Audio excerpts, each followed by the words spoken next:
Hey there, YouTube. Looks like this is working. So yeah, I was in the middle of a 20 minutes till dawn run, and those normally take, as the name implies, 20 minutes. But I'm in endless mode, and I didn't think I was going to live very long. I usually just die pretty quickly, but if you get running in this, you get running pretty hard. So I've actually gone for over 30 minutes now.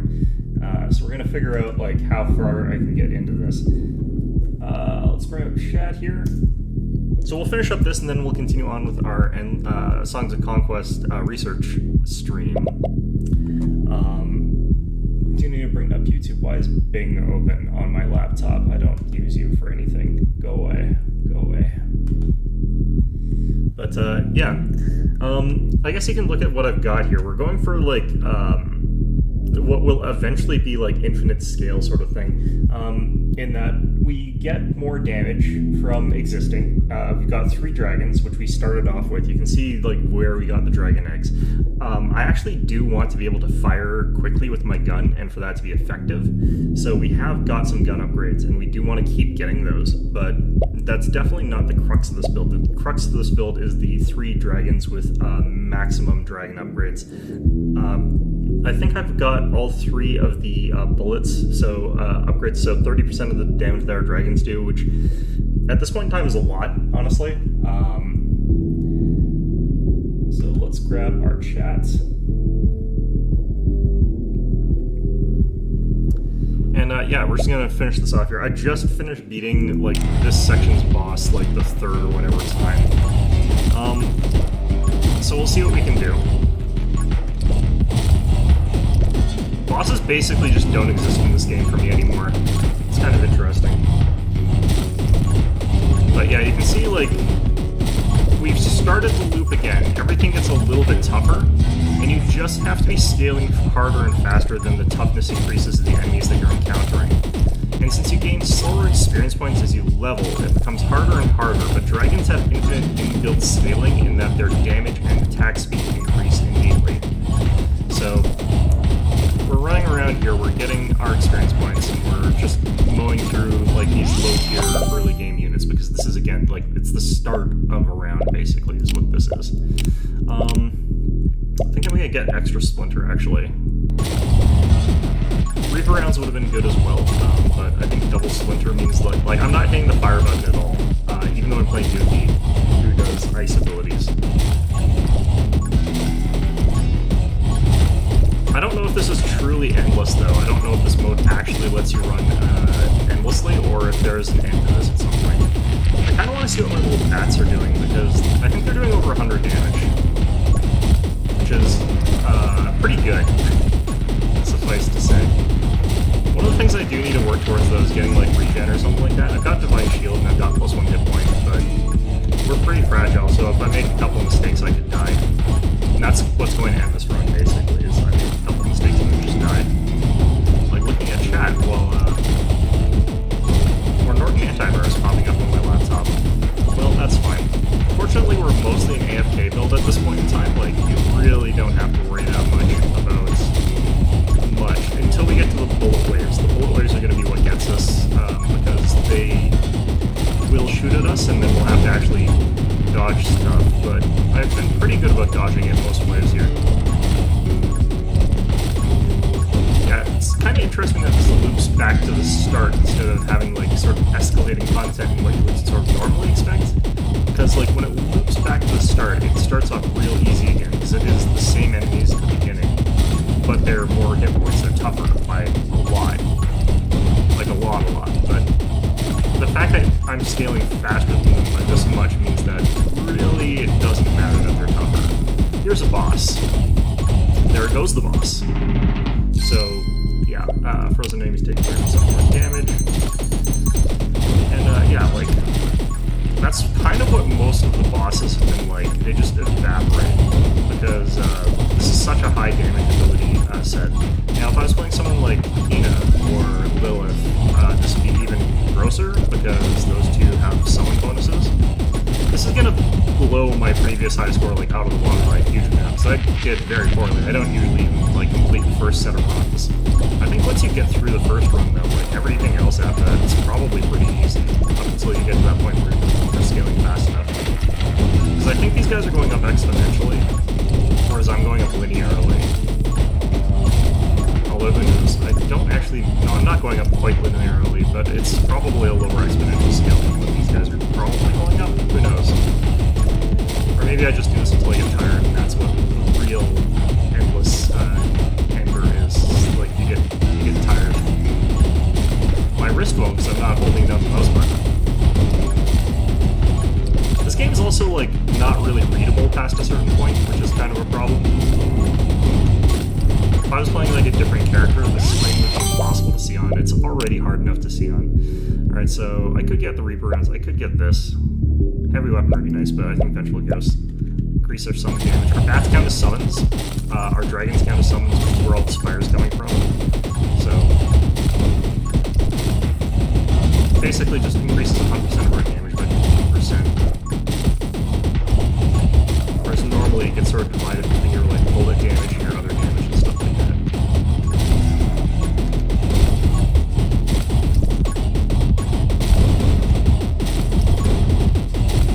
I probably need to get like some form of regen. Alright, the next boss is here. Yeah, the next boss is gone. Surprisingly, like, we don't actually want to take any of these. These things come with penalties, and you keep getting them every time you do the complete loop. So we took one Tome of Rage, which reduced our bullet damage by 50%, but if we take another one, we've dropped our bullet damage basically to 0%. It doesn't actually work quite like that, but it's functionally sort of like that.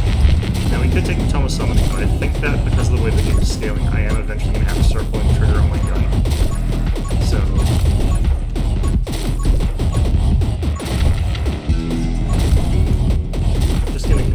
evaporating like bosses and stuff like that over the next little while, it looks like.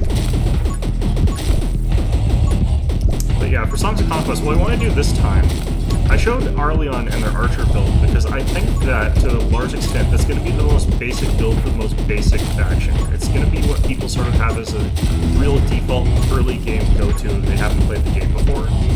And they wanted to get into playing Songs of Conquest, and that's sort of like the first one they're going to sort of try out to start with.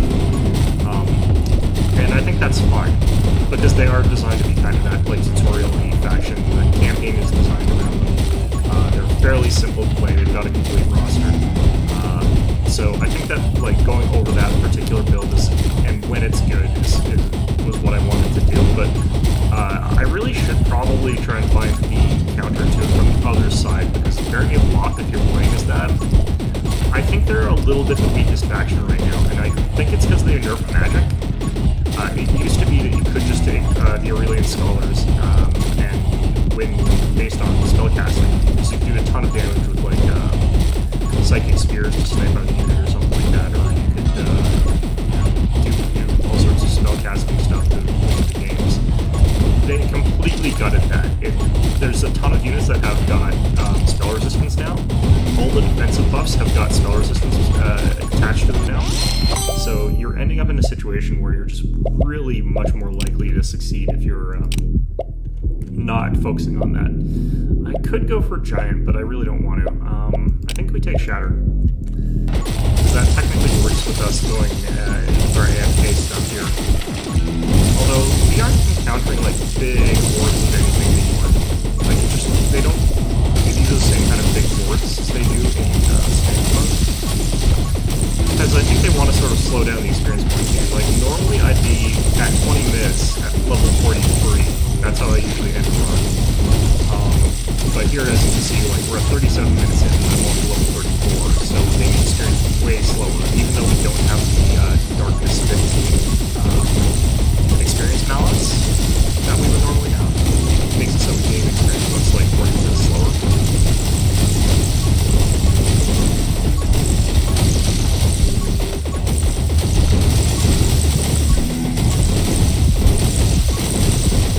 Very, very loud in this game. It's like this. I'm going to turn down the volume a little bit because, okay.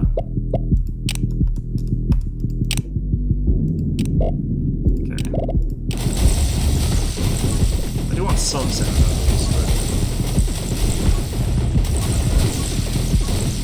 this game does get pretty loud. But anyway, yeah, like Barony of Lock, I think like figuring out how to beat Arleon Tyranny of Loth is going to be a much more interesting puzzle, because I think that currently they're a slightly weaker faction. I think that the tool that intuitively looks like it would be good against Arleon, oh, there was a boss apparently, would be the Legionnaires. But the Legionnaires are a weak unit. They're not what I would say you want to be building 99% of the time. Just because they can't really do too much. They're just a defensive blocking unit.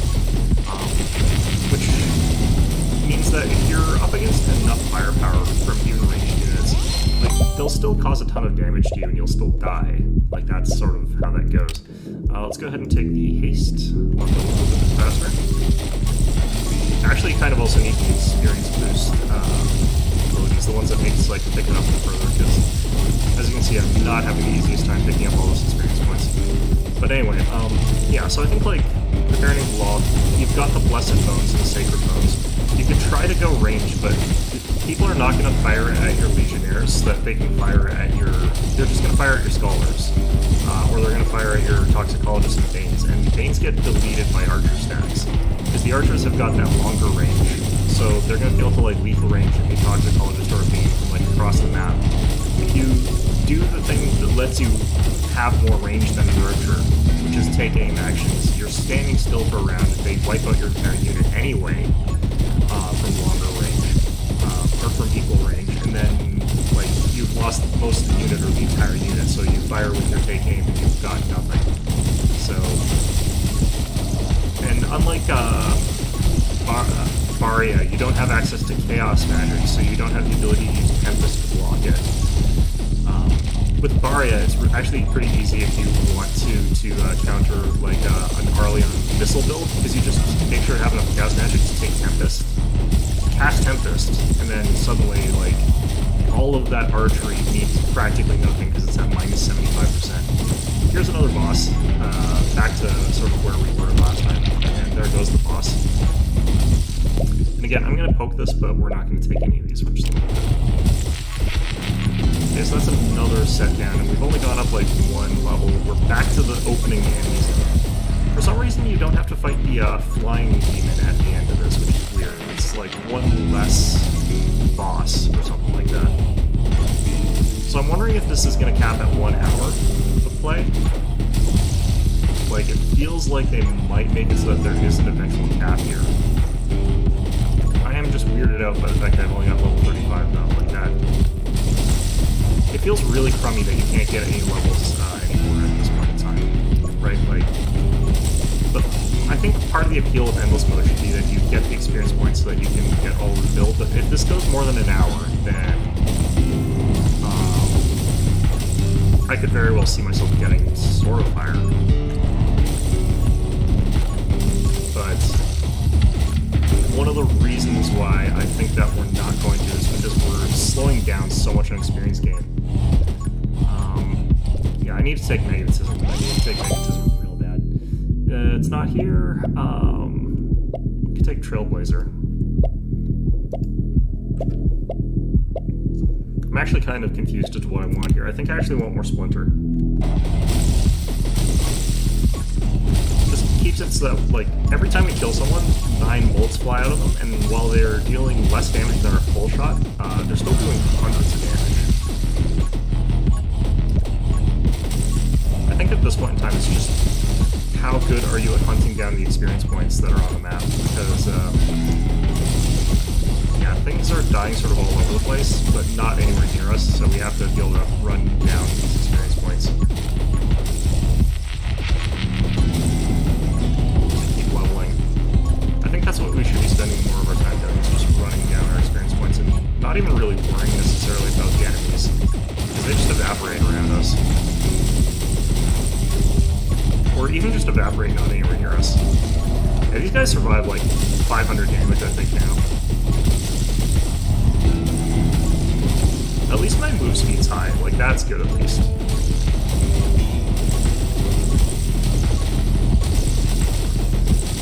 Let's actually fire our guns for a second, see what... I think it's 200 damage per shot. It's hard to tell with all the stuff going on, but I think that's about what we're doing. A lot less than the dragons are doing, I think. But it's really hard to see what the dragons are doing for damage.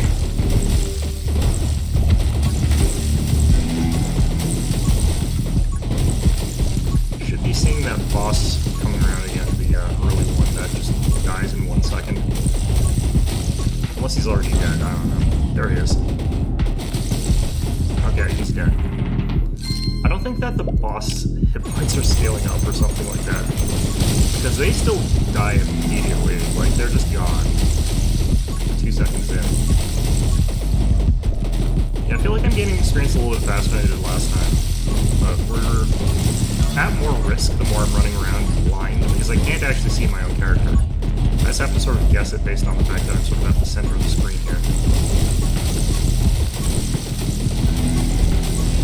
And like, if I run into an enemy that isn't quite dead yet, like, that's the real risk. Is me running into one of them straight head-on, basically. These guys starting to move a little bit faster as well, I wonder. I think their movement speed might also be skipping a little bit. That's a little bit scary.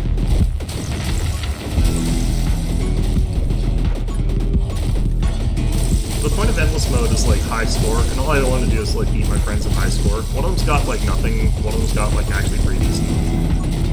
I don't have a huge number of friends, so... More specifically, I don't have a huge number of friends who play this game, but 2 of them do. We'll see if I can beat them. One of them has practically no score, though, so I'm already ahead. Know that for sure. Alright, summon attack speed plus 50%. That's pretty good. Let's get it.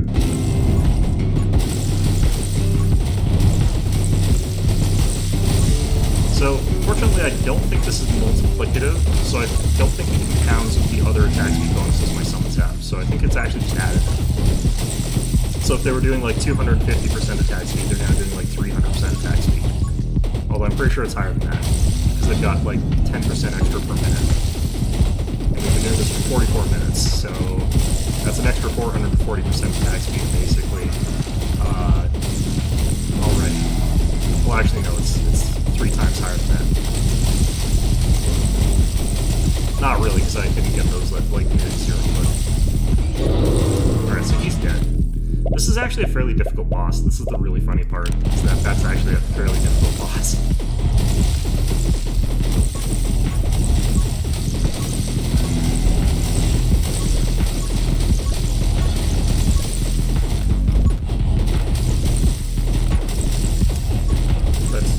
Nobody can withstand the firepower of a fully operational battle of dragons, or whatever the hell.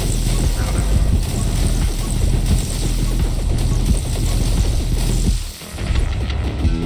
I was actually watching a Star Wars video recently, like a person talking about Star Wars, like the original one, like A New Hope.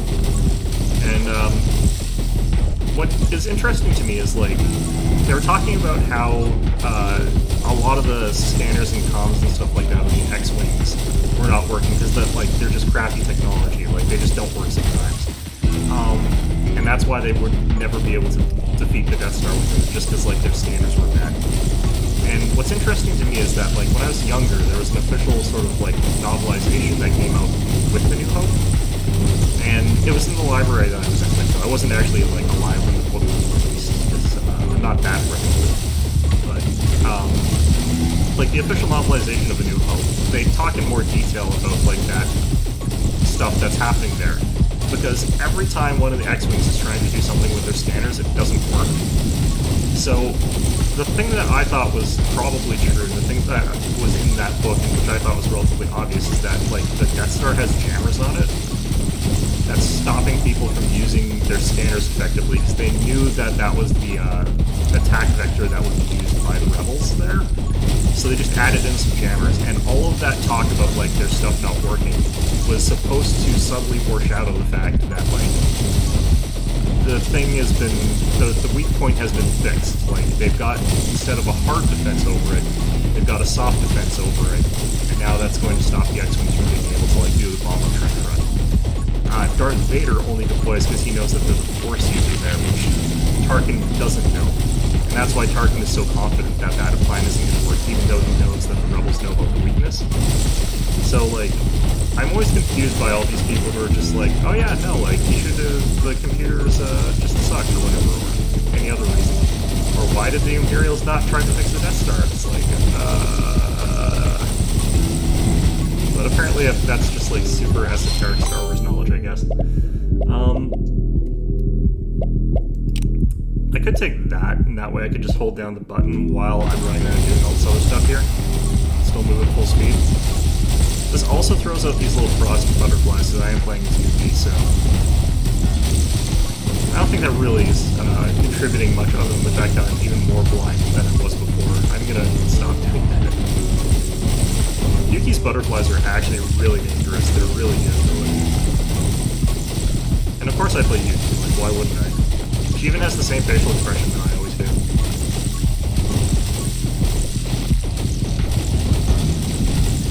Oh boy. Oh, apparently there was a boss. Okay, I'm gonna do something real quick here. Let's close that. Oh, hi there, Condre Gamer. How are you doing? What the hell? How can that box have glare in it? This must be a feature, like, you just get skills, because I probably triple capped all of my ice abilities.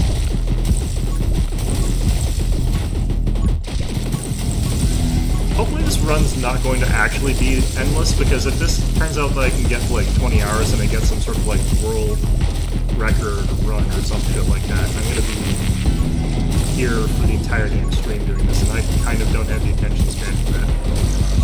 Well, yes I do. I played, like... I should show you the game I've been playing, because it is a game where it's just, like, every turn takes 4 hours, apparently, if you're playing multiplayer. Like, there are people who have, like, hour-long episodes on YouTube of people playing this game, of Dominion's 5 is what I've been playing.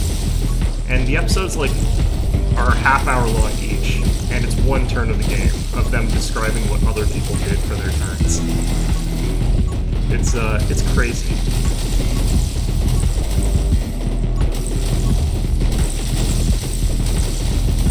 Okay. Ducking and dodging and weaving behind all these bullets. Let's just keep this up here. So close to a level. I think I can get one here. No, close though.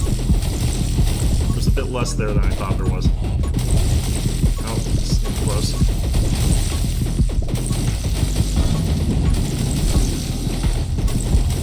The thing about this build is it's got so much single target damage, but like we also have tons of split damage as well.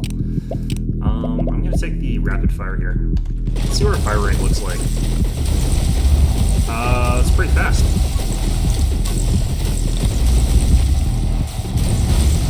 It's pretty fast. Oh, there's this guy.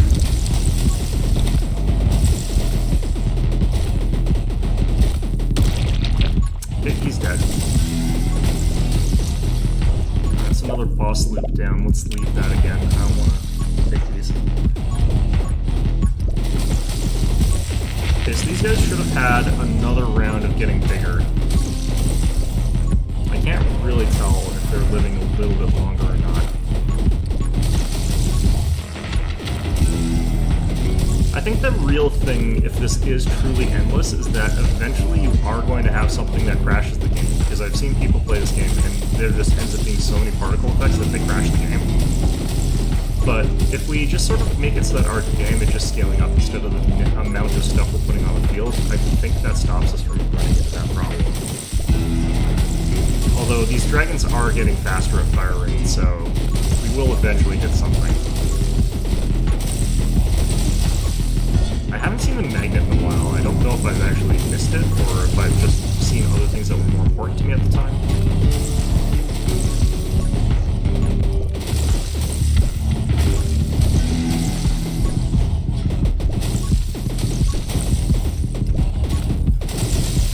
Oh man.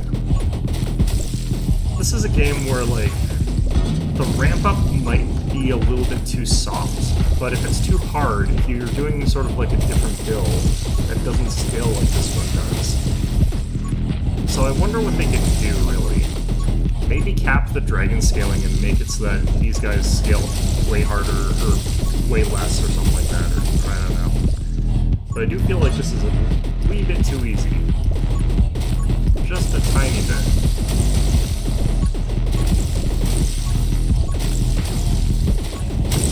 Although now that we're getting free skills out of the crates, I do feel like this is probably going to be capable of going on a lot longer. It's basically giving us a level up every time we pass one of the bosses now, or half the bosses.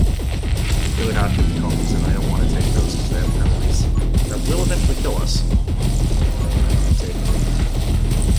What's going to be awkward is we're going to open a box and it's going to have something with a penalty. Like it could have giant size, which gives us more move speed, but increases our model size and makes it so that we move slower. So, like that would be potentially pretty bad. These guys are getting kind of close to us. Let's start firing these up.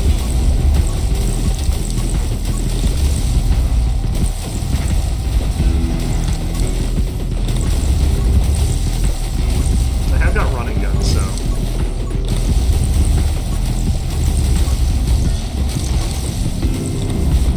These guys are getting a little bit closer to us, but not really, actually. I think it's just I wasn't pointing the right direction for something like that.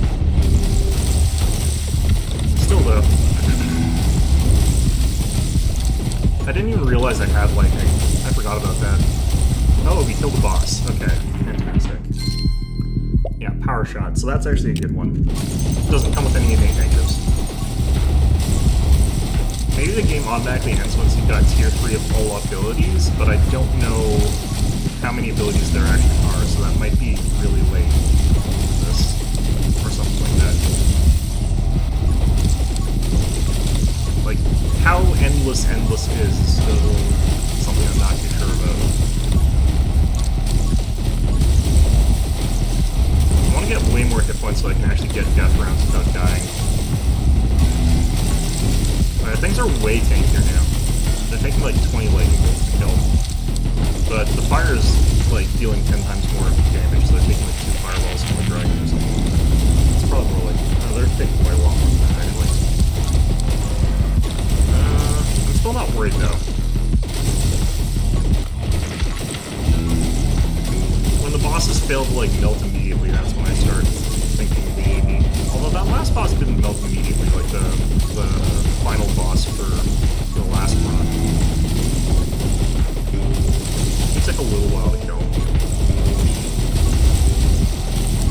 It's one of those games where it's like you have to have very vapid thoughts while you're playing it, because you can't focus on anything like super important while you're playing something like this.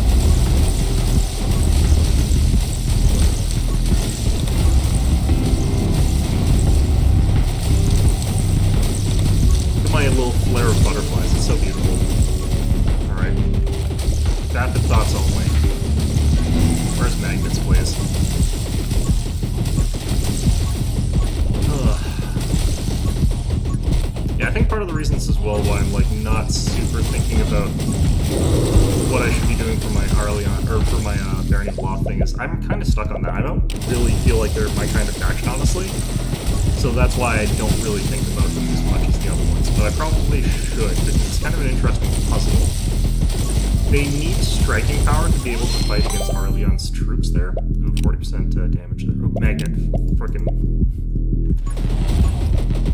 But yeah, like, you need hard-hitting things to take out, like, a bunch of Arleon stuff, because Arleon's got really durable troops. So if you have, like, light-hitting units, you're not going to get past that front line of, or not hardening units, they've got really tanky units. If you can't force your way past them, or shoot past them with missiles, or disable the archers or something else, you sort of end up in a situation where, like, Arleon's frontline troops are capable of absorbing all those hits from whatever it is you take, like, you take 40-stack Legionnaires. They're just going to be hitting, like, this wall of dudes that are really, really tough and not dying. They're generating more mana than you, so they're contributing more even though all they're doing is hitting the defend button. They're not trying to kill your or Legionnaires or whatever. And because of that, you end up in a situation where the Barony of Loth troops are like getting shot to pieces even if they've got that resistance, and that's assuming everything you took has 50% shot resistance. So it's kind of a tricky spot there, and like the worst case scenario is, any amount of like fairies being mixed in completely ruins the Barony of Loth, like shield protected units. All of them are really vulnerable to Fey Rangers and stuff like that.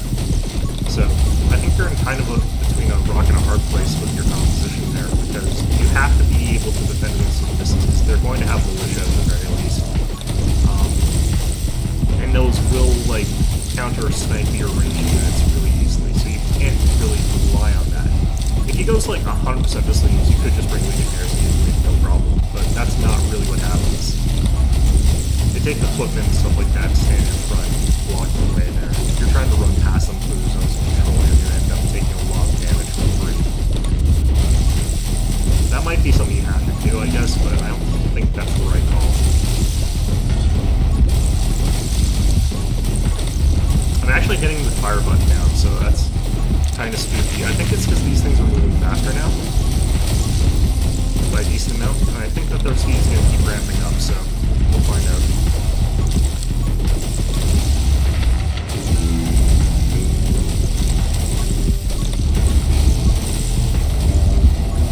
They're definitely like way tougher than before. The alternative is I could just show like the Barrier compositions, because Barrier is my kind of faction. They're my favorite faction in Songs of Conquest. I think Rana's got some potential as well, but a lot of people sort of think they're the stronger faction, so I don't want to necessarily talk about them as much in a guide context, but maybe how to counteract them would be a good idea. I don't need more magnetism. I think we're okay with that. Let's get quick hands.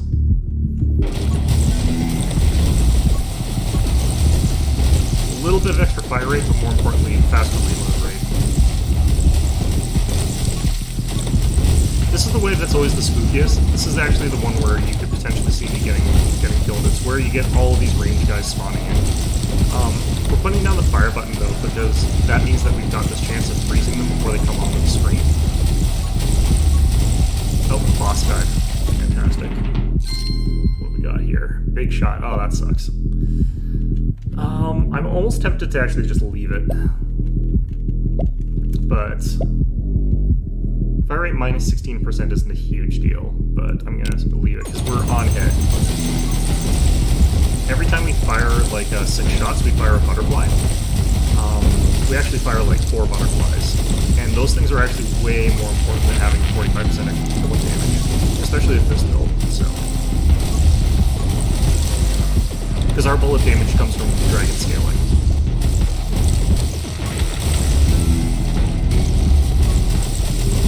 I could do with Reaper rounds though; those don't have a penalty attached to them.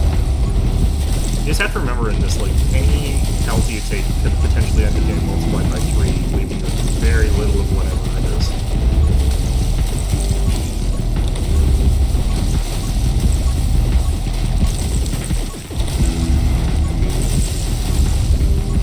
These little ranged guys are really trying to get me. I'm traveling around the map way too much, but I'm kind of trying to run to where the experience points are. I wonder if I could get it, like, to big enough pickup radius that I can pick up stuff without having to actually move at all. Like, that would be kind of convenient. So we must have killed the thing that, like, basically craps out little minions of itself. So that must mean the next one's the guy with the lasers. So, yeah, here it is.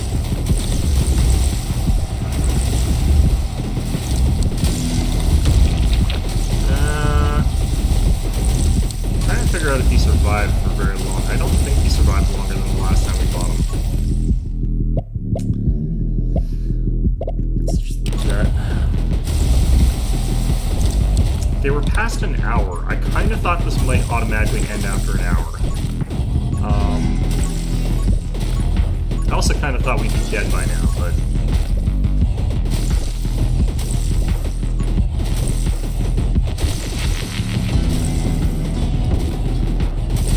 I almost kind of want to take the stuff from the boxes, even if it has a penalty, just so that it doesn't show up in the boxes again, but that's stupid. Like, that's not how you want to do this.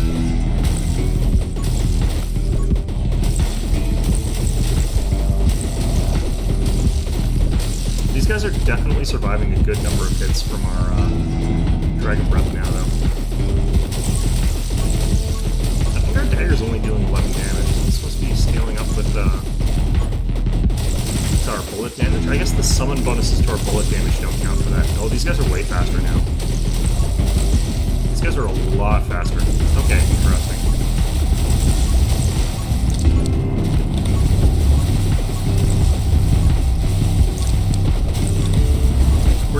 currently inside of a wall of butterflies and fire, and anything that gets anywhere sort of near us gets frozen and then dies, so... Because we're sort of following in the wake of it, it ends up sort of accumulating together, so you end up getting like 20 fireballs all sort of lined up in front of you. Not directly, meaning anything that's sort of standing there gets instantly wiped out, even if they're a boss. So a relatively safe standing forward. And the ice thing that we've got from the butterflies is also percent damage, so 15% on that. Although Assassin and Execute might also help for that sort of thing. Probably don't need it really. I can get up to 30% Assassinate now.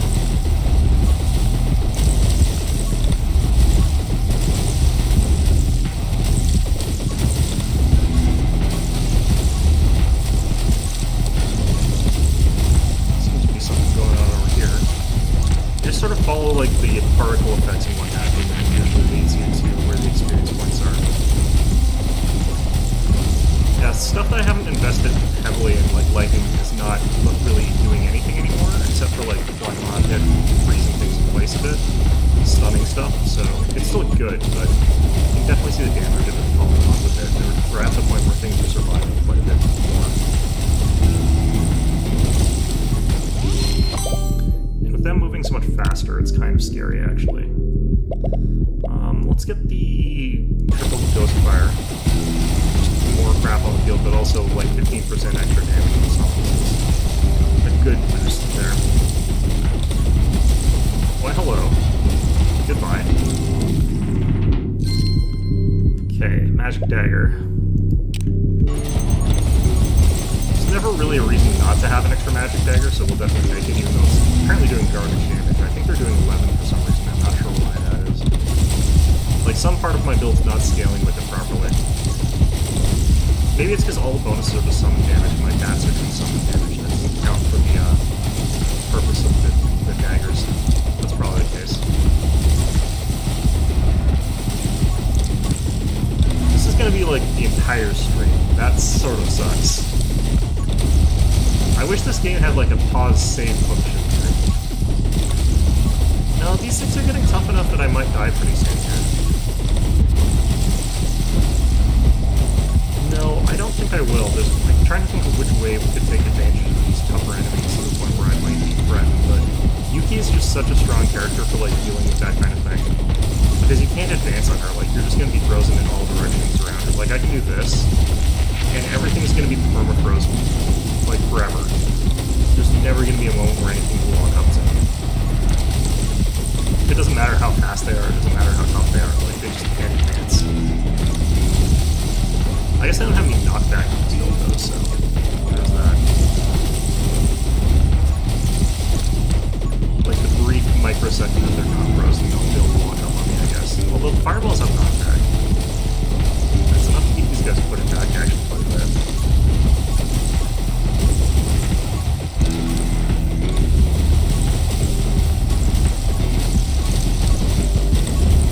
Like, I'm just watching as these things survive slightly more and more and more, and thinking, like, I wonder how much more they have to be able to survive before it, like, outpaces my damage. Because it feels like we're slowly losing the race, like, they're catching up. And once they've caught up, there's nothing I can really do to stop them. I think I lost my shield there. Yep. Accidentally bumped something. It took long enough for that to happen, but it just means I have to survive 2 more minutes, and then I'll have it back.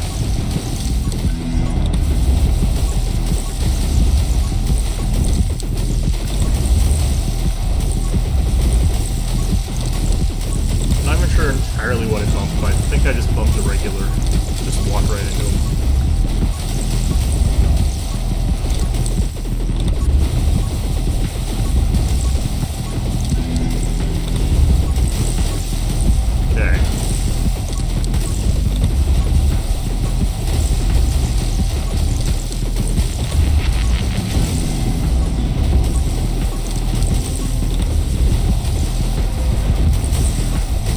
Kind of nice is getting the sharpened whatever to make it so that my summons do like 40% extra damage. I think that would like bump me past a bunch of these, but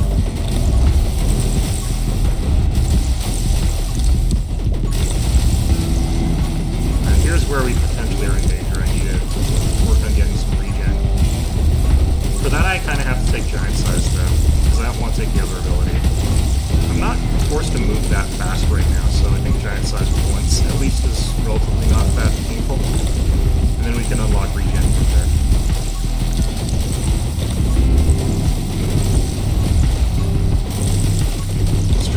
It'll take a while before I can get it. Alternatively, I could just get more Divine Shield abilities, and then get the faster Divine Shield, I guess.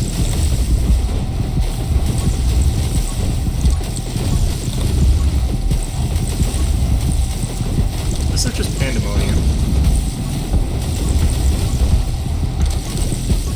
Yeah, normally I'm not a huge fan of endless mode stuff, and frankly speaking, this is not endearing me to it. You might think I'm having a great time because, like, we're having an easy time with this, but... let's see here. Summon damage. I feel like summon damage is the way to go here. Because it does boost sort of everything. This is also really good. I'm gonna take summon damage, though. Look at all those ghost projectiles now, too. And they're dealing quite a lot now, as well. Our Divine Shield's back up, so we're a little bit less scared about taking a hit, maybe. But, like, I've been on 2 health for, like, I don't know, 45 minutes now, so... I would like a way to get that hit point back, just in case.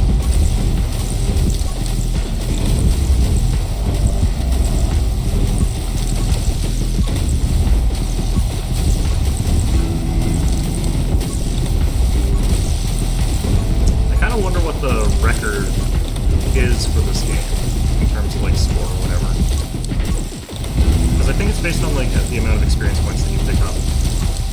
I'm not too sure about that, honestly.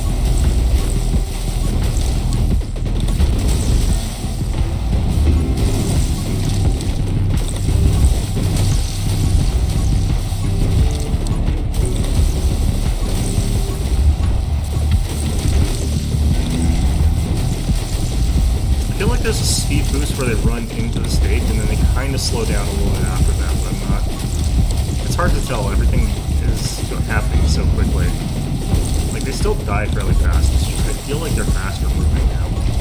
But I don't think it's consistent speed. It feels like it's they move really fast and then they slow down. This one boss always just gets like the short end of the stick here, just instantly dies. Magic Scythe is actually going to make me feel a little bit better, because it does sort of provide like a barrier around us, and it is spinning really fast because of all the speed boost we got there with summons. It spins around you faster if it's got higher attack speed, if I recall correctly. Just like I think the knife travels a little bit faster.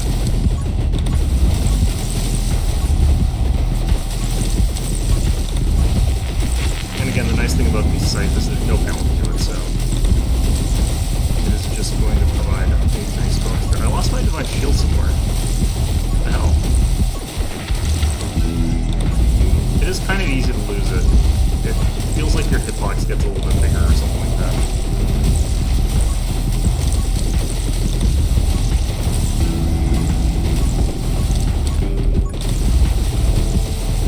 It is almost unplayably hard to see what's going on at this point in time.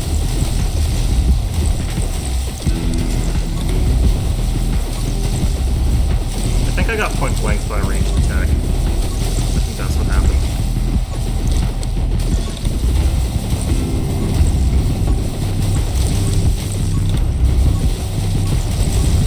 Here's the boss again.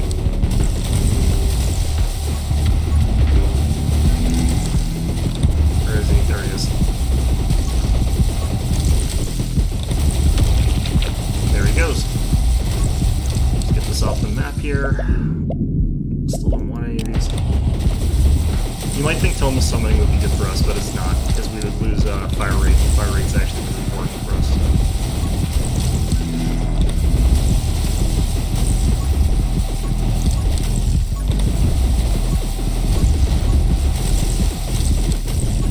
Well, it increases summon attack speed. I think that it still slows down the fire of the bat gun. Seems like it did every time I took it.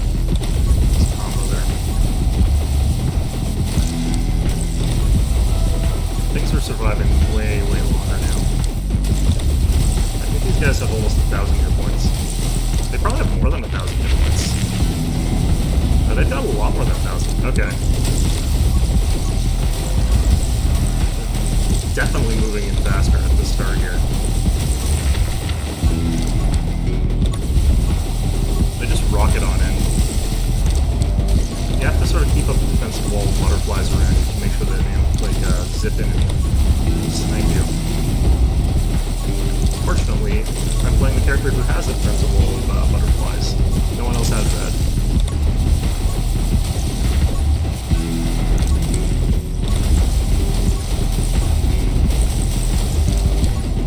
Just ride the wave.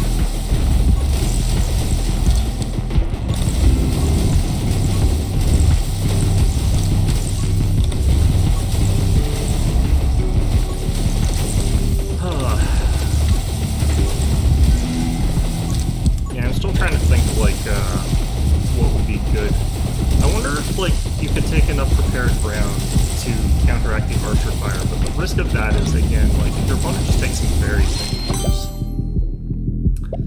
Okay, we have to take one giant size, like I said, because I need the regen. This also brings us up to 4 hit points, which gives me a little bit of a cushion so that, like, I'm not as worried about that. Like, we're not so much bigger that I'm actually worried yet.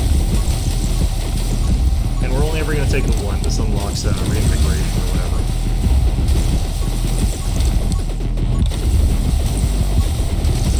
To regen some of our hit points. What's interesting is I think these guys scale up faster in hit points by lots compared to the bosses. The bosses don't scale up very much, but these guys do. Like, these guys have got to be like hundreds of times tougher than they start off as.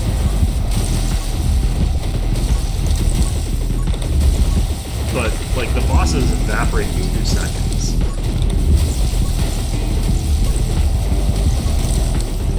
Like, this guy, yeah, he's already dead. Boss shows up, immediately dies. Free shatter, I'll take it.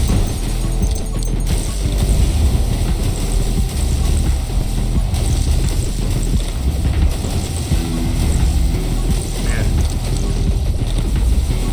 Is this going to be a forever run? Am I going to be here until tomorrow? Is this the rest of my life, perhaps? Wouldn't that be, like, an interesting thing? I'd be, like, in the Guinness Book of World Records. I'd be this tired, miserable person playing this game for the next 10 years. Slowly scaling up my dragons. Waiting for the stack overflow to hit so the game can crash and finally release me from my health.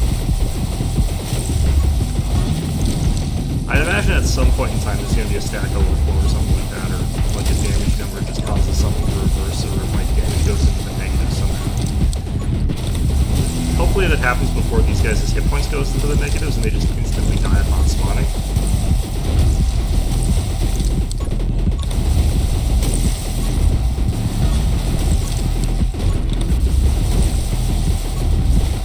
Because then I would truly be here forever. Wouldn't even have to hit the fire button. Then again, I'd be firing an infinite fire rate with the dragons at that point in time, so I think it would definitely crash the game if it's firing an infinite fire rate. Wouldn't actually be infinite though, so who knows, maybe like here and there, but I'm not even really chugging. Like, the thing that looks like my computer chugging is the screen shake.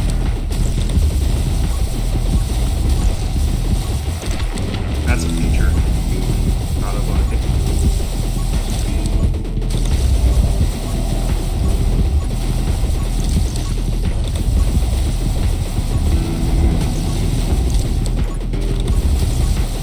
It's kind of interesting watching the gnats fly off and figuring out where the enemies actually are. Okay, he's dead. Great. I think what might be happening is, like, I'm not taking any of this shit. So, like, we're not taking any of the penalties from that. I think most people take those and end up in a situation where they're, like, actually seeing some reversals, or whatever, like, because the negatives for those just end up being, like, way bigger than the upsides.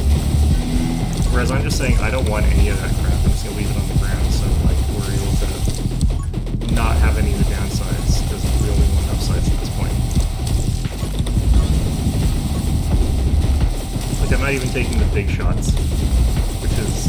trying to record most people's builds. Alright. God, I really want to get to Song's Conquest.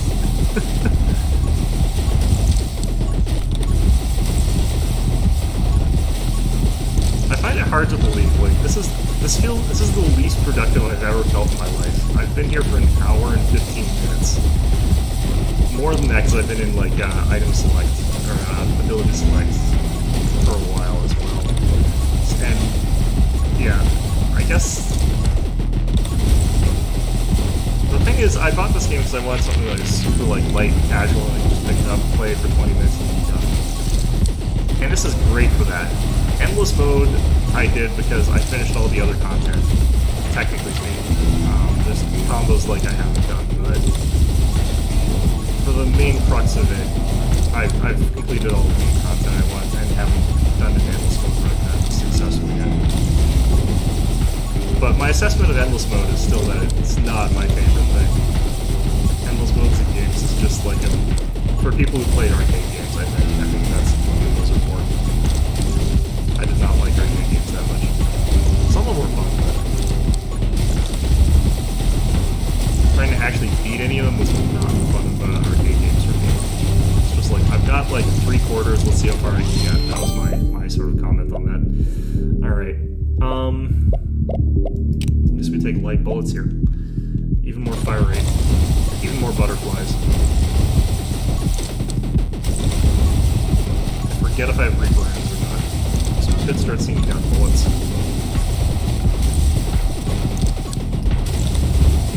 I think the only way that you could scale harder than this, really, is if you're playing as Diamond, and you had her ability to take a damage and gain fire rate, and then to heal damage and get damage. So if you're doing that, on top of doing what I'm doing here, you'd have bullets by now that would probably be dealing like 5,000 damage per hit or something like that. Because you can just take a hit and then you can heal it back really, really quickly if you've got like burn builds. Because you can get a burn regen, where like 100 burns earns you a hit point or something like that, on average. I think it's more than that, I think it might be 1,000. But, like, she can, I think, scale faster than this. I actually saw the boss this time. Alright. More pickup, which is really, really good here, actually, because I didn't want to take that a level up.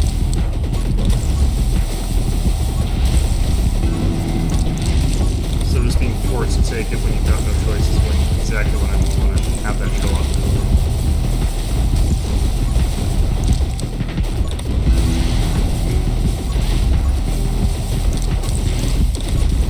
I think the problem with an endless mode like this for score is that, like, I'm the sort of person who will challenge myself to try and do better at something.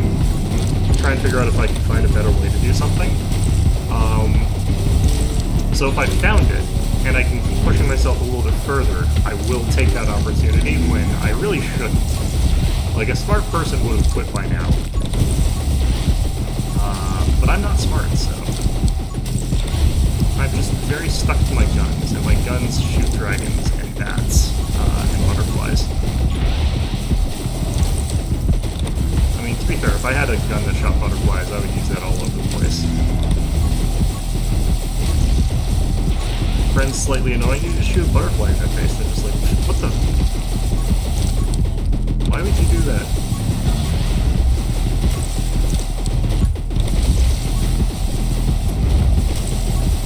Of course, it has to be like a living butterfly that's, you know, not dying.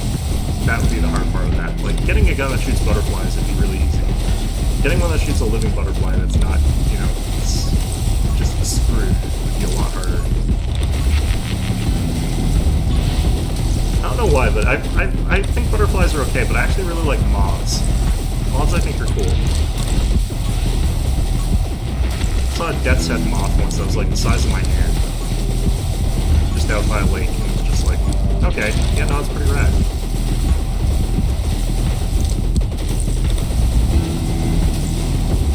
Alright, so he still doesn't exist. I'm picking those up and, like, rejecting them right away because I don't want to accidentally walk over it later while I'm doing something else and not expect it and then accidentally select an ability. That's basically what I'm doing. That way it's just clear off the map, and I don't have to think about it anymore. Because I can't see the screen, so...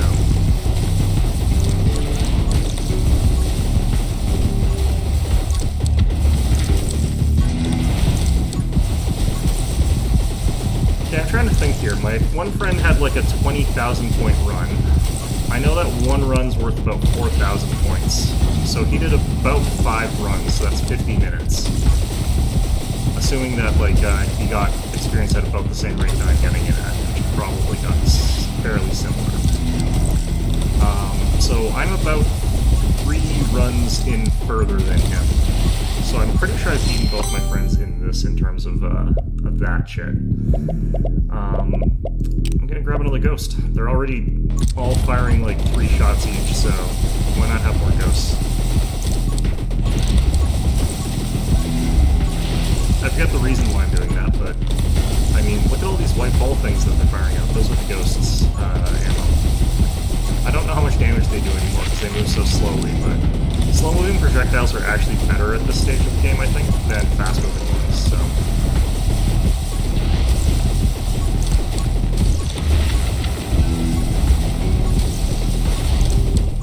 The reason is that, like, the slow-moving projectiles form the sort of wall of safety, and if I'm standing sort of near the wall of safety, that's where I know that I'm not likely to be getting hit by anything. Like, some stuff still can get me in the wall of safety sometimes, but generally not enough that I'm worried. Like, that's where our Divine Shield sometimes gets taken away.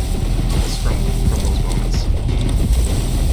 Or where something comes in from the wall of safety from, like, the side a little bit there, but the more bullshit there is in the wall of safety, the safer I am from that kind of thing. So you can see those, like, butterflies and ball things flying off the sides now.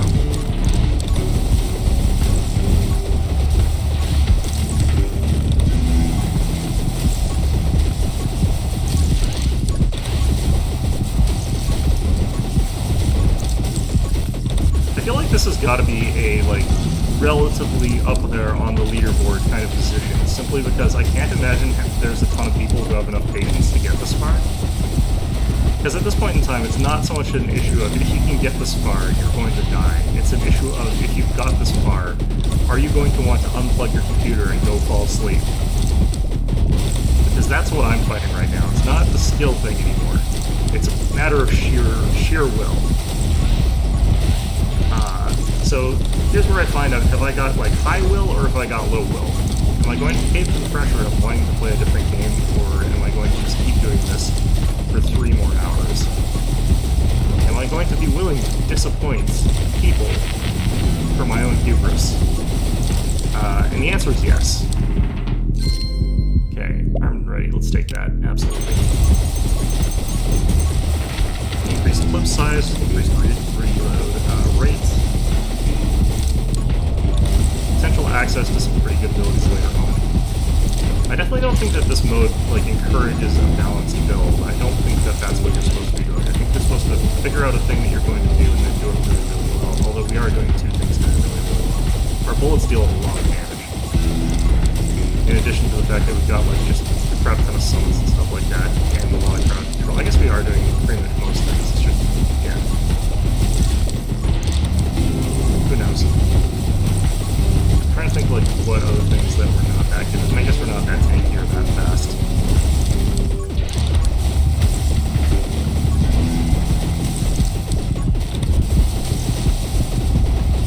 There have been builds where being tanky or fast have been, like, my ideas of what I want to get out of it, so it's not like those are invalid things to have. It's just... I also don't have true elemental. I'm not really a proper elemental build here. They're surviving a lot of that. I think it's really just the Dragon Flame and the fact that my bullets are scaling that's keeping me in this.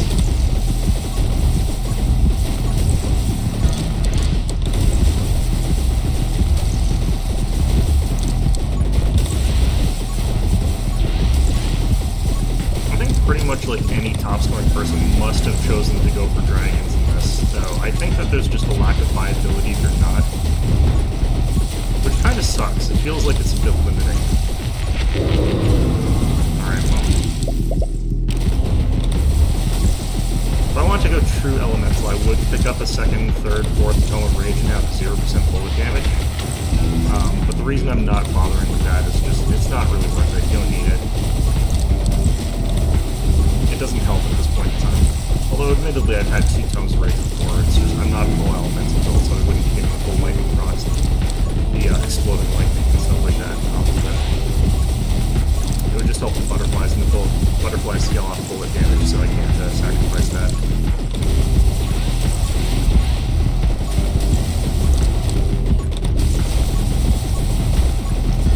Good God.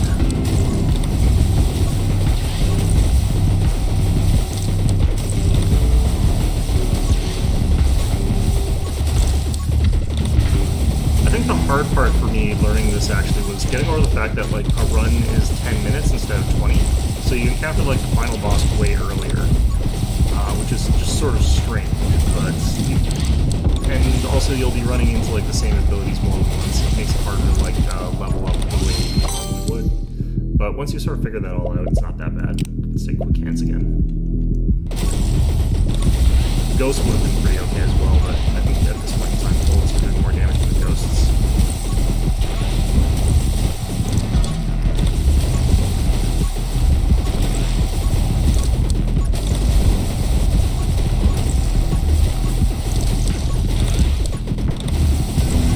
I think if you were trying to go for a lightning elemental build, you would scale off super hard, because there's not a ton of things that like increase the damage of like a lightning build. To the point where I think it would be like viable at this stage of the game, right?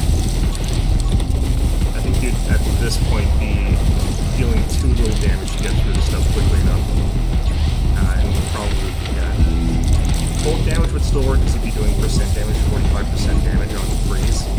That's enough that like 2 freezes would kill most things because you'd be doing some damage as well. Like 2 freeze plus shatter, I think would be enough. But like fire damage would not have increased at all. You'd have to have taken like Tomes of Elemental Mastery, and that reduces your bullet damage by enough that you'd be also kind of behind compared to this. So I think this is almost like an optimal build for this. And I think this is the optimal character for the style of play, because these guys can get as fast as they want, it doesn't matter. They're sort of permafroze by butterflies in like every direction, because they only have to be near one butterfly to be permafroze by it.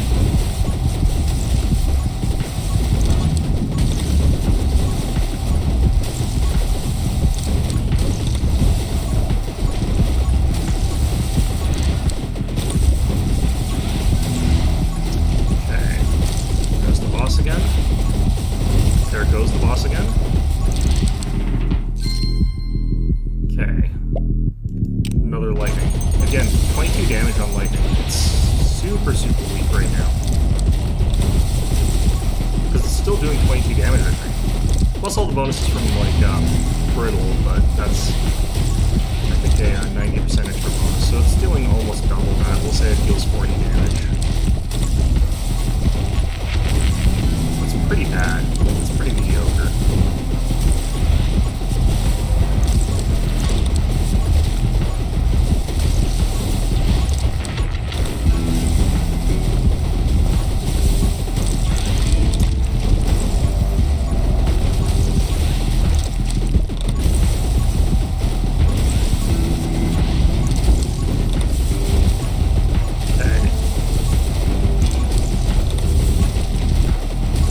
Starting to cramp up a bit, but you know what? We've got the willpower to see this through, and I honestly wasn't firing my bullets for like the first half of this video, so it's not as bad as it could be.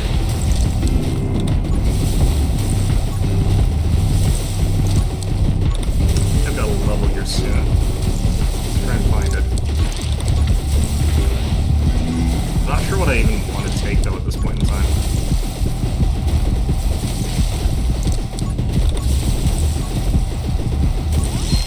I guess regen's one thing I could do. I don't think I've got Reaper rounds yet. That's actually really funny.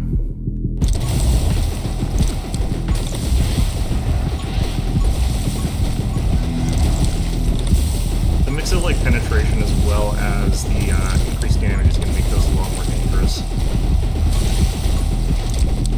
in the circumstances.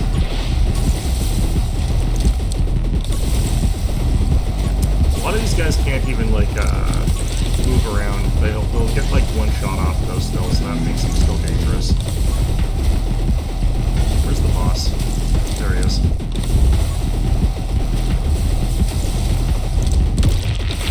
There he goes.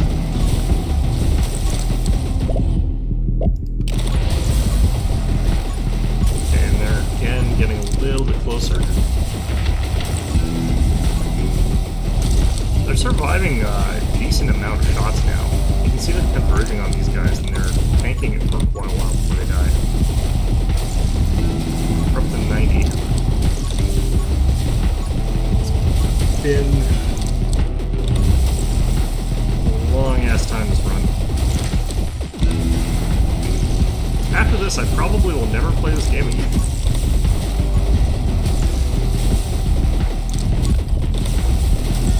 Not because I don't like it, but because I guess I'm like, am just done. I guess I've done everything I need to. Like, you know, it's that he wept for there were no more lands to conquer sort of thing. Except that wasn't true. Alexander ran into India. Alright. Proving that between the two of them, Genghis Khan is a better conqueror than Alexander the Great. Which should surprise nobody, because Genghis Khan conquered everything.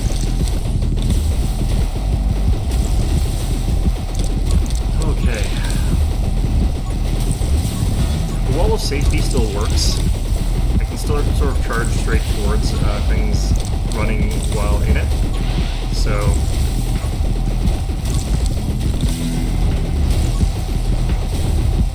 we're still not going to get killed.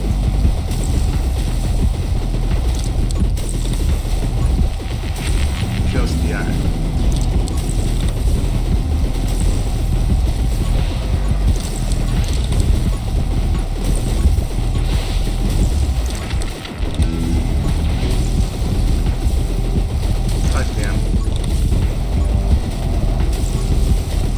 At this point in time, I'm like those old Vikings looking for my road to Valhalla. Where's the worthy enemy that will slay me? There's a great animation that someone did of like this really old Viking who's trying to find like a worthy enemy to kill him in battle, but everyone he fights just like accidentally stabs themselves in the toe and falls off the cliff or something like that. That's not actually happening, but you know, they do all that kind of stuff. So everyone like that he tries to fight just accidentally kills themselves before they can actually fight him. And then eventually, when he does find a worthy opponent, it's this gigantic frost giant that's attacking this convent. And like the giant does eventually kill him, but because he saved a bunch of nuns from the giant, they give him a Christian burial and he goes to heaven instead of Valhalla. Which is really boring for him, so he's like really angry. It's a great animation, I love it. I can't remember what it's called though. It was good animation.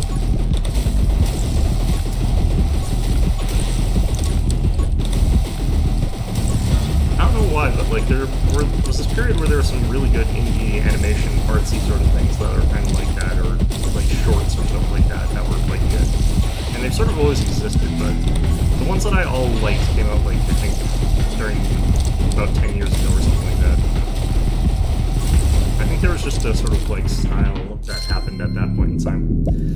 Oh boy, sharpened 40% summon damage. That's not gonna make it harder for things to kill me. Not at all. Yeah, take that. These guys aren't surviving at all anymore. The thing is, like, the dragons get 40%, or sorry, they get 8 base damage every minute, and then that gets multiplied by all the multipliers. So 40% is a big boost at this point in time because they've been accumulating so many 8-point boosts. So that's why that is causing so much disproportionate damage. It looks like it should be a lot less, but that one actually does stack sort of in a good way, where it's like +8 and then 40% +8. Except it's +8 times like 50, so, or times 90, I guess. That's 720 damage from time. Times 3, actually, so 2,160.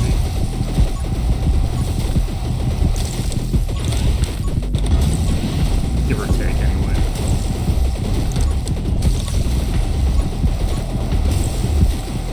Why this guy just dies so quickly, I guess. He doesn't even get to charge. Like, that's the sad part.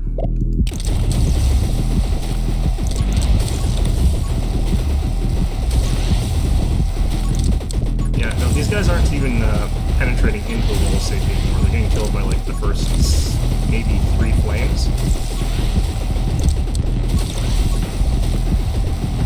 So that's fun. I don't think I need to fire my gun anymore, actually, again. Yeah. That's interesting. We're back to that. Okay.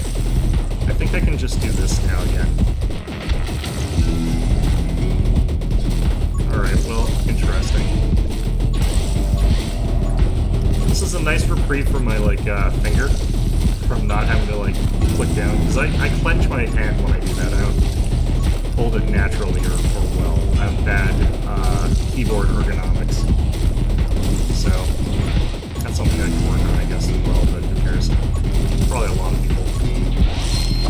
My future chiropractor cares. I still haven't gotten regen somehow, even though I got large size. I should still be able to get it, but let's go ahead and take light bullets. Even though we're not firing a gun, it's still the best out of the options there. Clip size 41 now.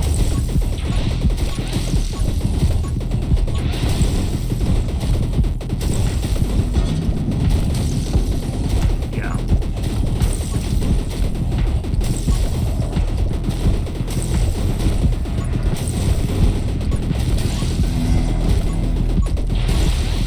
Gonna have really bad carpal tunnel after this. I'm sort of just like doing this circular motion repetitively. And not very well either. Okay. Now normally I would have to like eat at the end of the stream, but unlike normal, I actually ate before this one. So I think what I'm going to do is run this one late by however the hell much it takes me to do this. So I was half hour into this when I started, so I'll do an extra, like, whatever it is minus a half an hour. So if this takes me 5 hours, I'll stream for another 4.5 hours. Oh my god. If this isn't like a top 1,000 performance, I'm gonna be very surprised.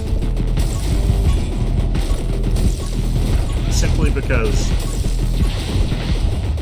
I wonder how many people are this patient. I kind of wonder.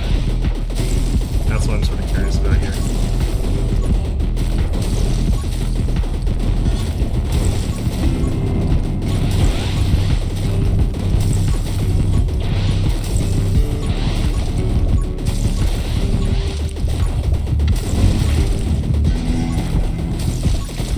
I don't know. Everyone's always like told me I'm a very patient person, which is partly true, partly not true. I lost my shield, but that's fine. Sometimes I'm actually really impatient. I think that waiting for things is actually often the best way to get things quickly. Because if you're like spending all your time harassing other people about how you want them to get you something, they're listening to you complain at them rather than doing the thing, so it winds up being slower for you to be like impatient about that.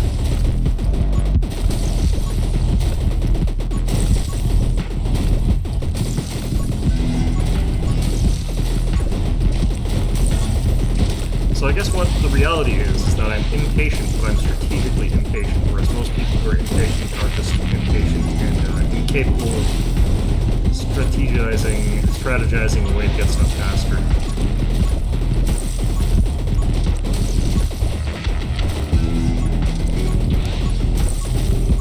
You know, like you're waiting for somebody to finish getting dressed or whatever so you can go to wherever it is you're trying to get to. and you spend all your time like in an argument with them about how slow they are, and suddenly they're arguing with you instead of getting dressed, so...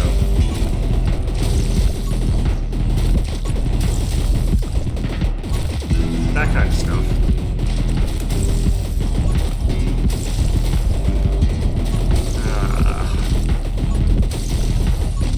Not finding any experience points. Just need a little bit to get to 50. Or actually, probably quite a bit, but... ow. Uh-oh. I'm taking hits. I'm taking hits. It's because I can't see. I guess it's because I haven't been firing as well. That makes a difference.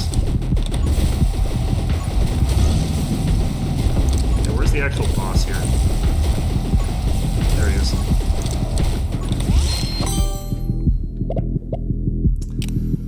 Okay. Attack speed 50%. Shield back up. Boss is down. Where is it? There it is.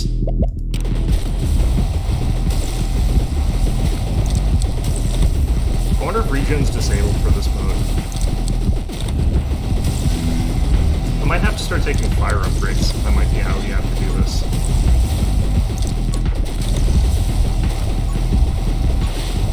We're at the 100-minute mark.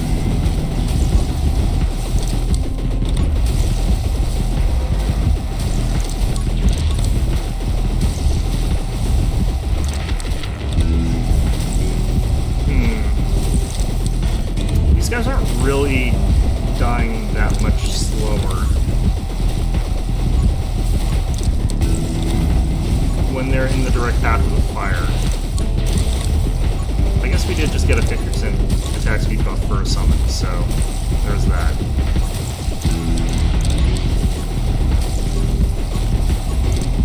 Some experience points just randomly up here. I guess they're kind of randomly everywhere, though. It's anywhere that bats can get to, which is pretty much anywhere. Yeah, these guys are definitely faster now.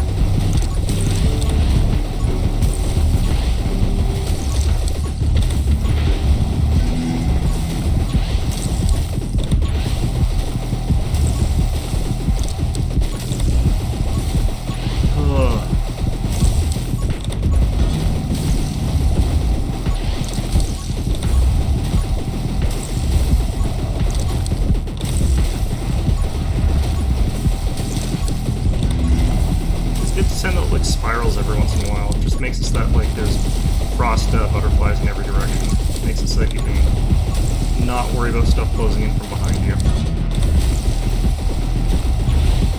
I wonder how many hit points these things even have anymore. So it sort of feels like they're like maybe doubling every single time.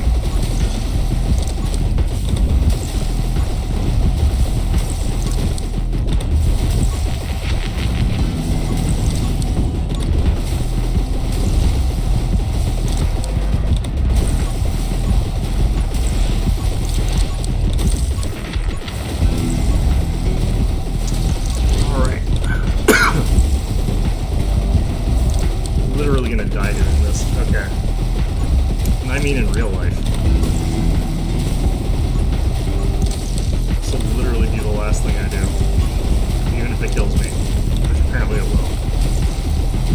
That's the boss. Give me something good, please. Okay, big shot. We're leaving it. Unfortunate. There's only a few upgrades that I plan on actually leaving behind, and there are ones that have penalties attached to them. It's just not worth taking those penalties right now.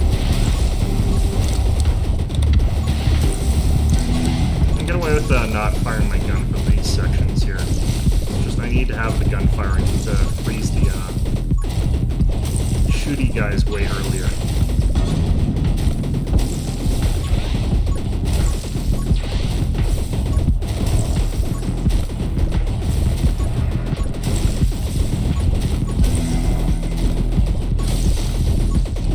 These guys are surviving quite a bit longer than the last run, I think. It's still not enough, but it's something. And they're certainly faster. I wonder wonder how fast they're going to get. That actually might be the determining factor, not the hit points.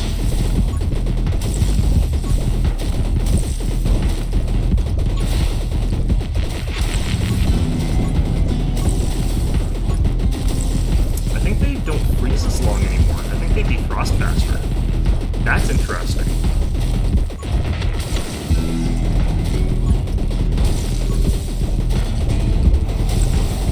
Have to go clear my bats around again. Because even with the faster defrost, this should still perma-freeze. So they get crowd control reductions. Actually kind of interesting.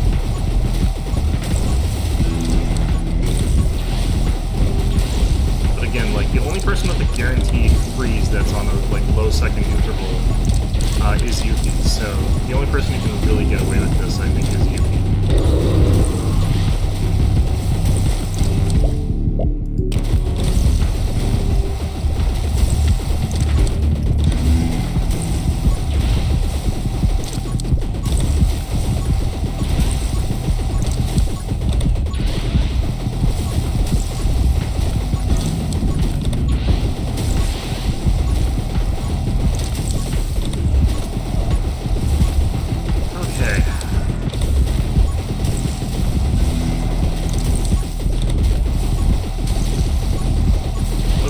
If there was something that buffed Hina's shadow clone thing range, because like the main thing that makes them still risky to use, basically have to point blank things to kill with her.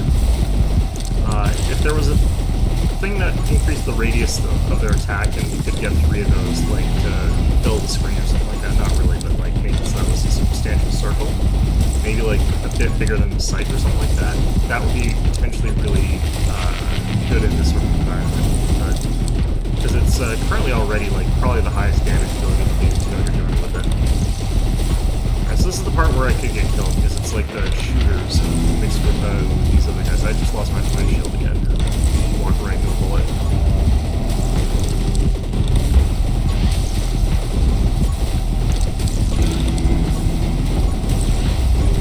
So none of the explodey guys, they tend to get me. I just walk right into their stuff.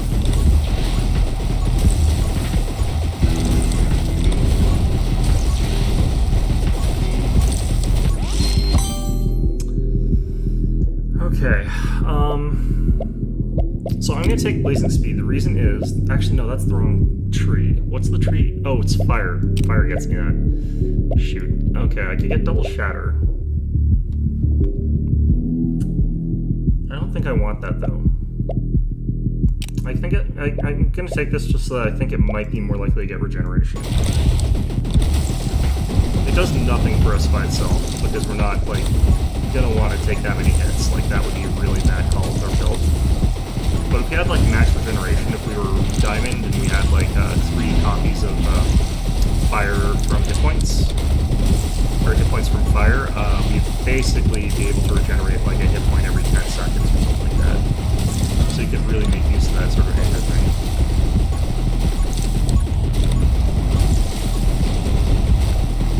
Just go and get bumps, like murder everything instantly. Yeah, it's super important to be firing to keep the shooters frozen. Stop them from even getting onto the field here.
Sudden change in speed can really screw you over.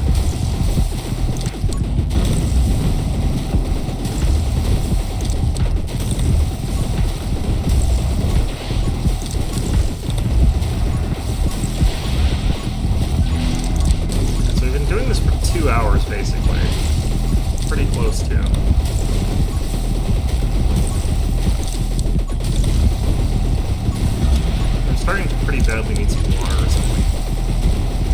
I don't know why. I guess it's because it's pretty hot out today.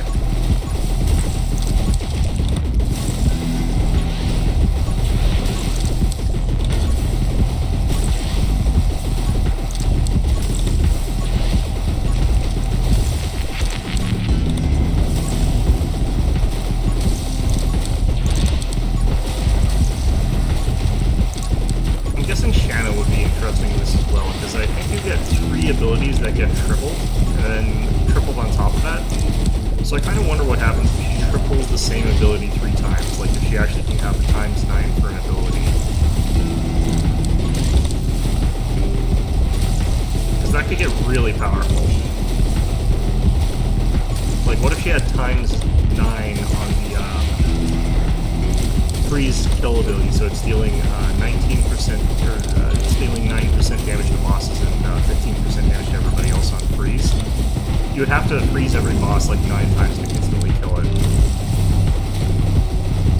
And like, 1 freeze kills off any enemy.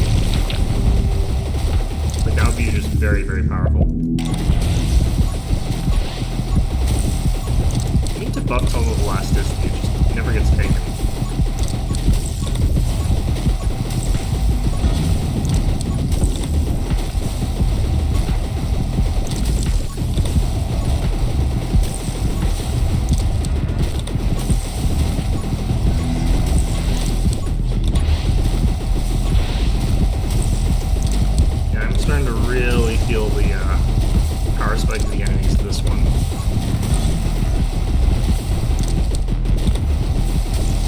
Like, when I'm not directly pointing my fire at them, they survive a lot of hits. I think they've got over 4,000 hit points now. They might even have, like, they might have closer to 10,000 hit points. Scary if true.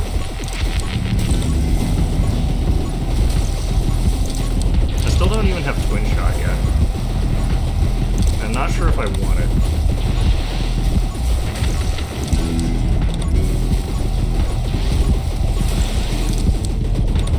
Reduce our bullet damage by 10%, which I think actually we don't want. So I think we just go firing 2 shots per... maybe not.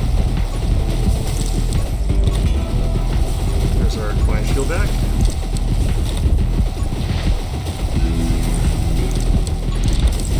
I think we got a level pretty soon.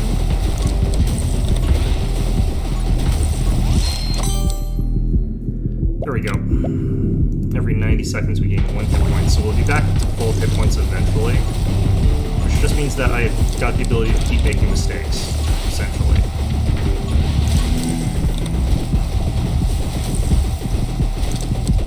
Looks like it actually gave us back 1 of our hit points right away too, which is interesting.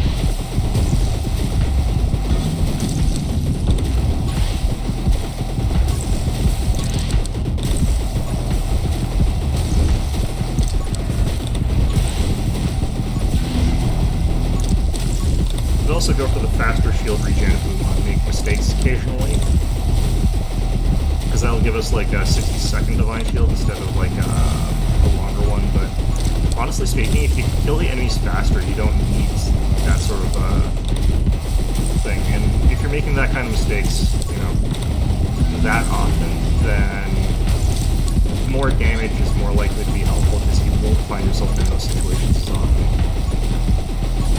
You'll kill all the enemies on the screen much more quickly, much more often.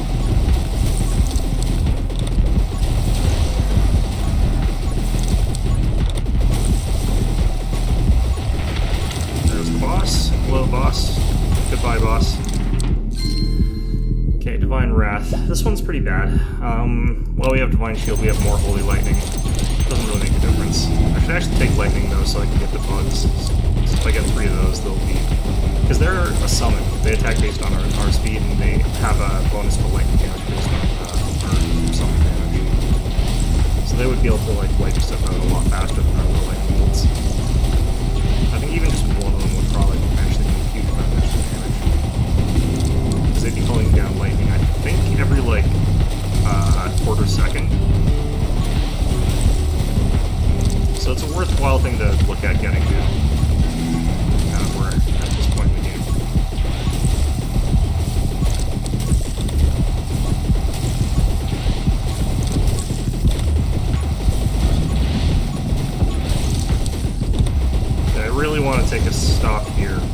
even get a glass of water, I think. Back to full health, that's lovely.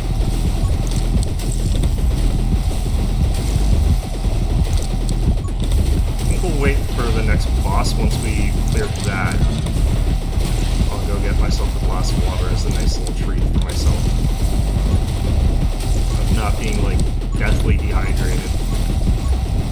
Not slowly turning myself into a skeleton for no good reason. Although we are playing Loth today, so maybe it would be appropriate if I was a skeleton today.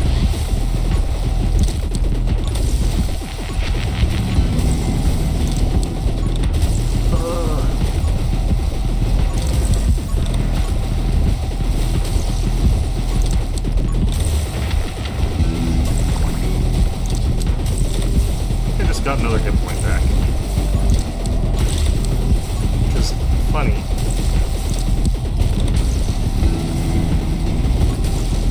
There he is. There he goes.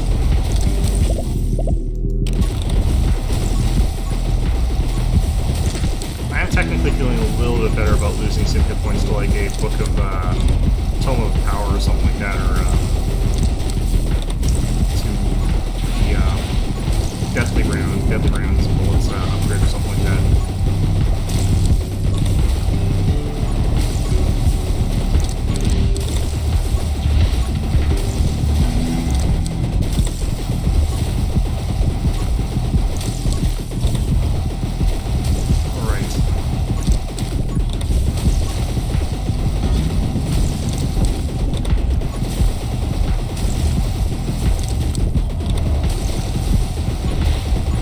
I said I was going to get a glass of water after that boss, and I'm going to go do that. I'll be right back.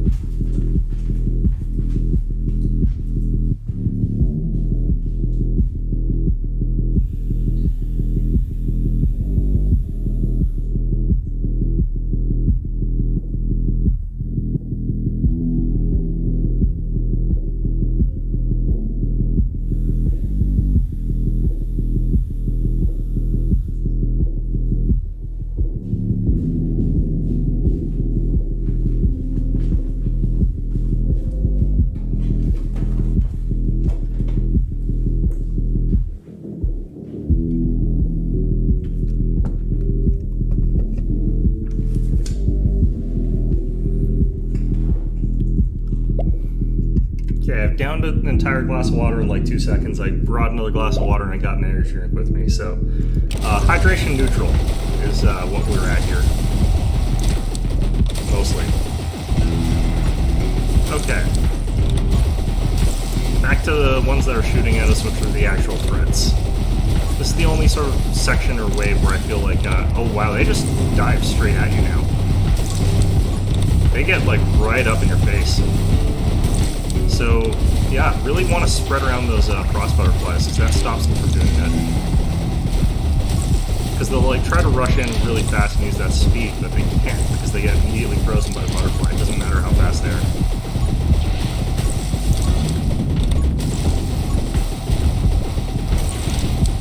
Because I think they're going off it's 2 seconds base, and I think it gets halved to 1, and then half to half, and then half to a quarter second. So they trigger, I think, once every quarter of a second. And when there's this damn many of them, you're going to hit one of them when they're going off. Even if you're going really fast. I think slipping through them is just not an option. Their hitbox is actually also huge, so... yeah, we're getting things killed before it can even fire at us, so...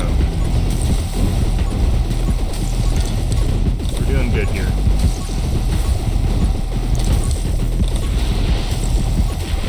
Now, the spinning isn't to get the damage in a circle around us, the spinning is to get the butterflies in a circle around us.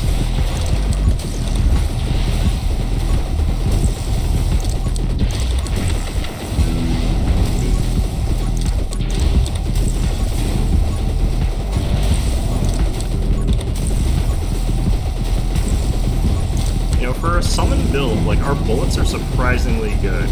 Because we don't have full elemental, we don't have, like, full gunfire or anything like that. We don't have full elemental. It's, like, full summon, technically.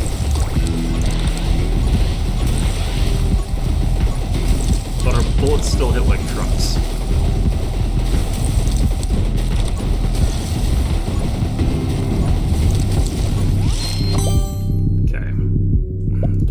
take double shot.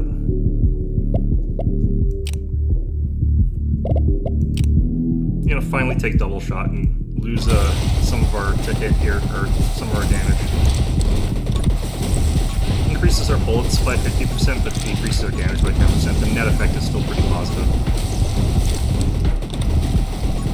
But this opens us up to get triple rear fire, which is what we want to get. We don't want to have the fan fire, we don't want to have the other one.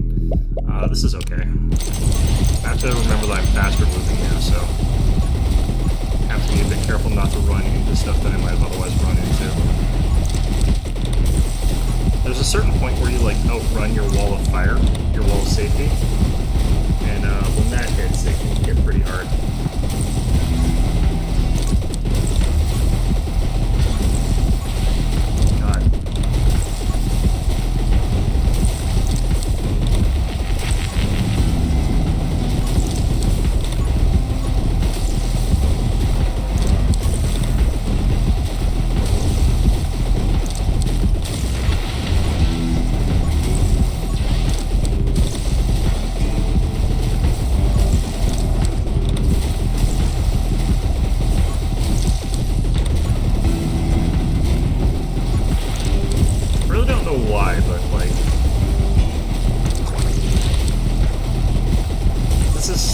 Like calm and meditating in a certain sense there, but not really.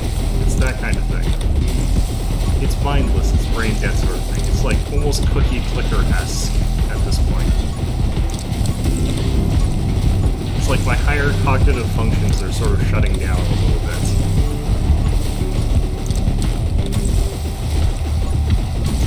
Which is probably a good state to be in. It's my day off, so.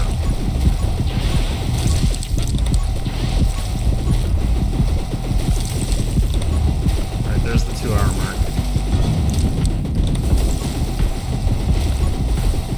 Yeah, if this isn't the top 1,000 performance, you know, I fear the person, fear and pity the person who does have a top 1,000 position if this is not.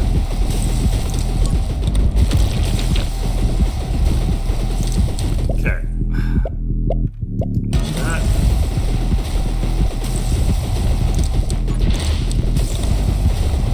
We're gonna get all of our upgrades at this point in time from like boss level ups at this point. That's so sad.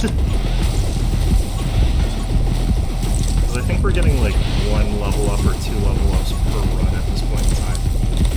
Look at the screen now though. That's so crazy.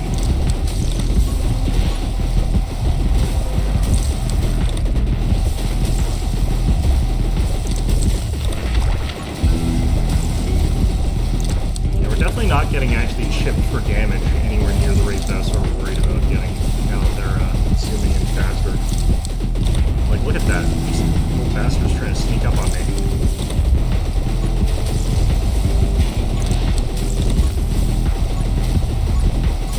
Well, the safety still works even with our increased speed.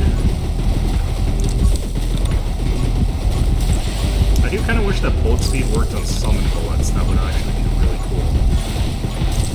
Makes the dragons can fire from one end of the screen to the other. With sniper upgrades. Maybe they do, I don't think they do though.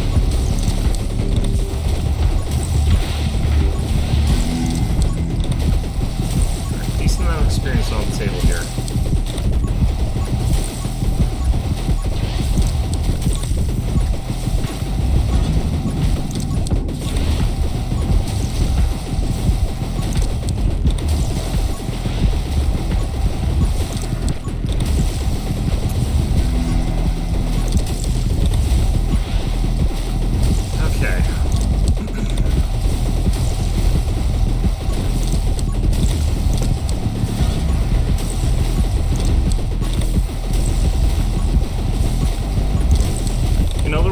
In history where like I would be playing this and I'd be performing like this and I'd be like, yeah, this has got to be like a top 10 performance or something like that. But you know, the internet's a much bigger place nowadays. There's a lot more people doing a lot more things, so your ability to get that top position nowadays is a lot harder because there's a lot more competition for it.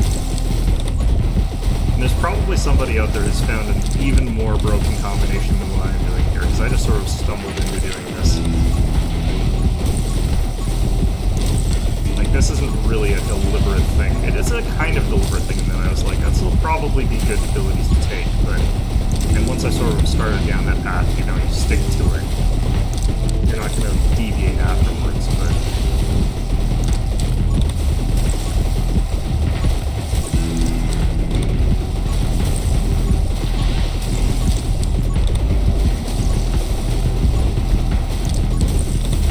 theoretically, we're so close to a level here. Alright, Reaper rounds, take it. 15% damage, nothing to stop that. It's nothing that's gonna, like, really improve our damage output that much at this point in time, because our damage output is already pretty good. 15% is not... like, it has so many percentage upgrades already stacked onto it that 15% isn't gonna clear us any hurdles, but it is something. It applies damage from the butterflies as well, so they're also doing that 15% extra damage, so...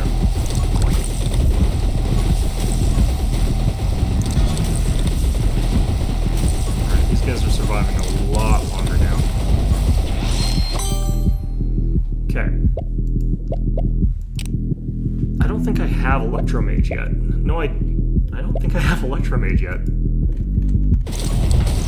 I've been getting electricity, but I think it's from my Divine Shield.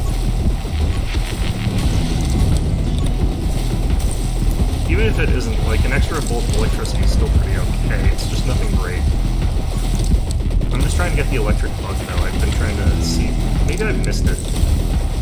Probably showed up and I missed it, but I've been trying to get the electric bug for a while now. It might have come up during, like, times where I saw regeneration or something like that, or something I really needed. So I sort of tunneled on the thing that's more crucial. Didn't realize I'd missed it. And I wouldn't regret letting me have my choice either, so it doesn't matter that much.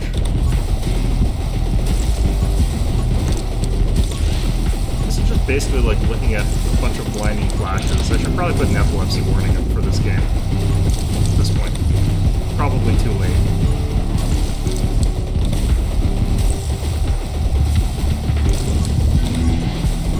Okay.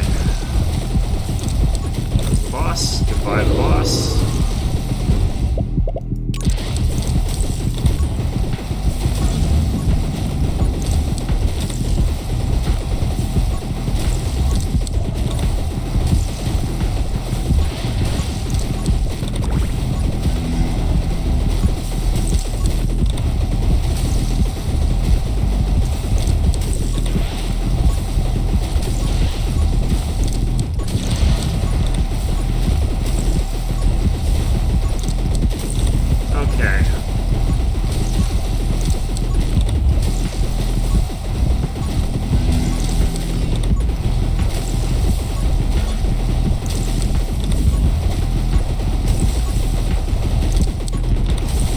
Like they've put the rewards so far apart that it feels less interesting at this point in time, because it used to be like you get your upgrades fairly frequently, so you can think about, oh yeah, this is what I sort of want to take now, and it's like lets you sort of elaborate on your build and do interesting things and see how that works out. Now it's like you get them so infrequently that you're just sort of like in a grind at this point in time, which I'm not a huge fan of.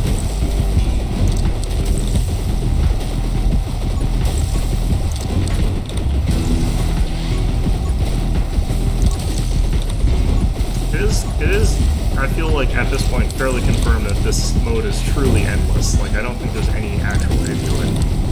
Any intentional end. I think you wait until your game crashes, but I think...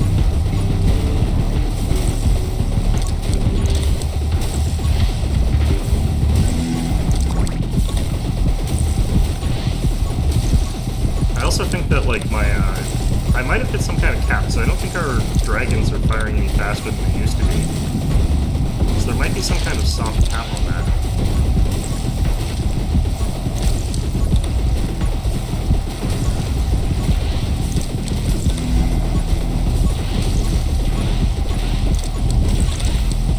Okay.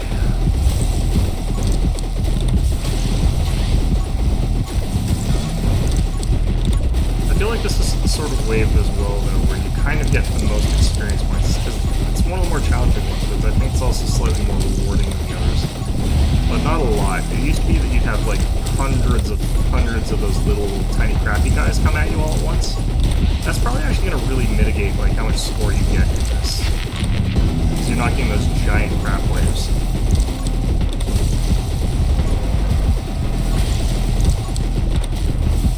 Because those things were like great experience point jumps, and that's sort of what we're missing in this. Maybe not taking those away. They probably did because they wanted to like be able to piece this out and so you can stay in endless mode longer. But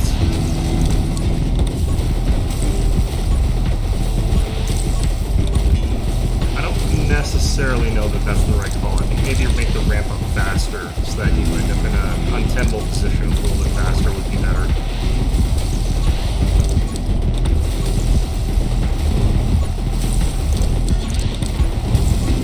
Oh, we killed the boss. Didn't even know he was there.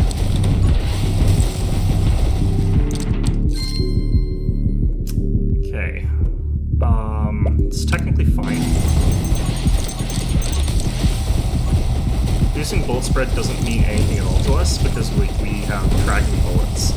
But bullet speed means that they get out there faster, they'll hit things that are farther away, and they'll stay on the map for a little bit longer as well, so it's okay. I would never bother taking it normally with the path build, but it's not a penalty, in spite of what it said there. It's at best neutral. Or at worst neutral. It's at best a slightly upgraded thing to have.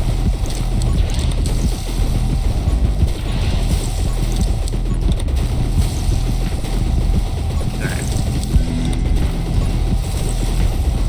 Starting to feel that durability on these guys kicking in. Electro bug.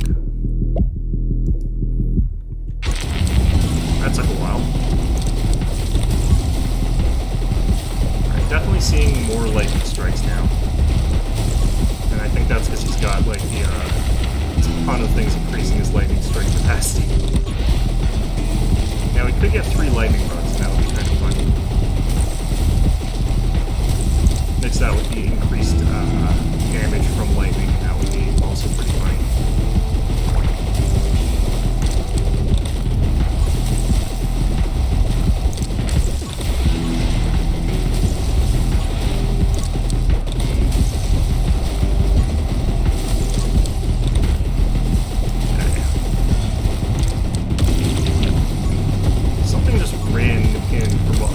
Super fast and actually knocked out my divine shield there. Which feels very rude.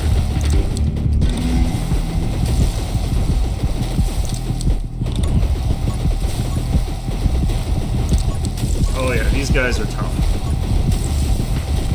These guys all have boss levels of HP now, and they're doing that zoom in thing.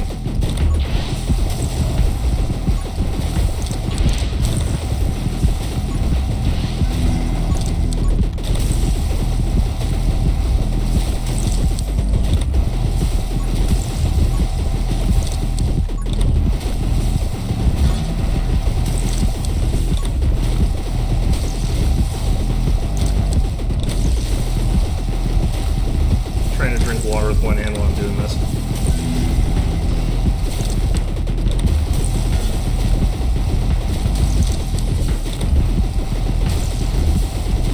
Well, we managed to not die both in real life and in game.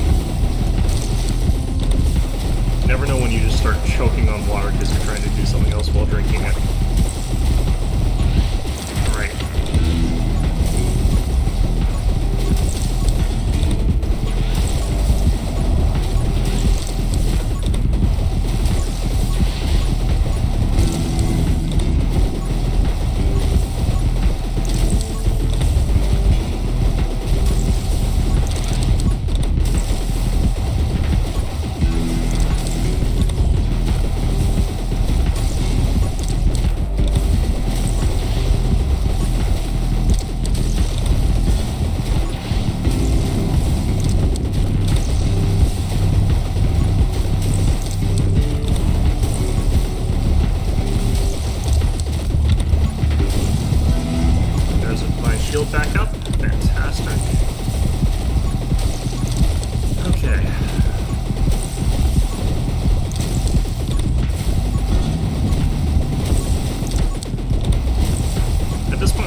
pretty slow.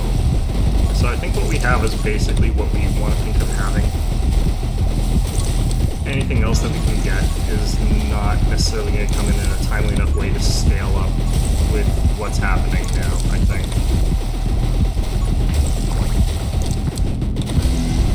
Because enemies are getting tougher faster than I'm getting stronger now.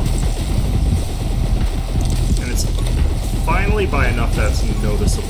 Like, previously it was never, like, noticeably tougher to fight anything. The boss lasted a little bit longer than it used to as well, so...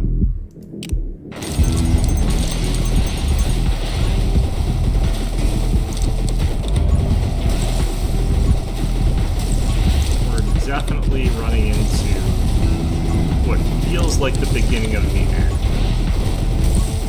But it is just the beginning of the end. Rome took hundreds of years to fall. And so will I. Me and my tremendous hubris. Anyway. Alright.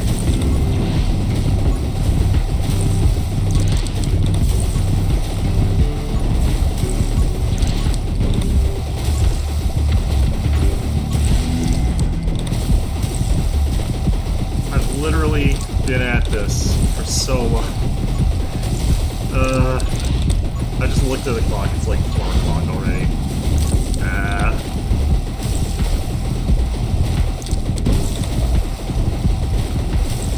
This is like the literal definition of suffering. It's a self-imposed hell.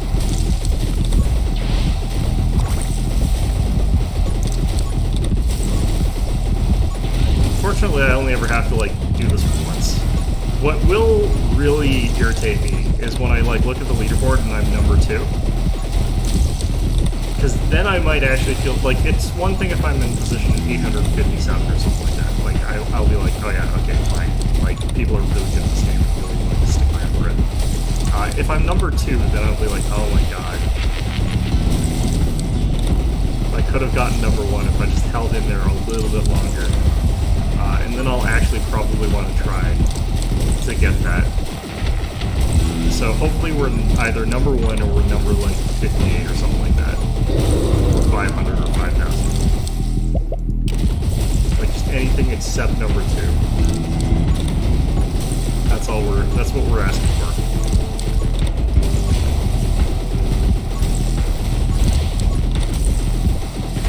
I get the feeling like we're not even going to be, like, top 10 now.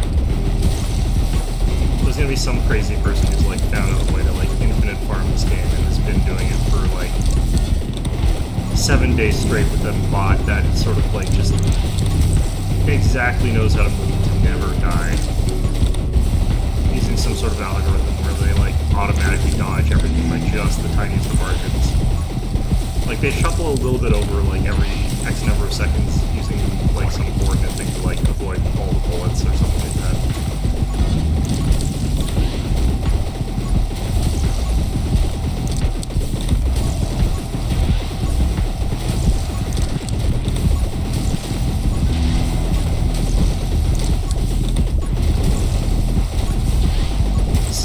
Getting a little bit risky, but despite the fact that it's always constantly getting more risky, it's never actually been enough to get me in like a corner still. I think it's because I'm playing Yuki. I legitimately do. If I was playing somebody else, what would happen is like something would get past our freeze effects and they'd start swarming in on me. And then I'd sort of end up with things like too near me. But with Yuki, she's capable of throwing out guaranteed freezes in every direction, like really, really effectively. So I'm guaranteeing like that the enemy stays frozen, whereas with everyone else it's like a 35% chance. And if you've got all 3 freeze things, it's still a 35% chance 3 times, not a 100% chance. So you're basically doing 3 die checks, and like if all 3 of them come up without freezing, then you don't freeze, and that's more common than you'd think, given that dice distribution. That's like 3 2s, 3 1s or 2s, which as people who play like Warhammer know, that happens all the time. People who play D&D know that's all the time. It's not every roll that you're going to have that happen a couple times every night. If you're rolling 3d6 on something.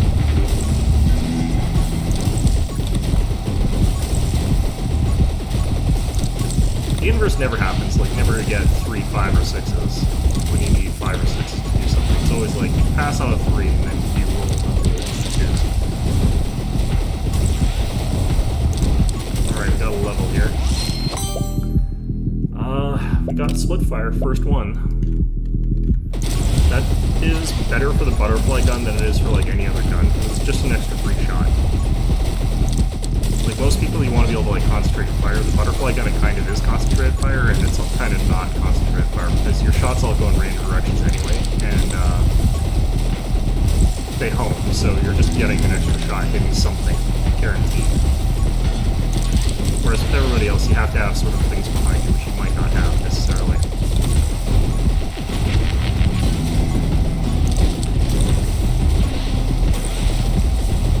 Kill the boss. Alright, Frostbite. 15, yeah, so... I forgot about that. Like, if we cap Frostbite, enemies are taking 45% damage on freeze, so... The fact that they're scaling up doesn't matter as much because it's percent damage, and Shatter is 10% of their health, so they knock out, like, if we kill one thing and then knock out, or freeze the next two guys beside him, I think that's actually almost an instant kill. That's 75% of health.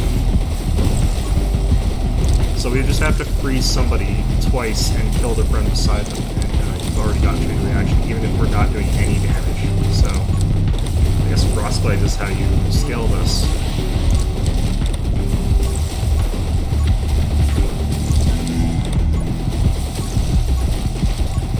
I wonder if like you get the extra damage from the Tome of Elements, because it increases percentage-wise your elemental damage.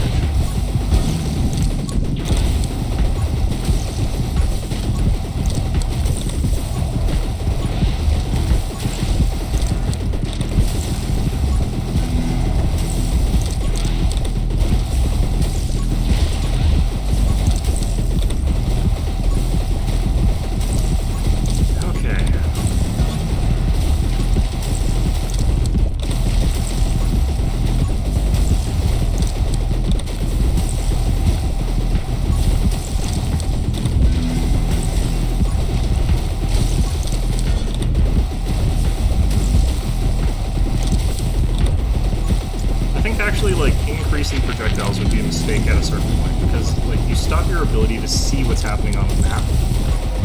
We are already sort of having that problem, but like it could be so much worse for us. Oh, there goes the boss. He almost got hit from behind while we were doing that.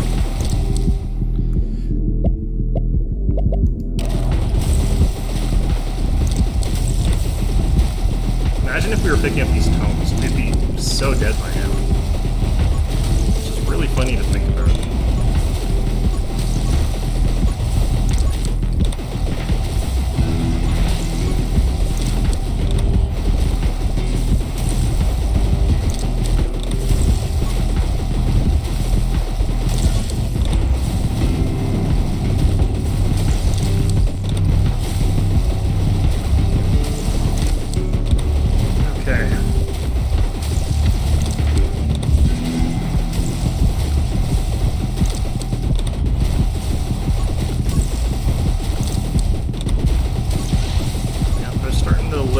They can't move.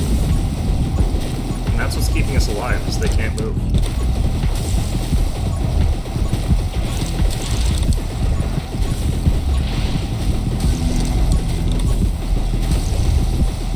I don't think Shatter, and I don't think Deadly Frost actually scale up based on anything. I think it's just always 15%, 1%, and 10%. Although that becomes 40%, or 45%, 3%, and 30%, so still pretty good. Yeah, if they had a way that it could...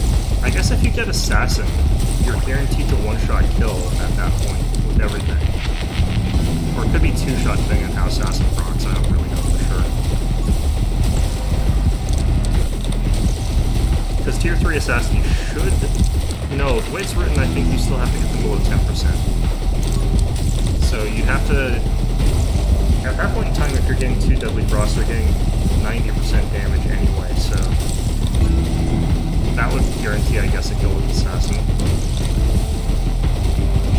Double Freeze, I guess, all you would need it that way. You wouldn't need Shatter.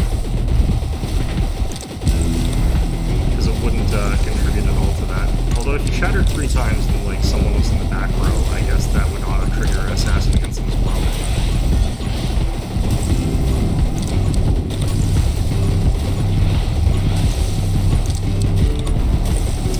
Let's see here. There should be a boss around somewhere. Yeah, I can tell the way that's supposed to work right now is like the enemies swoop in really close to you because they're high speed. Some of them get frozen because you got enough bullets to cover up that sort of thing.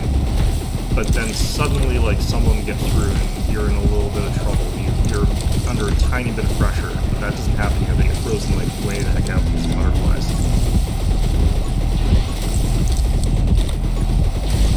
And it's gonna continue being the case, like, even if they get really fast. Warp speed kind of fast.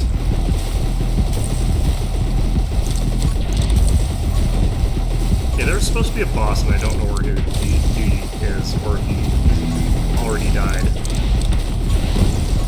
But I'm pretty sure there was supposed to have been a boss by now.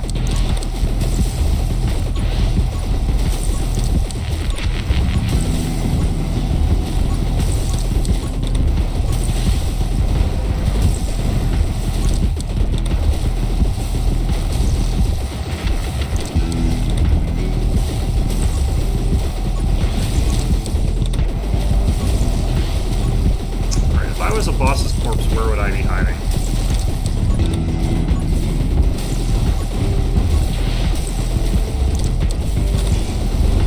Maybe they've stopped spawning bosses at this point in time.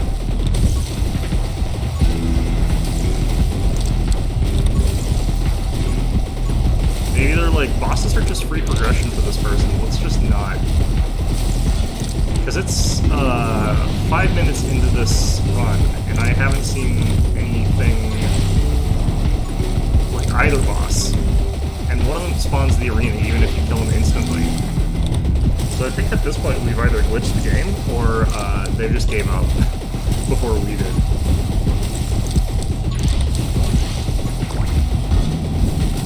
Oh, there he is. I wonder how long ago it's been since I killed that guy. Alright, let's take that.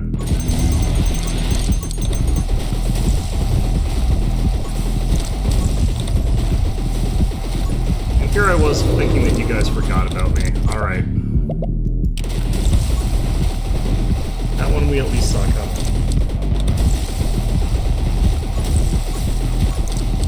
And we're about to get another level up soon here, I think.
Take the last set of Frostbite, because that's an extra 15% max HP, which I think is how we kill things now.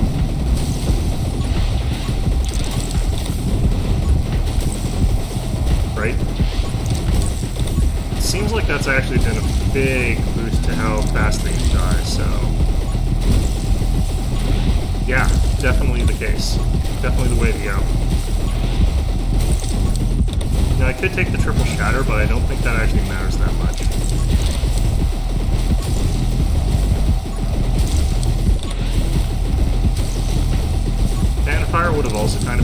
but it reduces our bullet damage a little bit. Like, triple Fanfire reduces your bullet damage by a lot.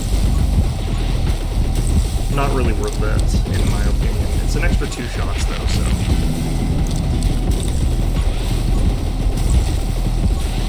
But we scaled better off of bullet damage rather than bullet amounts, so... Just because our butterflies also are bullets, essentially. So we'd actually be losing shots off of, instead of just losing shots on 4 bullets, we'd be losing damage on 10 for an extra 2 bullets, so...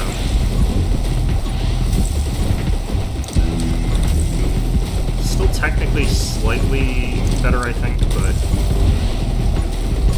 No, I think it's actually just 8 bullets, so I think it would be better to get Fanfire than not to have it, but literally any other upgrade would be stronger.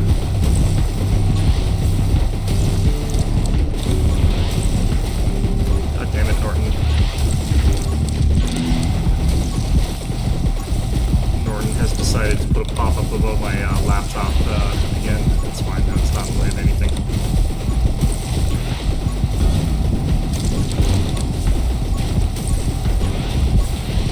Boss. There goes the boss. Wait, where? What? There we go. Let's leave that. I don't really care about the bullet bounce itself at all. It doesn't, as far as I know, even work with this gun. And, yeah, reducing your damage by 10% for bullet bounce is the worst of ideas, I think. Yeah, it might actually work with this gun. It's just hard to tell the way that it is, but even if it does, it's definitely not worth taking.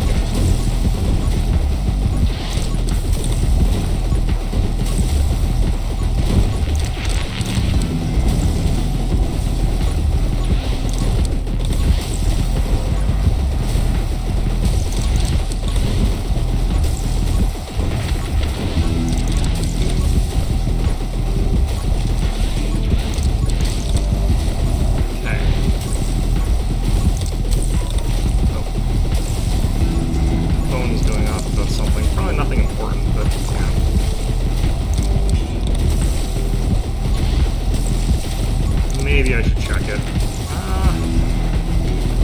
Yeah, I probably should. I know that my brother's got COVID right now, so gotta be a little bit more on top of those sort of things. Yeah, no, it's just promotions. It's fine. My brother has COVID, but he's fine. Like, it's not really serious or anything like that.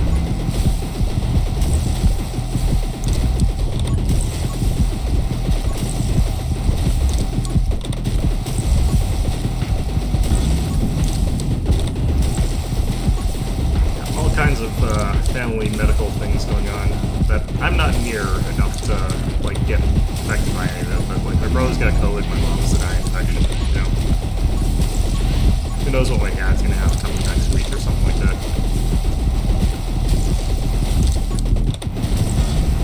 Where's the actual boss? There he is. Alright, he's dead.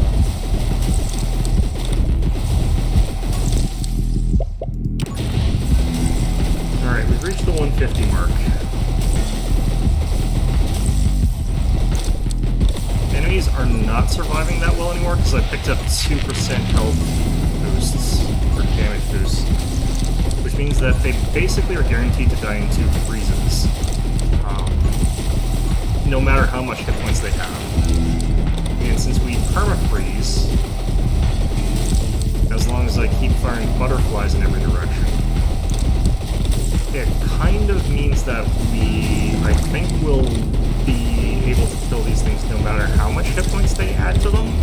Like, they could give these guys 5 million hit points, and I think we still kill them. At that point, I might have to triple freeze, but I mean, by that point in time, I think, like, what we worry about is the move speed that they're giving these guys, not their hit point total. But they're still evaporating, like, real fast against us.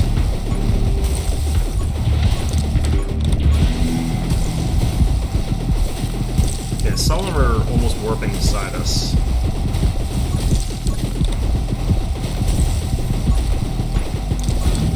This is where Hina might be technically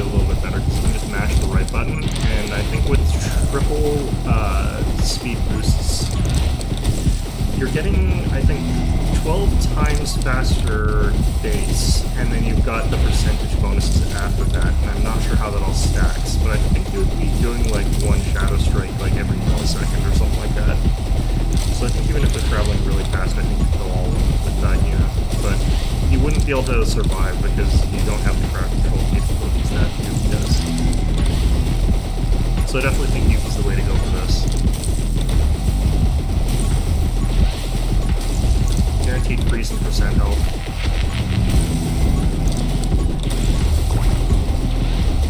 I feel like fire should be a percent health thing as well. Like, it should burn slowly a percentage of health over time or something like that, instead of what it does, which is just low damage, I think. But I'm not 100% sure about that. Maybe there's some more to fire damage that makes it a bit better, because it seems to do well against bosses, so... Alright, we're just about at a level.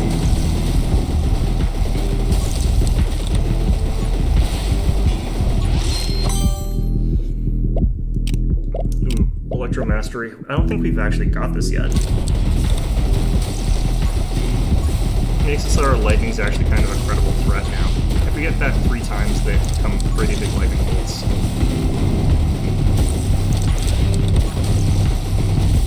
Prior to that, like, even though we're flinging up quite a lot of lightning just by volume, but we've got the many speed boosts, I just killed the boss free.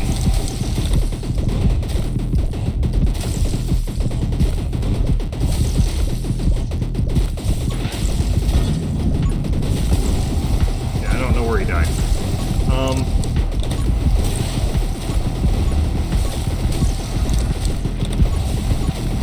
No way of knowing as well. Like, there's just too much crap on the map here. There he is. Okay. I heard the very subtle, like, audio cue that says I killed the boss. Okay, take aim. Bolt speed. This is technically fine. Like I said, this one doesn't actually help us any, it doesn't hinder us at all either, so just take it.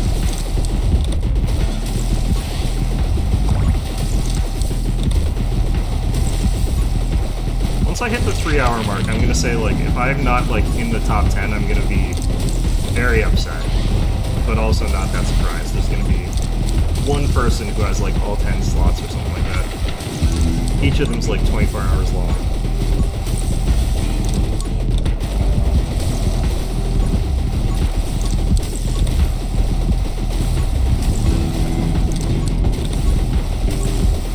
Like gonna be a 5-hour long Let's Play, one run of 20 minutes till dawn. It's gonna be the most ludicrous video. I can't even imagine that this is watchable. Because, like, I can't tell what the hell's going on. Like, how is anyone else gonna be able to tell what the hell's going on? Oh my god. Where even is anything anymore? I can't find the bosses after I kill them anymore. Like, I'm just an indiscriminate, like, blob at the center of a bunch of blobs spewed in every which direction. Enemies are invisible because there's, like, too many particle effects. Bosses immediately evaporate.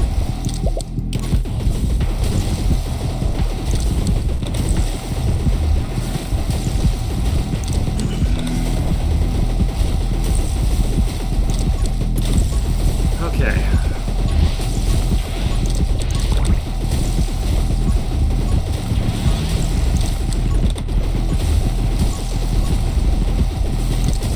Seen death rounds. I don't know if that's because I don't qualify for them somehow, or if I just haven't been lucky enough to see them. But I don't even know if they'd be any good anymore. They're like 10 extra damage base per munition, which stacks up really, really quickly, and it also has all of the multipliers added to it afterwards. So it might actually be really powerful at this point in time, as well as the multipliers that I'd be adding to it right now. Our bullets have a lot of percentage bonuses in them. But at the same time, I'm not actually sure if that would be the case, because it might just be, like, get lost amongst the shuffle of, like, all the other bullshit bonuses I'm getting. I'm also not too sure how, like, the Dragon Power bullet buff works entirely, like, when in the calculation that comes in. Because given the damage numbers, it feels like they're part of base damage, and then they get multiplied. And if that's the case, then I'm getting like hundreds of points of damage from Dragon Power. Like literally over 100. And that, I think, is then getting multiplied, but I think the base amount from that is so high that an extra 10 or even an extra 30 for 3 times would be virtually nothing. Alright, we're seeing that the gun, or the eyeball enemies, the ones that can shoot, aren't really getting off very many shots as long as we keep firing, and that is because we're perma-freezing the map. Which is kind of the worrisome thing here, because I think I'm actually taking back control again. When I was saying that, like, we're in a position where, like, we're starting to see the descent, I think I delayed it by taking an extra 30% health damage. So we'll still technically be in that position of decline where, like, the enemy is now getting closer and closer and closer to us, and eventually we won't be able to stop them from getting to us. Maybe. But we've certainly delayed that. And I'm not sure that that's ever actually going to be possible unless these things just move at the speed of light. Like, they have to move so fast that they come in at an interval where the butterflies can't intercept them. Because otherwise I can just keep spinning. Just bring up double lariat, except I think that would get me copyright strikes.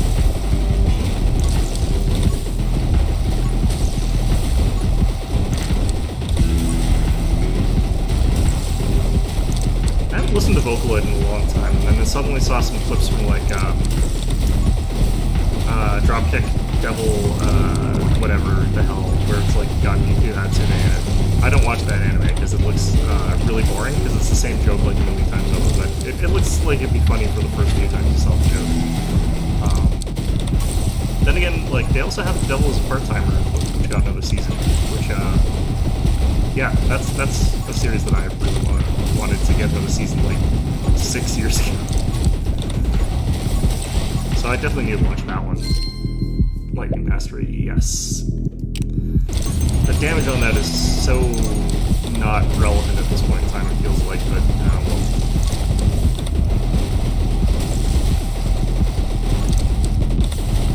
It does help. It does help having that extra bit of damage, because we're just trying to whittle away that 10% faster, so that we, or that, yeah, 10% faster, so that we can do the double freeze and then kill. And since crowd control doesn't last as long as it used to, they actually get double throws much faster.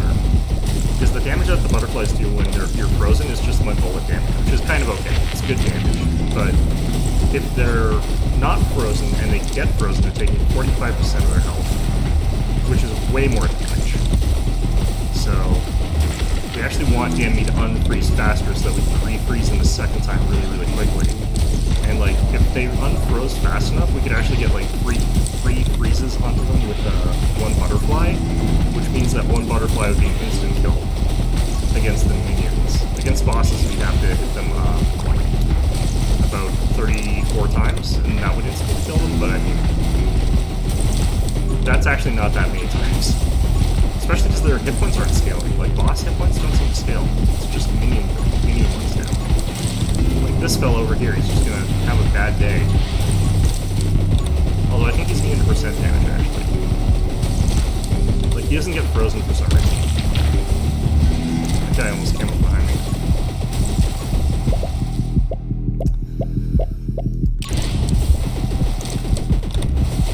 Okay. We're almost at the 3-hour mark. And I'm wondering if I'm going to have to create, like, an artificial cutoff for myself if I'm just going to stop. Because I do think that my game will not get recorded if it crashes. And that felt like an ominous moment of, like, yeah, maybe I should quit while I'm capable of quitting instead of getting kicked out. Because, yeah, I don't want my game to crash. I think I would lose the progress if that happened. So I think maybe we go a little bit further, and then we suicide.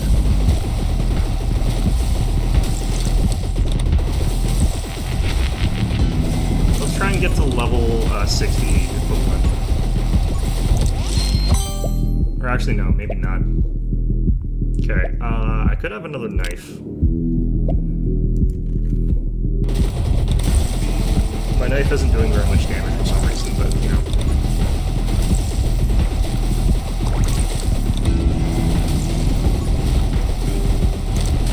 Ooh, look at that. Like, I almost walked into one of those even though they were in that sort of danger bubble.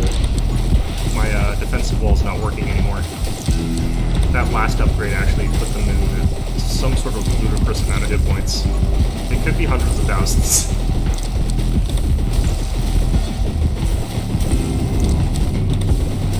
Because, like, they don't unfreeze fast enough to freeze 3 times for me to be running forward into them. So if they have to freeze 3 times while I'm running towards them, then I'm not going to be able to kill them before I run into them. So I kind of have to move slowly, move defensively. Oh god. Okay. Yeah. No. Let's end this now. Let's point that in that. Okay. Never mind. I was overestimating the danger here. Okay. We lost our shield. There we go. There we go. Come on. Last one. There we go. Alright. Oh wow. Yeah, no, there's people who are way, way, way higher than us. We have 43,753 points, but yeah, no, I think that my computer would have crashed if I kept going there. Rank 4,771. There are people who have gotten some real exploity shit if they're getting that much higher, because how do you do that without your arm falling off? Oh my god. Okay. Yeah, no, I'm fine with that ranking. Okay, like I said, I feel like I could have gone a lot further, but I was really risking not getting anything. So that's the sort of risk there. Okay, so let's bring up Song of Conquest. Let's never play this again. I kind of want to like take a quick break to like show you what I've been playing on my off time, but we can do that later. So I have to play an extra 2 hours, 2.5 hours. So we'll be ending at 7:30 today. That is going to be rough, but should be fine. Okay, so what we're going to be talking about today is I have to figure out what I think like the counter strategy that Loth is going to have to take against Arleon, because I think that Loth doesn't do too well against anyone currently. Their magic got hit really hard in their spellcaster nation that doesn't have a ton to compensate them for it. Now, they're theoretically very arrow resistant, but the arrow resistant units are not the heavy hitters. The heavy hitters are things that are not necessarily that capable of taking out ranged units without dying in the process, and vice versa. So if we take a look at Plague Rats, these are an excellent unit. They're really damaging, they're really dangerous, they're capable of getting in there and really wrecking face, but if you're capable of shooting them a couple times and reducing them to manageable size there, they're practically useless. So you do have to have a huge number of them, and you have to have them with enough health bonuses that they'll last. If you've got them up to 9 hit points, which is not too hard, you take Healer and you take the level upgrade, brings them up to 9 hit points. A stack of 100 of them is 900 hit points. At that point in time, an arrow brings them down to like 60. And a second arrow from another stack is going to probably kill the squad completely, because that's quite a lot of damage, because they'll be berserking minus 25% defense. Actually, let's double check something. What's the ranged offense on these guys? It's 17, so you're up by 12, and you're probably getting ranged offense against Loth with these guys if you're going for rangers. The damage value on these guys is actually really low. It's only 3 to 4, so 20 of them is dealing like 60 to 80 damage. It's just that it gets multiplied by a bunch. So it's not actually that much damage from these guys, honestly. You get to add the lethal range though, so that adds another 50%, so you're probably looking at plus 62% damage from these guys, if not more than that. Plus 62% off their damage is what brings them up to sort of credible threat range. But yeah, the rats can still tank through that pretty easily. The second shot, when they're at minus 25 defense, they're like negative defense, they're taking an extra 25% damage off that. That's when they get sort of wiped out by arrows. But that does mean you're getting shot at by 2 units in that sort of sense. Earthbound Legionnaires, they're kind of okay. their troop size being so high means that they can actually get some decent damage, but I think they're actually quite a lot lower than these guys here. It's just that with twice the numbers, that's actually a fairly decent amount of hit points, or damage points. Health 18, melee offense 12. I think these guys trade okay into these guys at the end of the day there, just because their offense is going to be so much higher when you've got that many more of them. The protectability is going to make them a little bit tricky in some ways, but I think Legionnaires still win. The problem with them is that the building they come out of costs a bunch of resources that it shouldn't. So I don't know how easy it would be to mass large numbers of these, and they come out in relatively low numbers without like a complementary unit. So you're looking at a unit that's kind of okay. The nice thing is that they'll sponge a ton of hit points from things trying to shoot at them. They're just not going to take too much damage. But I think the Shields of Order might actually be tankier against arrows by enough that it's not going to matter. If you were to compare the two. So that's kind of interesting. Two of these do have 36 hit points compared to 25, so they are getting more hit points, and they are going to get more value out of hit point bonuses. So they're tanky enough that arrows are not great against them. They're expensive enough that I don't know that going 2 of them for every 1 footman means that you're doing well, or 2 for a Shield of Order. I don't think that that's actually good trading at that point in time, but yeah, it could be an okay sort of unit. It's just, if people are going rangers archers, you're still losing to the footmen with the legionnaires. Because you look at one building's output compared to another building's output. You'd be getting 2 legionnaires, they'd be getting 2 shield of order and 2 archers, which is way, way, way better than 1 legionnaire. But you could get 2 legionnaires buildings, I guess, for the cost of 1 medium, essentially. These things, these guys are okay. Like, they only provide like 1 order, 1 arcane, which is not enough. I think that you want them to be providing more magic for them to really be that useful. And these buffs are too weak. These buffs need to be increased. Honestly speaking, I think every single musician in this game should have their buff ability like doubled in effectiveness, if not a little bit more. Just because they're so bad. Like, if you're taking these sort of units, you're taking a unit slot where, yeah, you can sort of have just like a 1 stack of these guys or something like that, standing in the back using their song or whatever. But that scales so poorly later on, when you could just have like a spellcasty type unit. Like, in this case, you'd be still getting the same ones, but you could have like the Necromancer and get extra magic pips and then use that to cast a bigger spell for a buff. So I don't necessarily love these things, but the nice thing about them is that their stat line is actually pretty beefy. These guys are about as good in a fight as one of the Legionnaires. They're a little bit less defensive, but their damage is the same. Their health is the same, so they're very, very similar in a lot of ways. They're just a bit squishier, and their troop size is half the size of them.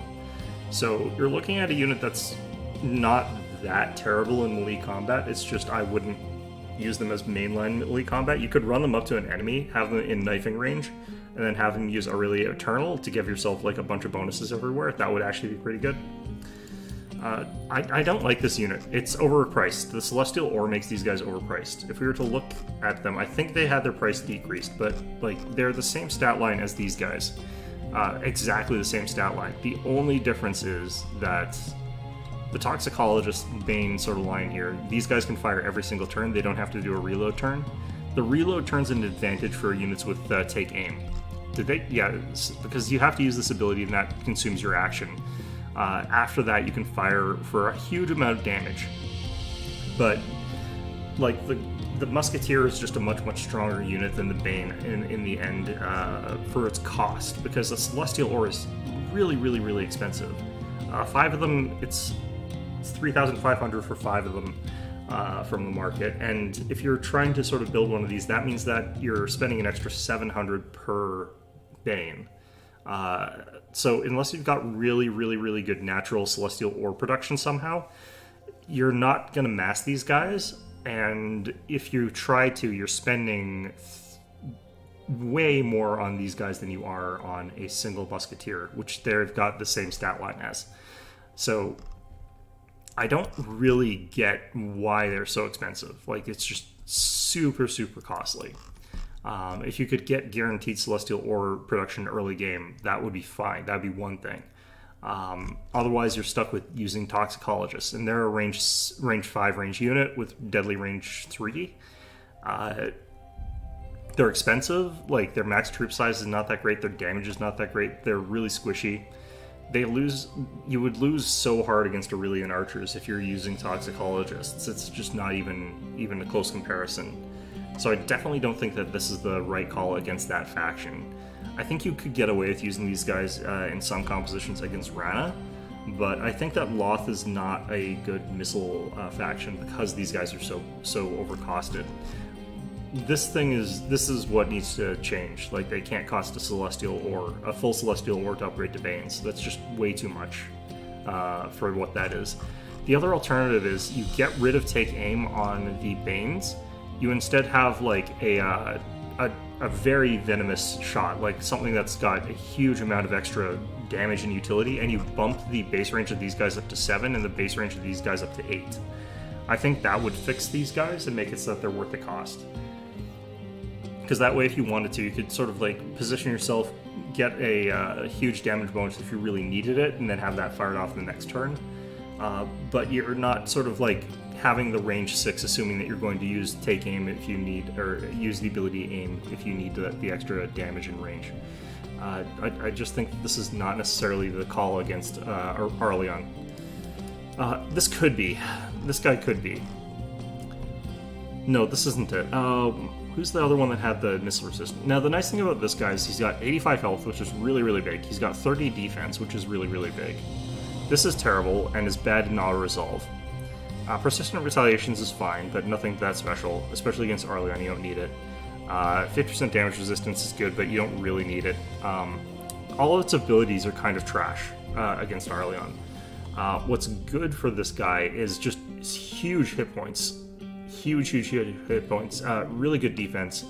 Decent movement speed. The fact is that this thing could cross the map, take a whole ton of shots, still be alive, move up again, and still be able to like deal some damage. So this thing has got some potential. The only problem is it's only got 1 destruction gem. So I don't think this is the best call. Seneschal, this doesn't have the shield. If it had a shield, because this is supposed to be the equivalent of a knight, this would be really, really good. It is nice that it's got a good split of magic pips. And then you got the Legion / High Legion. This might be what you end up having to get, because I think this does have shielded at max level.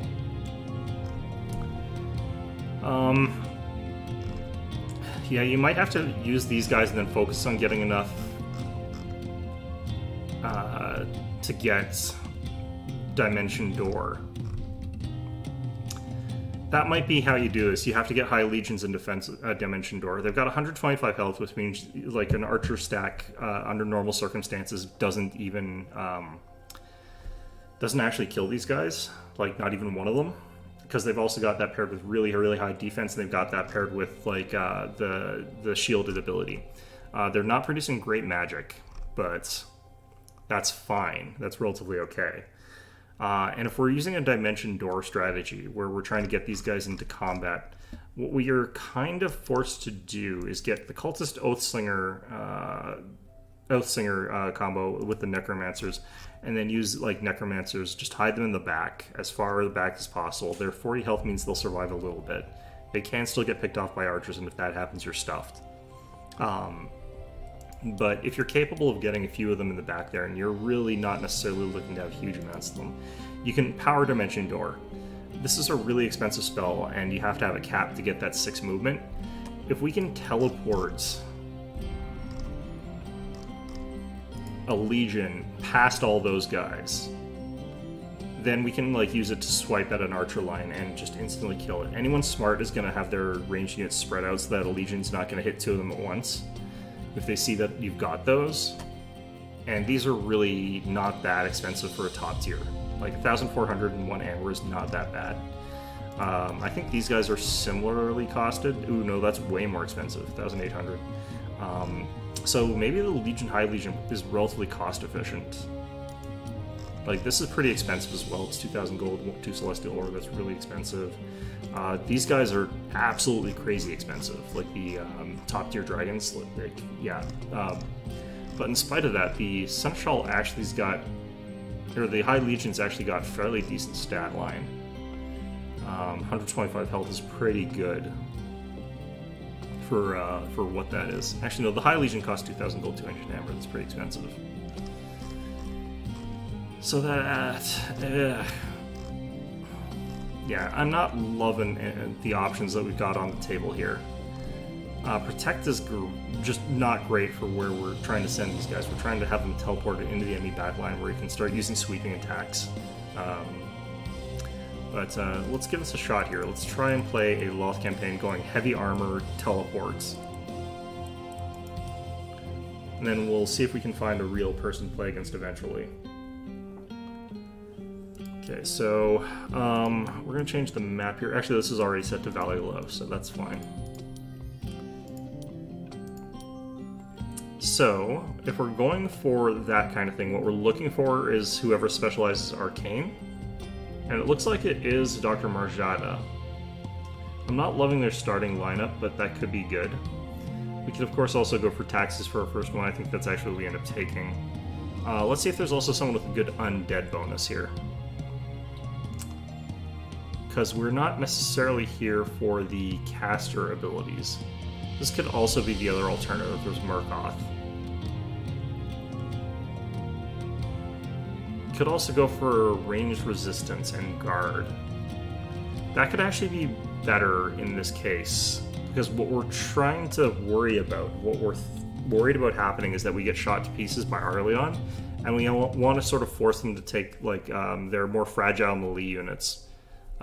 If they're forced into a situation where they're taking a bunch of the Fairy Ragers, those things are just kind of bad in a lot of situations, and you can use Dimension Door to, like, get beside them and kill them from a position where they thought they were safe as well. So the strategy still works. You can use the Cultist to, like, pick at them with ranged attacks. We're not looking for undead specialization, so we're not actually looking for Murkoth here. But we do need the Order cast, so Dr. Marjada might be the best way to get that guaranteed. It's just that we're wasting it on spell damage power because we're not doing spell damage. The other ones that would count would be this guy, Wish the Return. This could actually be better because we're starting Arcane Essence and we're getting Order Magic, so we're kind of getting two things. So that might be our first combat one. We start off, though, with Magnolia Silverlink because we want the taxes. And then, yeah, we go against Arleon and see what we get.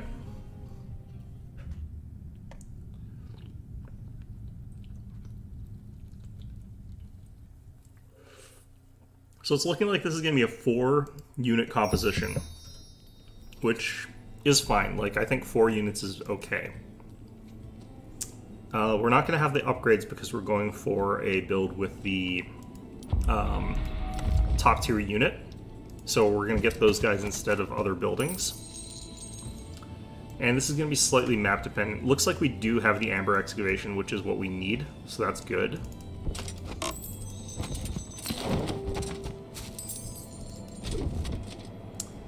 Alright, so I think the first thing that we're going to want to start with is the Stoneworks, just so that we can start getting our economy rolling a little bit. We are going to want to get the Aurelian Sanctum, which is relatively inexpensive as a building. So that's how we sort of do that. I'm going to need to collect some Celestial Ore, though, so we might also need to start Market.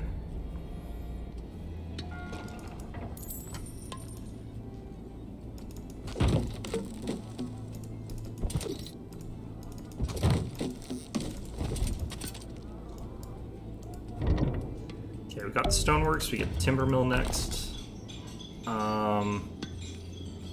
What do I need to save Glimmerweave for? I don't think I need to save Glimmerweave for anything in the meantime. So I think we're okay with spending that on upgrading this.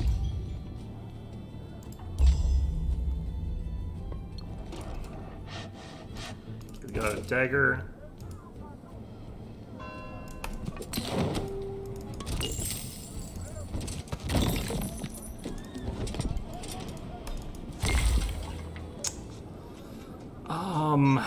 9 Oathbounds is quite a lot of Oathbounds. We'll take it.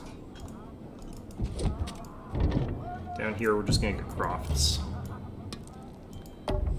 Again, I don't need the Glimmerweave for anything in particular, so we take that to accelerate what we're doing. And we can get the Arlean Sanctum now. I think I need another building to upgrade it. Should be able to get another wielder now, so now we have to decide what are we going to do. This is the one that lets us survive this sort of stuff the best. This is the one... No, not you. Where's the... This one, I think, might be our best bet. Because Order Magic is going to be good for us. Arcana Essence is what we're looking for in terms of, like, what kind of Essence. And we're not specializing over much in Undead. Because we do want to have human troops and undead troops. We don't want spell power. And I do want this to be a spellcaster character, though. Okay, so you are heading up this side.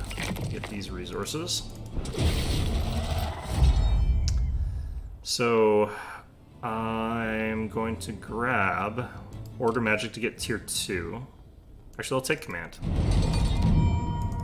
Because we do need it.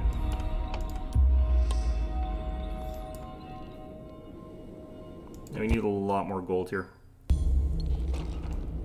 Okay, so Silverlink down here, I need to get a level up for taxes. March would also be kind of okay, but it's not really what we're aiming for here. Double Celestial Ore, that's kind of perfect, but I can't actually expect to have this every game. In all honesty. It's bad habit forming to sort of assume you're going to have that kind of resource distribution, but we'll take it anyway. Okay, so we got this. We do need to have the Scholars, and I do need to have the upgrade to get the Oath Singers, but I don't really care about the Oath Singers that much, so maybe we just do this for now. And just not worry about it for a bit. 4,000 gold is going to be a little while, it's fine.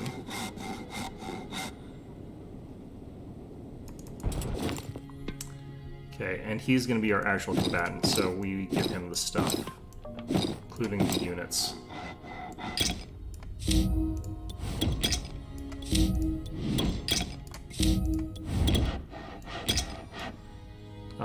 Actually, let's do this. There.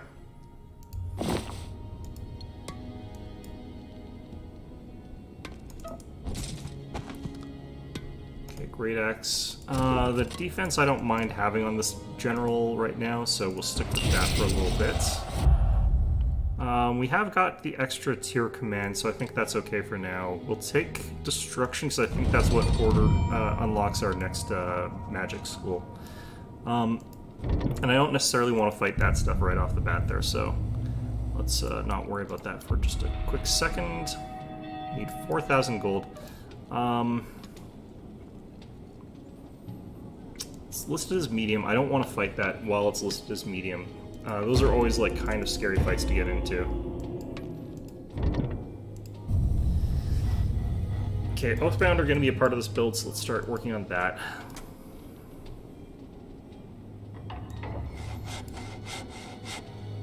And that's all of our money again. Alright,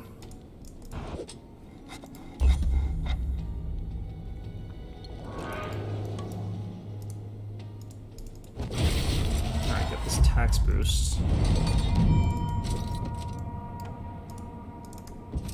I wish there was a way to get around this side, but it actually gets blocked off. It's just slightly awkwardly placed. Alright. Wait, why can't I get this guy? I shouldn't be able to. Interesting. Alright, the thing that's actually least useful to have with us right now is the rats. Even though there's quite a few of them. That is very few Arlean Scholars. Alright, this is what I needed to upgrade. Oh, that's fine. Ancient Amber, I need 5 of it.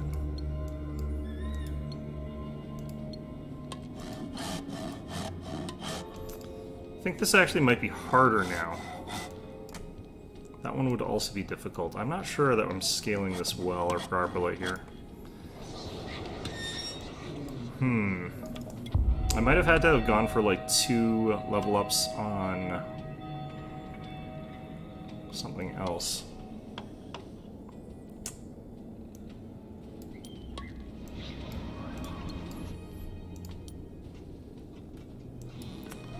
Okay, we upgrade this for the income next turn, but this is a super bad expansion, I think. Just because our early units are quite weak here. Alright, that gives us a little bit more durability for this fight. We're still probably going to get shot, but...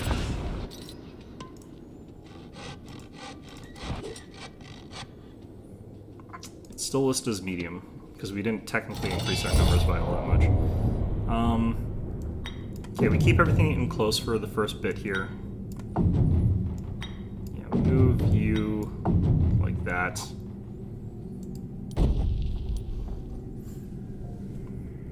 I think one of the flaws with this is that they've got too many different units from each other, but it's not really something I can really do too much about.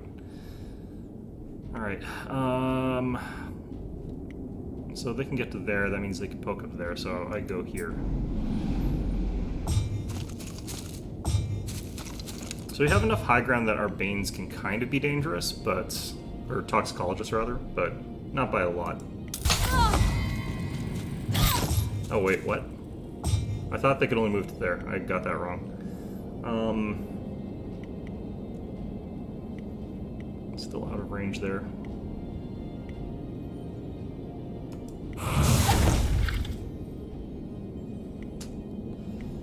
Okay, so we can use Dimension Door now, which is really expensive for what we'd be getting. Like, we'd be moving to, like, here. And then I'd be moving not nearly enough.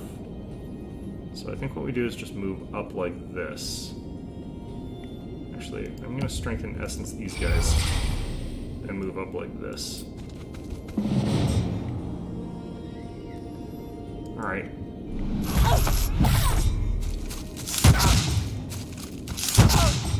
They're just going for those Banes.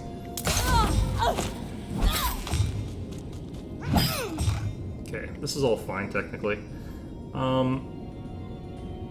Could use Repel or something like that, but I don't think that really helps as much. Let's just hit these guys.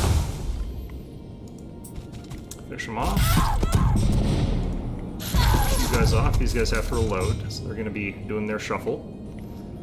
And I'm actually going to take high ground and move up like this, because even though we'll take 50%, we're still gaining it back because we're in deadly aim range now. And we're doing trash damage anyway, so kind of who cares. Move you like that.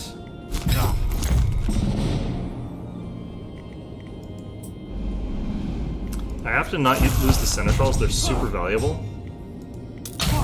But everything else I can kind of lose here. And I have to remember I might not be able to auto-resolve, or I might have to auto-resolve those, in which case I'll sort of be stuck there for a while, since that stack is kind of garbage. Should level off that, though. Get another level of command, unless I can, I definitely don't need those. Yeah, Order Magic Tier 2. I don't need Order Magic Tier 2. Let's get that. I guess we'll start working on a Cultist stack. Oops, I forgot that stuff. That's fine. Okay. Let's grab that later.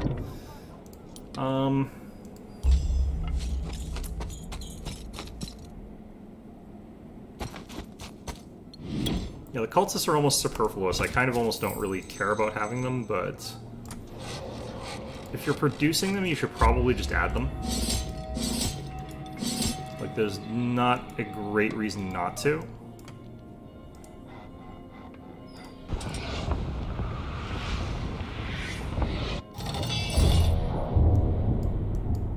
Let's move the Scholar back there, you back there, you back there. There's fine. Actually, where they're attacking from, I might go up there.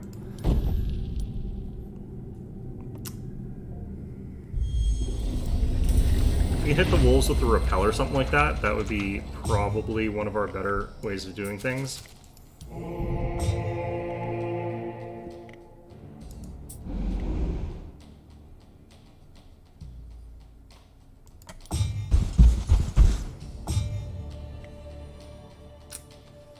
Okay. Nothing doing as far as that goes. Let's go ahead and give you that.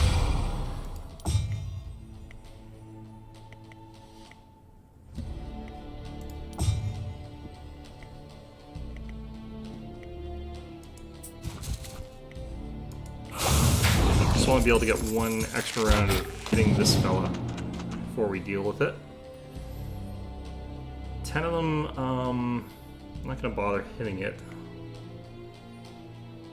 This is only 3 hexes. Sabotage could be an okay spell this turn, but I don't think it's great. Rupture could be okay against those archers.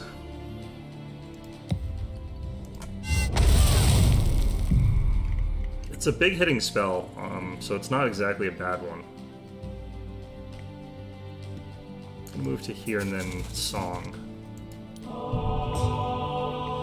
I have to be more careful about this, I feel like, than I should, but this is range resist, strength and essence again on down. I think that's just about cap.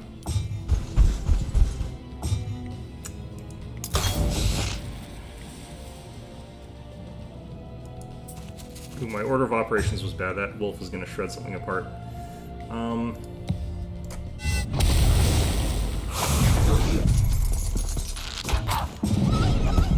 There we go.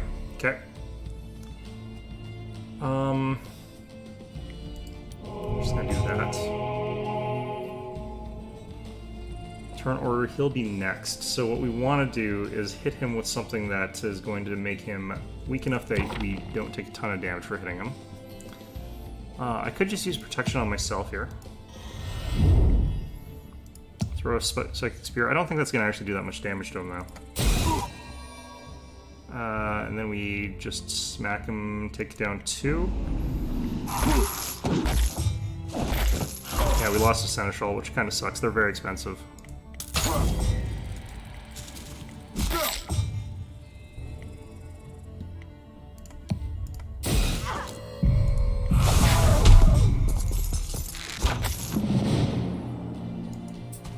Alright.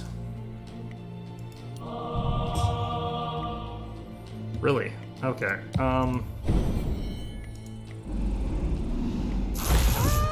They're a good unit, but I kind of have to preserve them for a bit because I'm not getting more of them.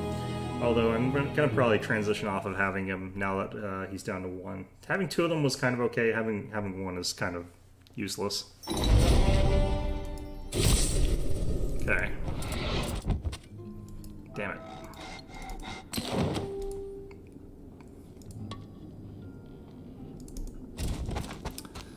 Alright, got 1,200 something. Let's get another Croft. Wouldn't mind getting a Croft over here as well.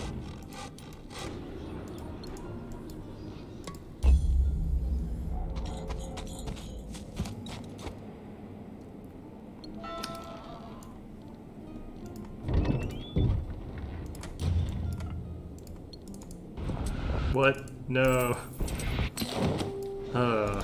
Okay, well that sucks. Okay, with those, I should be getting one of our resources for one of the things I need relatively quickly. Need 5 of that to upgrade that building, though. That's kind of gross. Let's go trading post. That'll let us get our upgraded units online eventually. Okay. So at this point in time, what we're going to do is drop our Seneschal into here, and we're going to split stack our Scholars, which is really risky because now they're just these 2 tiny little weakling groups, which can die incredibly easily. But yeah, that's how we do here. And I can't get Arcane for some reason. I'm just getting nothing but Order, which makes kind of sense, but still sucks. Okay, let's do this. So this is plus 11 offense compared to 1 offense and 7 defense, and I think that I'd rather have that. We'll throw this stuff on you just in case, but it's about fine. And I'm going to expand south for this particular instance, just because this has got the gold and I kind of need a lot of gold here. This is kind of okay.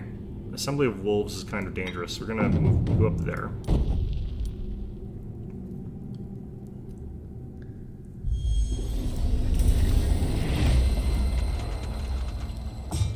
Now, the risky thing is I kind of just have to hit them with our skeletons. Like, I can't really afford to not hit them. Like, if I didn't hit these guys here, they'd run up and just kill all my range units.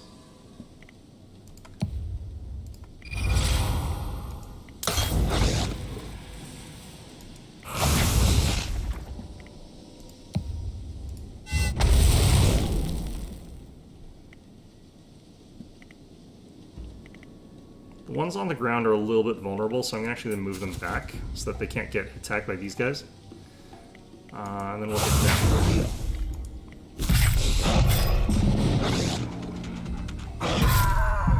God damn it.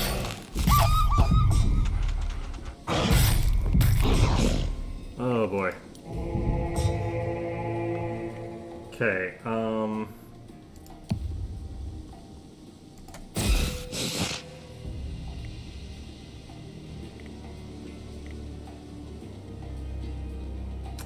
I can't move because I'll take a ton of attacks of opportunity, so I think we just have to do that.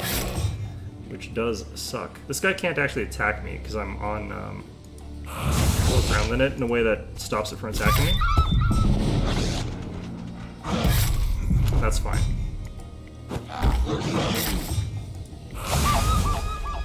Alright, well that actually kind of sucked. But we lost kind of expendable units I don't care too much about. The Toxicologist we knew we were going to lose eventually.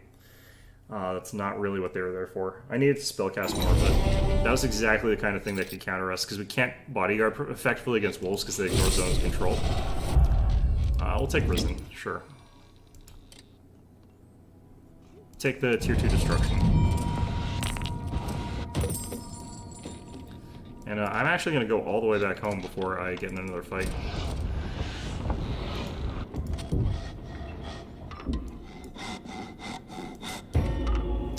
Yeah, really wish I didn't need Glimmerweave of all things. Alright, let's get that upgraded.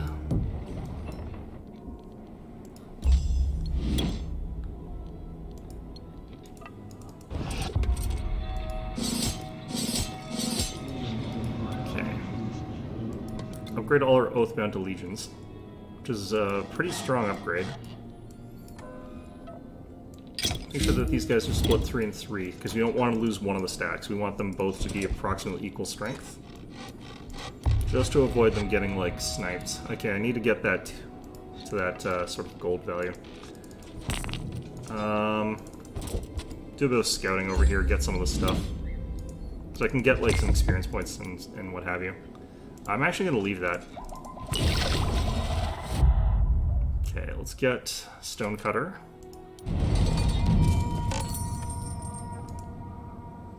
Can I get that without dying? Maybe. Can I do this without dying? Maybe. Got a nice tanky block of Risen to sort of deal with these guys. This is a lot less scary of a composition because they aren't going to resist magic. They just resist ranged, so magic doesn't count. Their protect ability does defend against magic, though, so.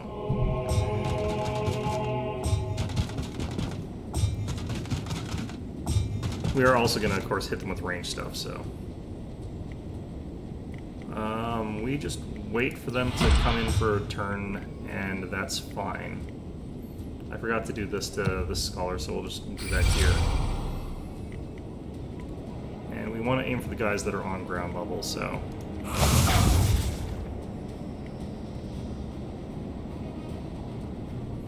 Not even doing enough damage to deal, like, with their shields or something like that, or their first hit point. Okay.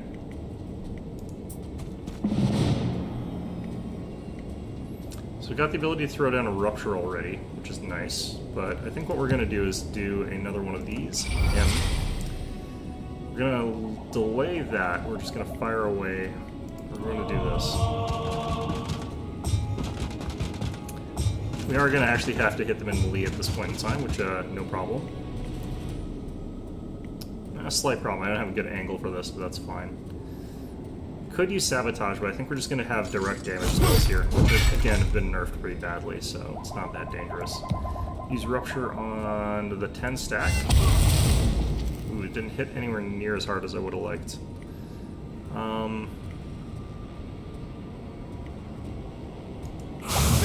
Hit that. Rupture on this. It's because these guys have a lot of hit points, I think, is the main problem with that, but... the resistance attack there, it's fine.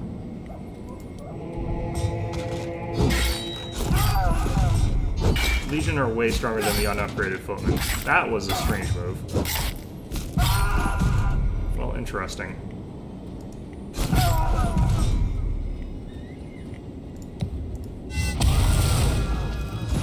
So the spellcasting does give us some level of oomph to hit them with, which is why I like it, but I'd much rather have, like, Dimension Door and Repel and stuff like that. For Repel to work, though, we would need, like, some real range power to sort of back it up, but... So that we don't have yet.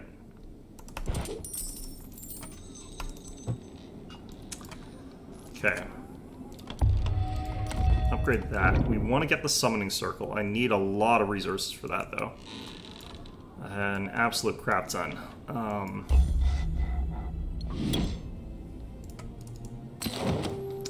Okay, just grab that. We'll take this. And then we were going to start heading down here. I'm going to grab the stuff with this character, for the most part. But I want all the experience points on this guy. Guess we're just going to take Order 3, or max order, so that we don't have those abilities coming up anymore. I don't quite need another unit slot yet, although that would be quite good to have. Are those better boots or worse boots? I think they're worse. They're the same, never mind. Okay.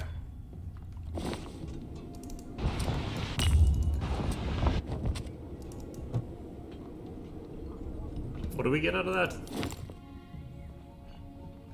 I don't even know. Alright. Let's go Croft. Keep getting money.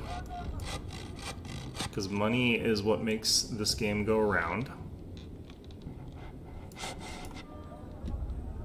And we're getting a lot from the gold mine. Like, it's one of the best ways to sort of increase your income is to get, like, gold mines. Okay, I can actually afford to buy some upgrades and stuff like that, so I think I'm gonna try and do that now. So for this I would need 7,000 gold and I need 2 Glimmerweave. We'll get Glimmerweave next turn, I think.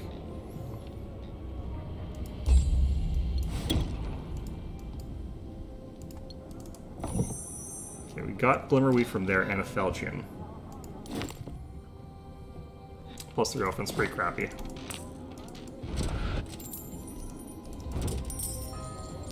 I kind of need to spend the Glimmerweave on this, though. I do want the level. God damn it. Okay, Order 3. I'll take this, actually. Wolves again. I hate fighting wolves with this comp. Okay.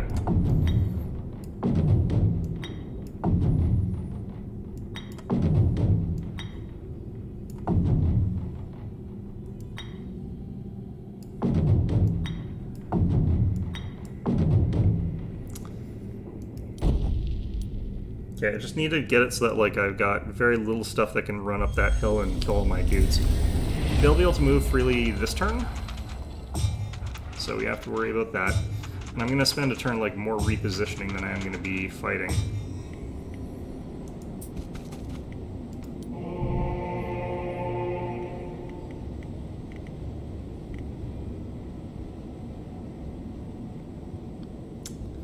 Okay, I wish the Risen were a little bit faster, but that's fine. Let's move to there.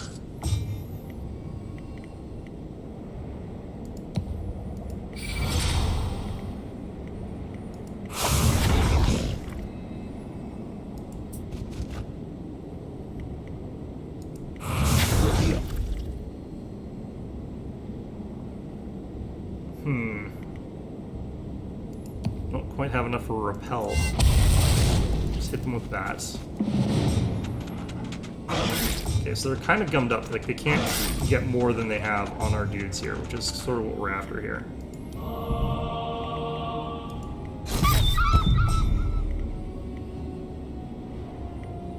We're just looking for direct damage at this point in time. So I guess Psychic Spear is what we got. So I guess Psychic Spear is what we'll use. I could use Strength and Essence again, but I think we're at... No, we're not at cap, but I think we still use Psychic Spear here, which does very little damage. Okay, I can get the kill here thanks to High Ground, and then we can move the Risen, but I think we'll still lose one of these guys.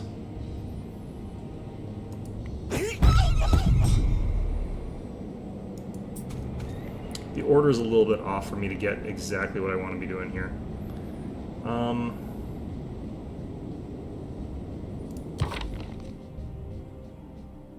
Yeah, I don't have any good kinds of magic that I want to be using for this. I just hate bodyguarding against these stupid things. There we go. Yep. Okay. It's pretty okay. I could use Pacify here, or I could use Sabotage. I think Sabotage is what I go for this round. And I Psychic Spear this guy once or twice. Just once, I guess. There we go.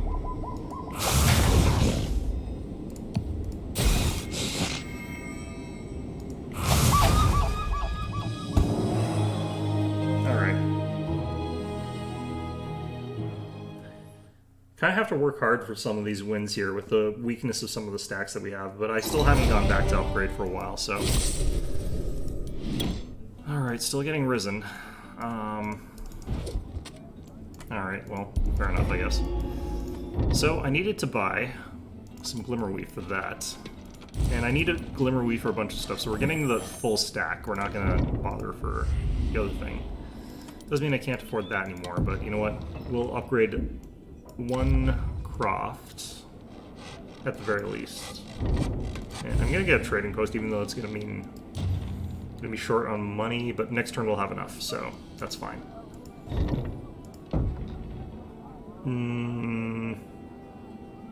Yep, still have enough, okay.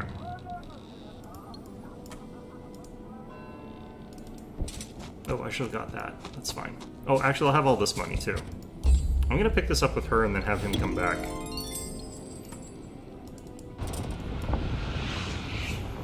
Just because it's been so long since he's, like, used his abilities or leveled up or anything like that. Or gotten new units or stuff like that. Okay. So, I need... what? Oh, because I'm building a market, right. I'm an idiot.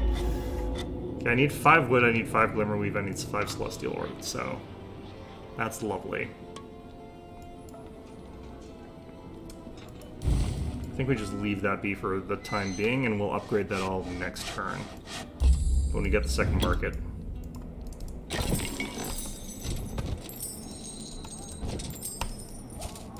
This is risky as hell, by the way.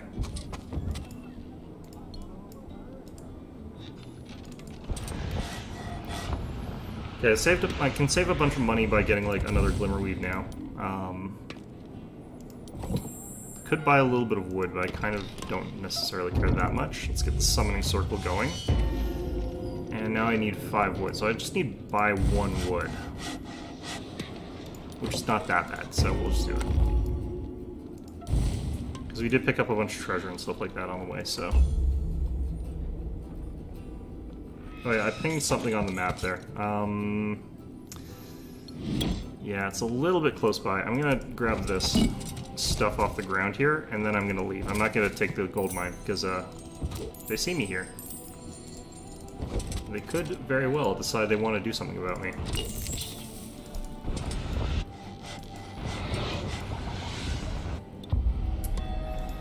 Okay, so we want to upgrade the cultists by doing that. So we'll do that. We've got enough for this. Yeah, we can basically afford full upgrades. Which is really, really nice, actually.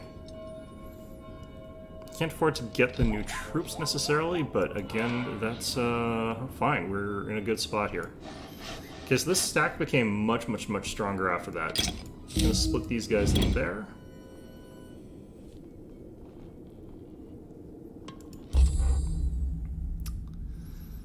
And, this is gonna get taken. You know what? I'm kind of okay with that.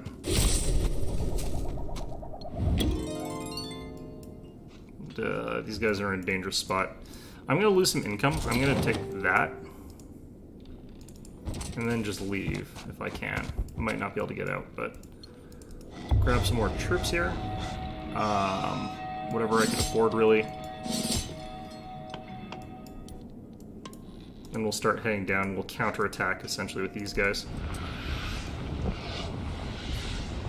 We might even be able to save this. It looks like we can. In all honesty.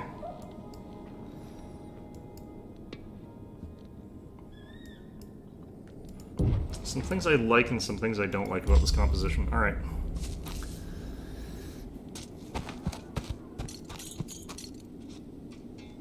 Yeah, so they've knocked into that. We'll counter. Pick up this, get the experience points.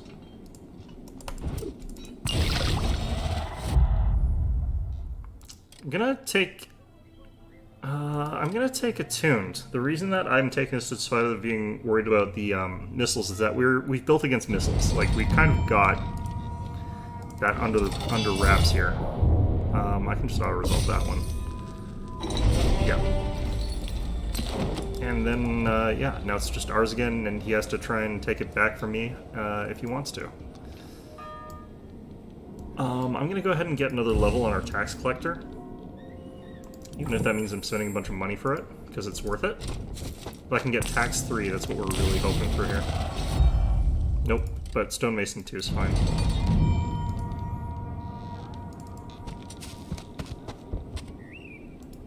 Okay, so our dude here would be fighting against just a very small detachment. So I'm not sure what they're doing as far as that movement goes. That was just wonky, but the AI has never been that good in these kinds of games, so... let's go to safety here.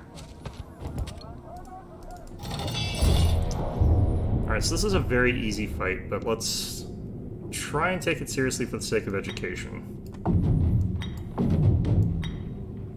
So our sort of scholarly types are going to be able to counterfire against a small number of rangers and a small number of militia relatively easily, just because they're a much higher tier unit. So, like, 3 of them is worth way, way, way more than 3 of these guys.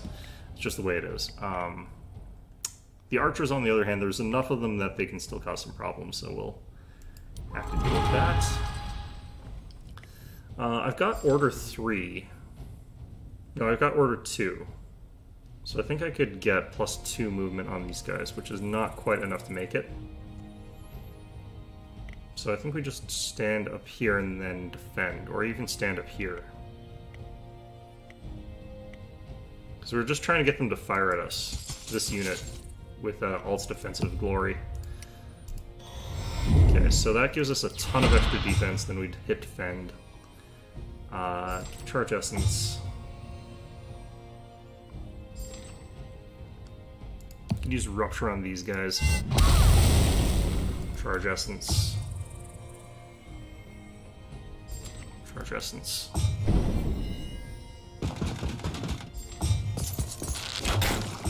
Yeah, that did virtually no damage, so that's working out okay. Again, virtually no damage. These guys haven't even taken the loss yet.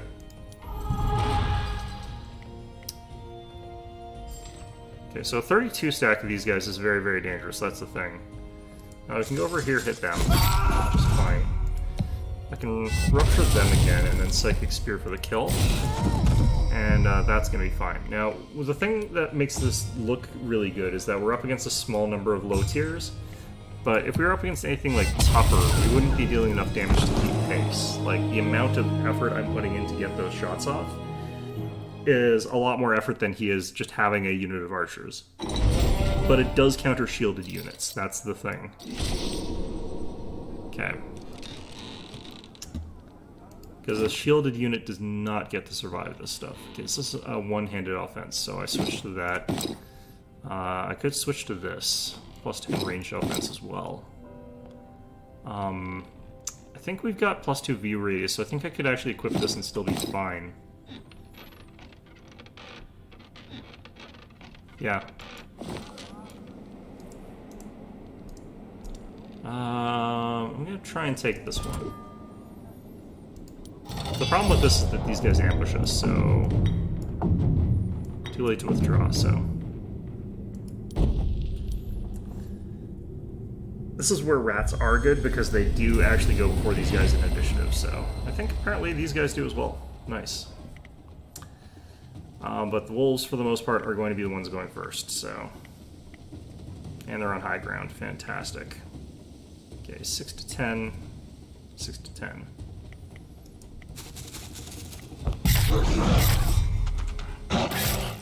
That's interesting. Oh, these are the lowest defense unit I've got. That's what's going on. They shouldn't be attacking them just because they're such low priority, but... they are because they're idiots. Okay. Could use Justice. It's a level 2 Justice, too, so we kill 2 instantly. These guys are really tough in terms of, like, hit points and stuff like that, so... That's actually a decent amount of damage. I can't repel because he's got something to his back, so I think we do have to do sort of this stuff. But I think we're actually better off just firing at them with these guys at this point.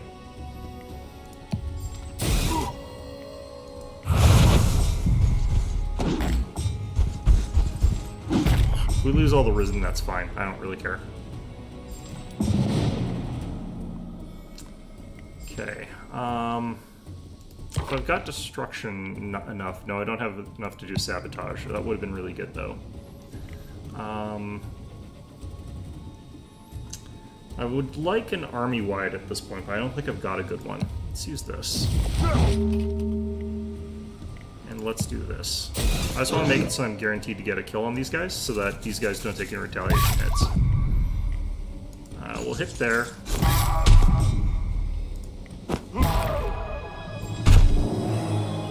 These old dudes are super vulnerable to anything that's attacking them just because they can't retaliate in return. So even if you got a full, like, 100 of them somehow, if they get punched by one rat, they'll do nothing about it. They'll get punched by the rat and they'll like it. And that's about as far as you can get there. Alright, sure. Okay, so the thing about the AI, like, splitting up their stacks this badly is that it does screw with my ability to figure out what's going on a little bit, and I don't like that much, but... Okay, we haven't had a chance to get our top tiers up at all. But against the AI, like, not consolidating their troops together, like, at all, this works out pretty well.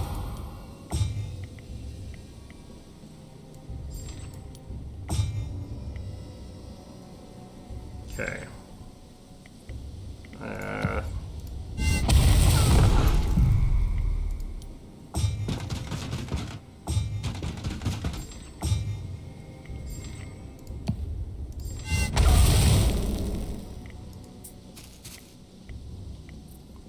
Alright.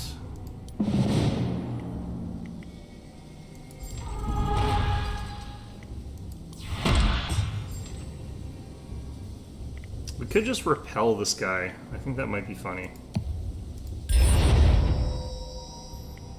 Alright.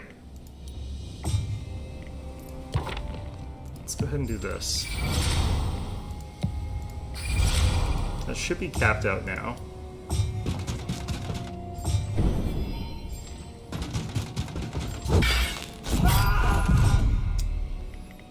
Alright, so we can throw a fireball, but again, Rupture is what I think we do here.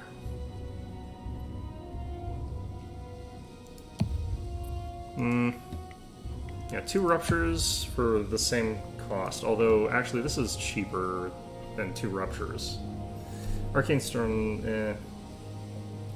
Yeah, I think Fireball and then, like, these things. It's technically cheaper.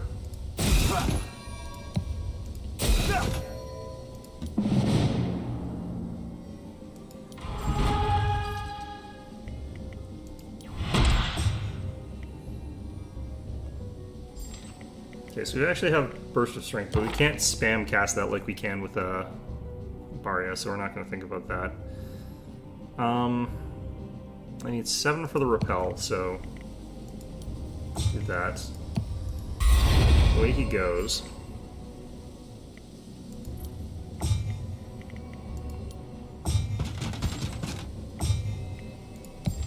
Yeah, don't do melee rush against Loth unless you've got teleport of your own.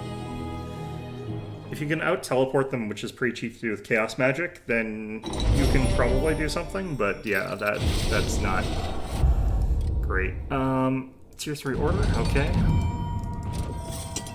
The fact that I'm incapable of getting Arcane with this guy is kind of interesting. Because he does, I think, have an Arcane boost, doesn't he? Like, that's his innate, isn't it? Yeah, it is. 1 Arcane Essence. So, the fact that I can't get the boost to that is kind of disturbing. Yeah. No, weird. Alright, let's get back home. Got our Summoning Circle. We need to actually have that upgraded before it's super useful. So, let's go ahead and buy some Glimmerweave. The problem is this game's sort of already over, because the AI wasn't smart enough to like consolidate its forces together in any way. But like we've been crushing the composition that I'd be worried about. Like they have had archers, they have had militia, they have had footmen. So like that part at least is working well.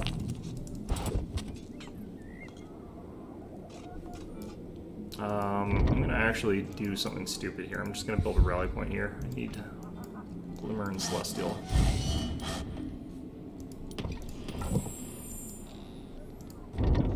We're going to keep needing those things, so I'm going to keep buying it in 5s. Save a bit of money. Like, no human would do that move. Like, that is so stupid.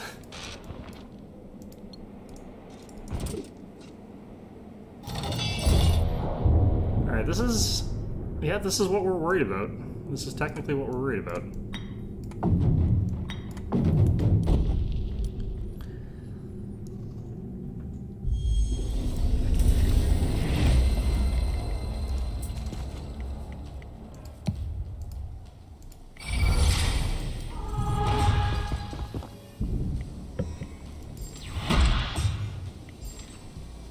Okay.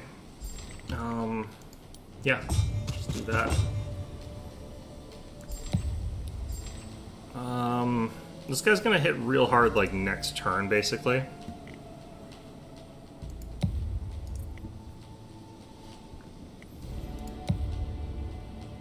Could do that, that'd be funny, but... Yeah, it doesn't do a ton of damage to a unit like that.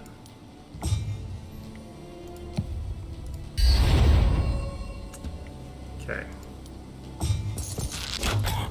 Oh, they went after the Risen for some damn reason. Let's move him back.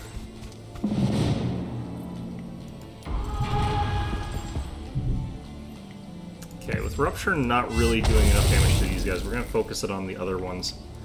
Defend with them.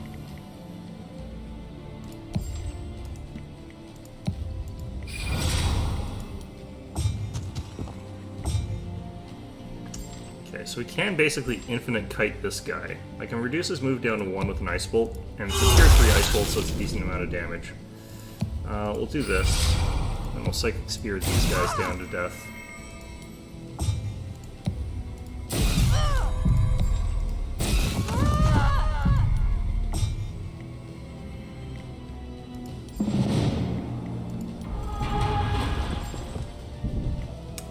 Okay, so... I think, get a triple Quicken on this guy, which looks like it's just enough to get into melee, so...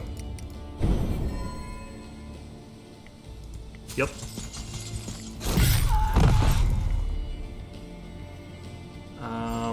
These guys can't get in range or anything like that, but... Does a Rupture deal more damage than this? No, this basically does more damage, so...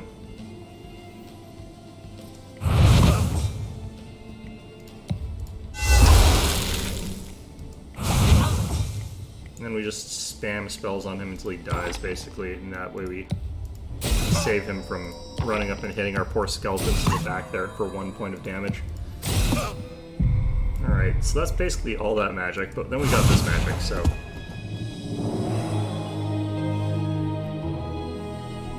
Now I can see that going way worse if my opponent had, like, 6 units and they were all, like, full stack.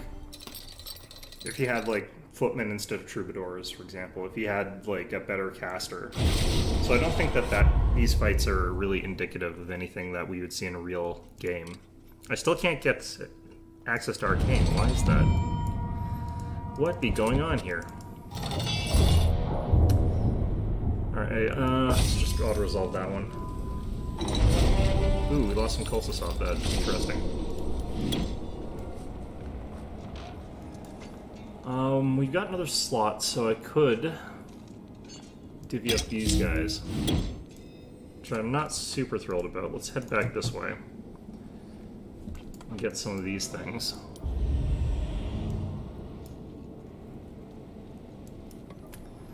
I guess we just get some of the High Legions. Actually, I need to consolidate together my stacks of Arcanists anyway, so...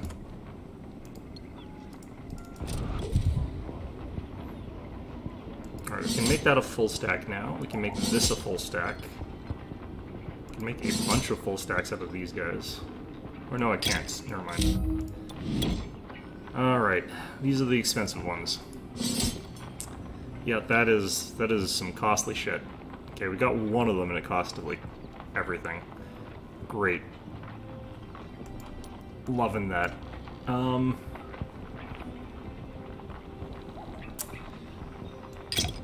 Okay, what if we just got rid of these guys? Because we can have a couple of these regular ones here, and that would be fine. Let's wait 1 turn here. I think we don't have enough money anymore to afford everything we're producing per turn. So that's kind of good, actually. Because those guys, basically. They're so expensive. Alright, let's get a market. Trading post. Sell some stone. It's not going to earn us very much, but we've got, like, a ton of extra stone just lying around here. So we're just going to use that to let us buy up to full stack, basically. Close enough.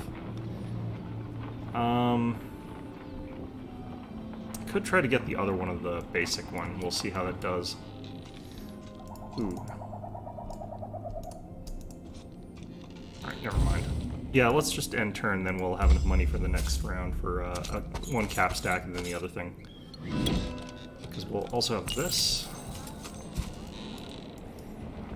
Okay. So honestly speaking, like, it isn't too painful to get access to all this stuff.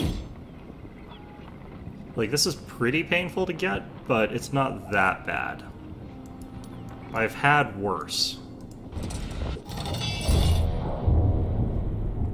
Okay, let's see how bullshit it is if these guys get Dimension Doored into the enemy. The problem is I think they're faster than my Aurelian Scholars, so I think they'll go before them. But, yep, faster than the Scholars by a decent amount. So it's a turn 2 teleport. So we set up for turn 2. I think it always starts from the top with initiative. That's interesting. Okay, so these guys have Protect. So they have got that plus 25%, plus 25 defense, plus they've got the range resist. So it's pretty freaking dangerous. Just run it up here, do that, and it's not going to get killed by archers. Like, unless you're doing something absolutely crazy, like the bullshit onslaught strat with Baria gunners with the take aim, who can basically just do unlimited damage. You're probably going to be fine. Okay, we'll do that. Then this. What do I need for this thing? It's Order and Arcana. It's the order I'm not getting off these guys, okay.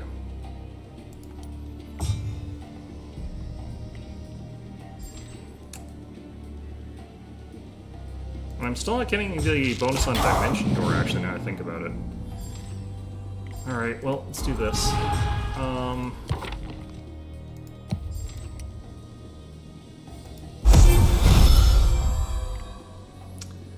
Yeah, and if you can't upgrade it, it's really not that impressive. But it does get me past him without the upgrade.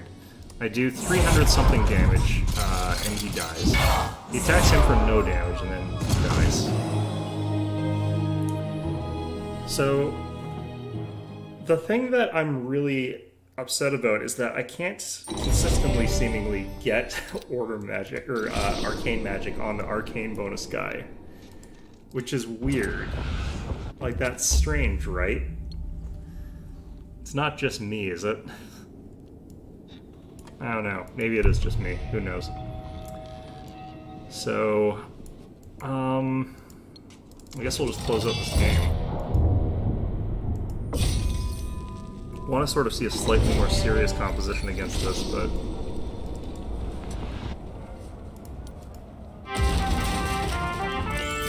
I wonder if this guy's got something that blocks him from getting Arcane. I can't imagine he would, considering that he is literally the Arcane Creation Essence. Or creates Arcane Essence, I mean.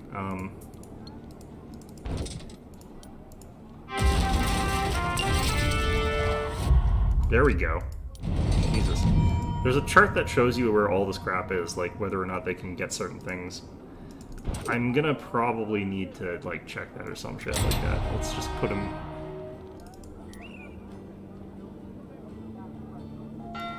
Alright, let's just put him in there for a second.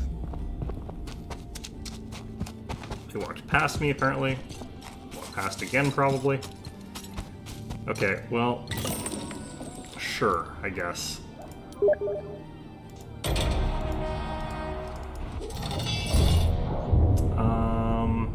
Not really serious enough. Let's just quick battle that, quick battle the next one. Don't really need the Risen at this point in time.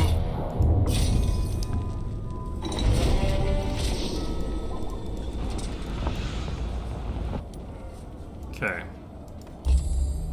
They're gonna produce another one and they're gonna run past me again, I just realized. God damn it. Alright. That settlement's been raised. This is where I build guard towers so they can't just keep doing this while I have to keep defending it.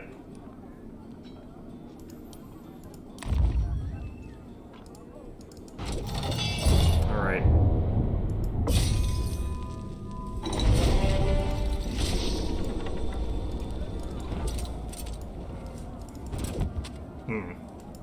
Well, God damn it.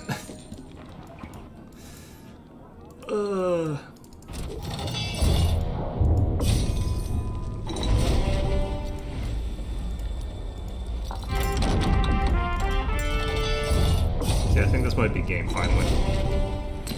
Yep, there we go. Okay, so those units are good.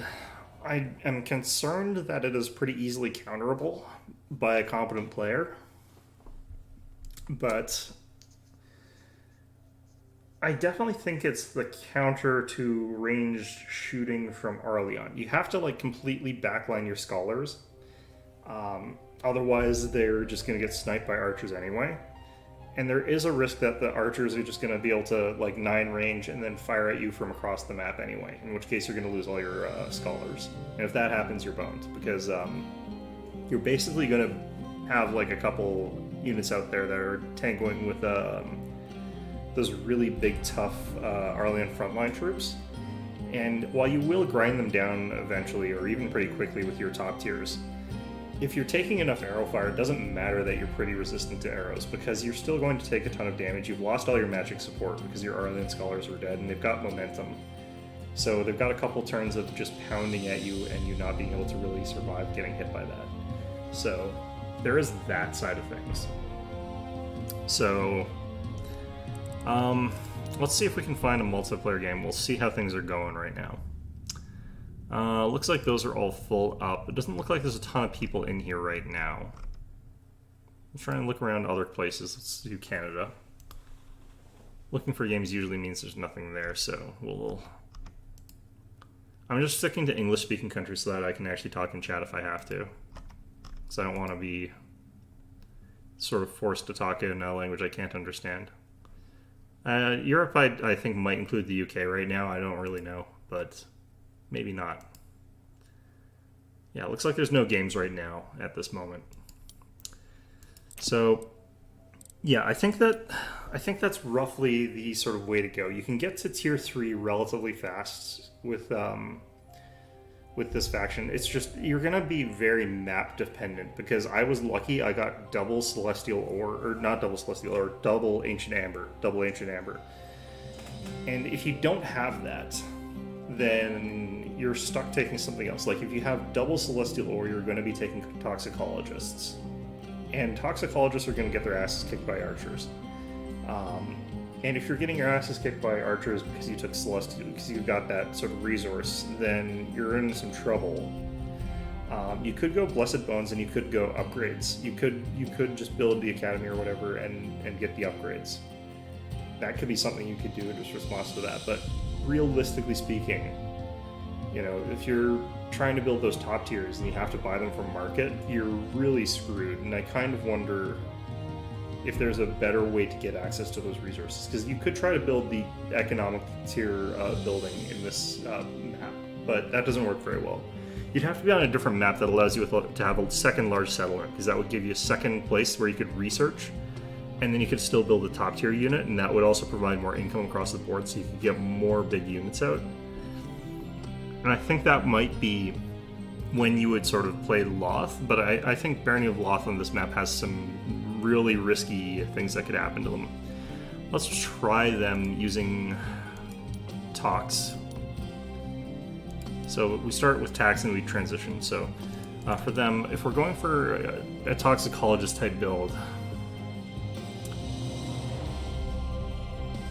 we don't necessarily want or need still. I don't think these guys were designed to be a ranged faction. They don't have a ranged leader at all.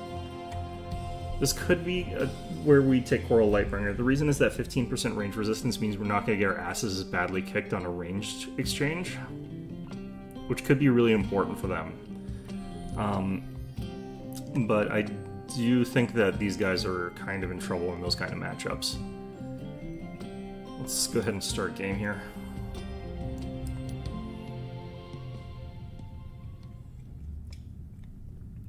I know a lot of people, I've seen a lot of people recommending taking Banes, and I don't get it. Like, they're worse as a cost-effective thing than Musketeers by a huge margin.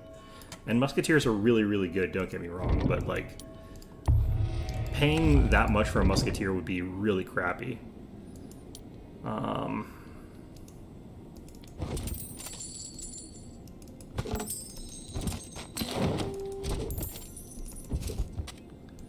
Alright, same sort of opening. Start with Stoneworks again.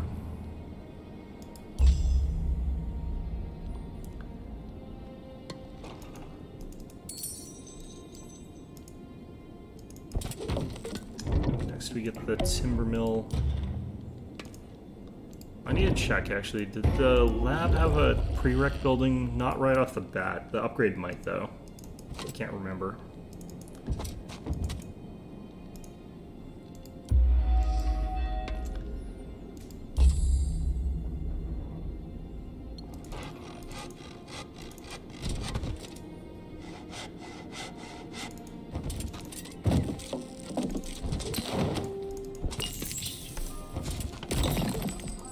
Grab all this stuff here.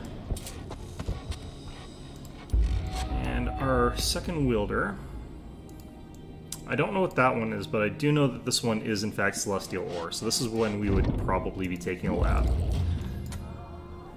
And we'll find out if that works out for us at all. Get a Croft here.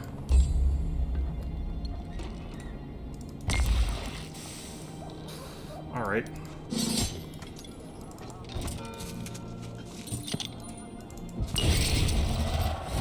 Forgot to move with our other... Or forgot to get our other wielder. Let's figure out what we're getting. So we are going for range. We are concerned about enemy range, so I think we go with Coral Lightbringer. I want to see, what does Guard do again? It's melee resistance. So this is purely defensive as a character. That's not great. It's not what you want to see, typically speaking. But... let's Let's go and get another bonus there.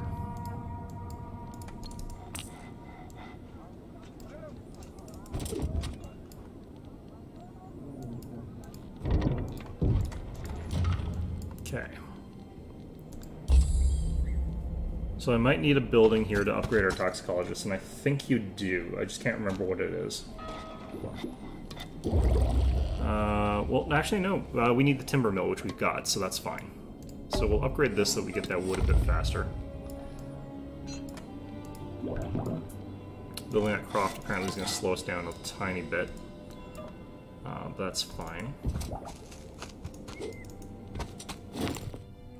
And we give our general all of our units.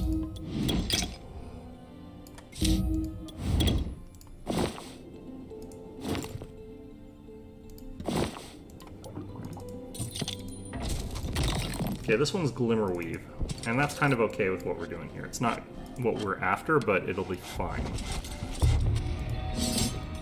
Extra 3 of those.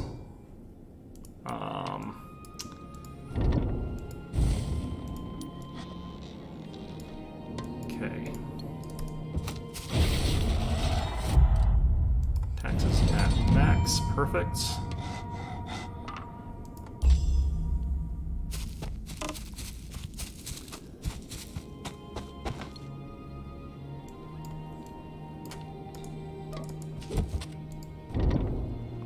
Trading post might be good here. Actually, you know what we need to do is focus on getting this first, so we're not going to actually bother getting the other thing yet. Got a big beefy stack of 9 toxicologists, which is pretty good. Can get a trading post without having to get anything else there, so don't have to get any wood or anything like that. I just don't want to spend any wood here, but apparently we can't afford anything, so that's fine. So you get the fight over here. These rats are basically dead meat, so...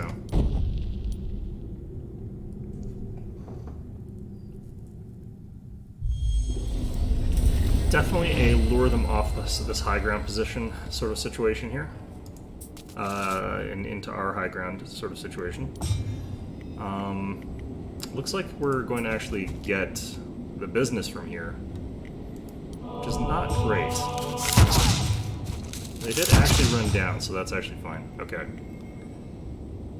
We'll do that. Then we'll try and let poison finish them off as best as we can here.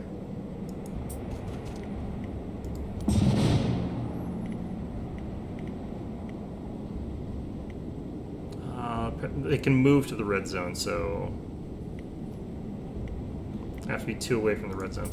Alright, there should be fine. I don't have, like, any production of, like, gems or anything like that, so that kind of sucks.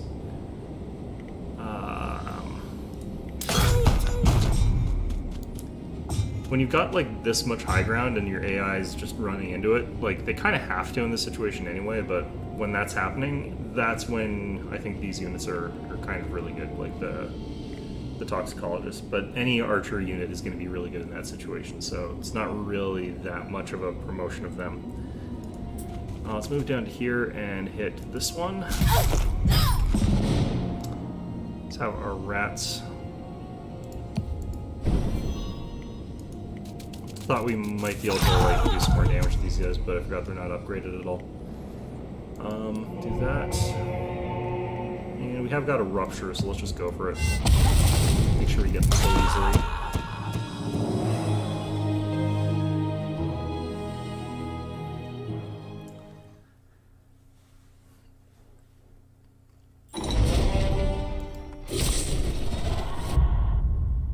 Okay. I'm not going for the melee resistance things, because I kind of want, like, range resistance, stuff like that, but melee resistance is actually kind of useful in this situation, because if our opponent starts getting fairies instead, then that's kind of scary. But not what we're going to be worried about right this instance.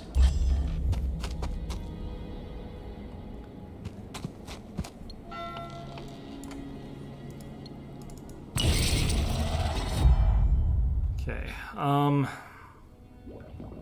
we'll get a bit of this, just because we do eventually need it.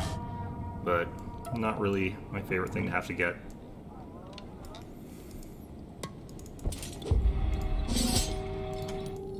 Okay, so going off that is when we head over here and start working on getting the Glimmerweave, and then we'll break out north, I think.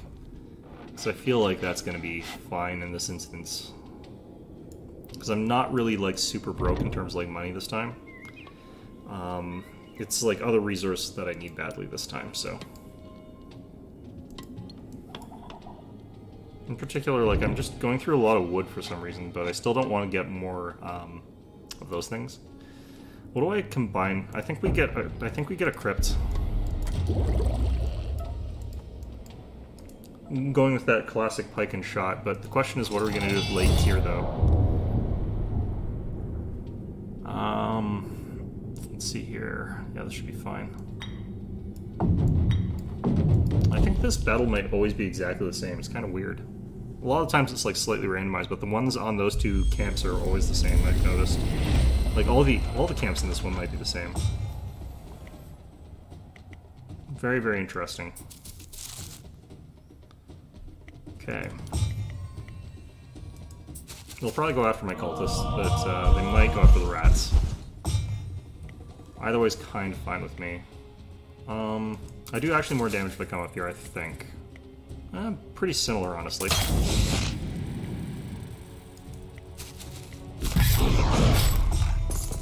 Taking that melee resist, I might as well use it.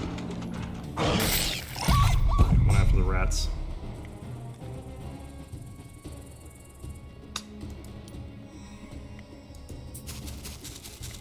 Go after the cultist. Nope.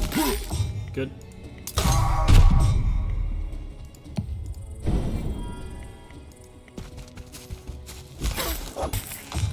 I think keeping to the melee guys is actually, like, the Legionnaires is probably one of the things you're gonna typically find, because they can sort of provide some pressure otherwise that you wouldn't have. Alright.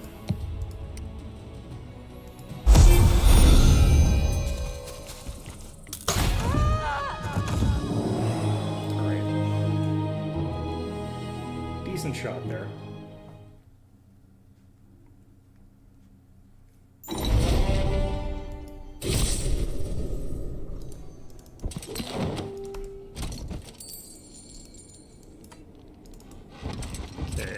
Next turn we'll have enough wood.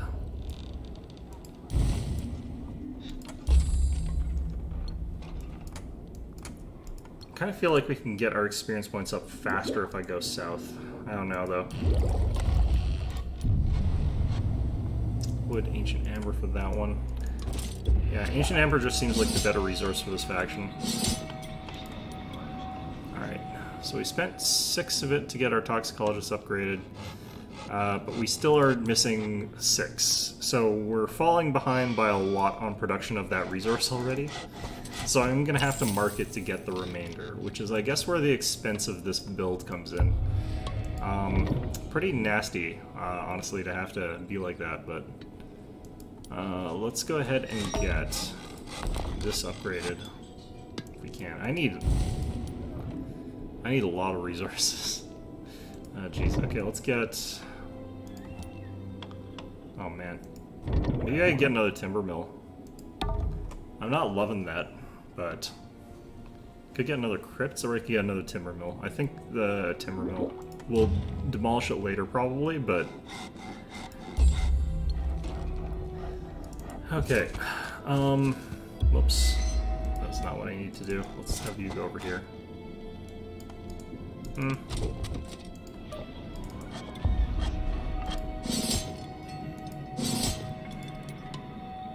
Can't upgrade any of them because we don't have any Ancient Amber. And we never will. Okay. Forgot to get an item from down that side. That's fine, though. Okay, just a crap ton of wolves.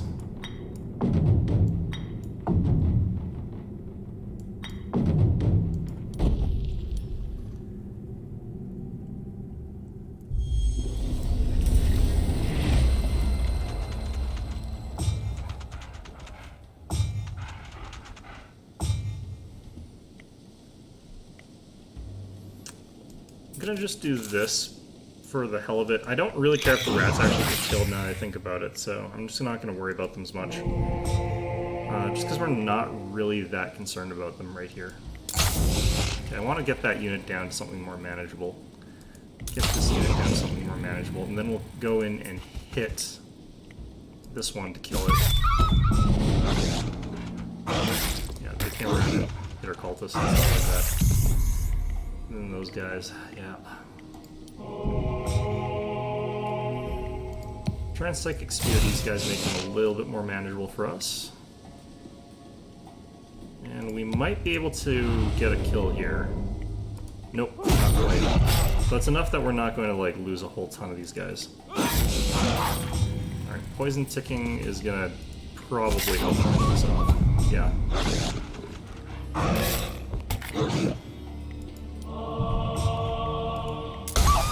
Yeah. Ignoring zones of control and moving as fast as these wolves do is super obnoxious on an independent sort of thing running around the map there, or stuck on the map that you have to run past. Really obnoxious. Alright, those guys are a decent thing to replace our rats with. Spell damage resist is not that important. Get more melee resistance. The problem with this character is her abilities kind of suck. Like, they're not good. So that hurts. One of the reasons I'm going up north here is because the drops for like random crap is a bit higher. The south has the gold mines. North has the other stuff that I need. I could really do it with 3 Ancient Amber, but I can always buy that. I can't buy experience points.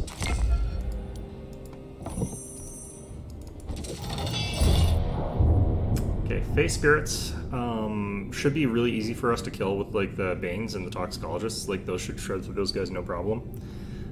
So find out if that's true. Because the AI is just going to run forward as fast as possible with these guys, and then I'll just shoot them. Although I don't have exactly a vantage point or anything like that, so there's that. Probably going after these guys. Yeah, have to be careful about that. Okay, so I can pretty much just take my pick of the litter here and just instantly kill it. We'll leave the one on low ground for the other unit, because they'll do less damage. Especially because we have to move.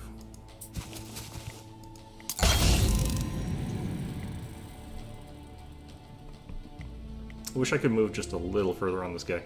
Alright, let's move to here, I think.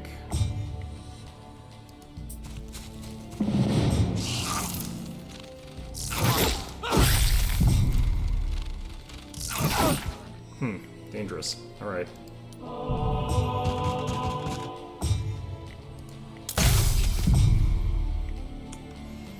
Yeah, the short range on these guys is what really sucks. And the fact that they don't produce any magic is also not great, but...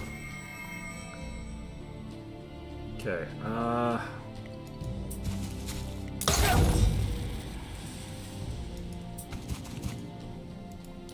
could have moved one further, but...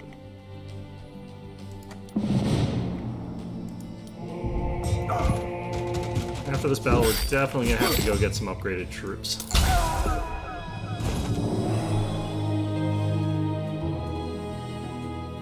Yeah, I don't get why people recommend Banes. They're so hard to mass.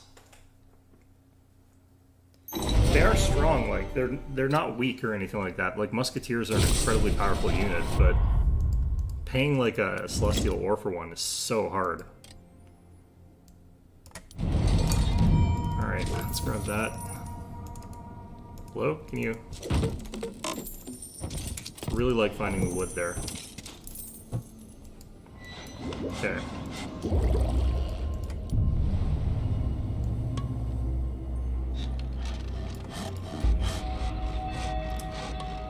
Just need 10 stone. We've got a decent surplus of wood in a certain sense there, so even if I upgrade that, we'll be fine by next turn. I don't really need that badly. It's fine. Okay. So an experience boost I forgot to pick up with my other character. That's fine, though. It's only 50 or something like that.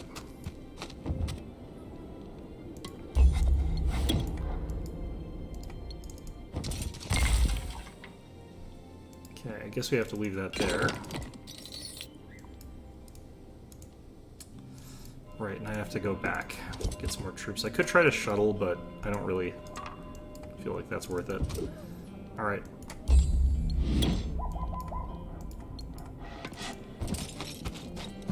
Alright, I need to upgrade the crypts.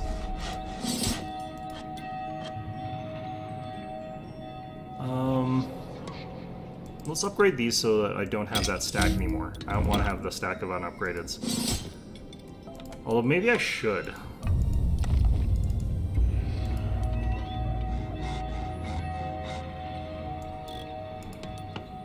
Alright, get all those guys upgraded.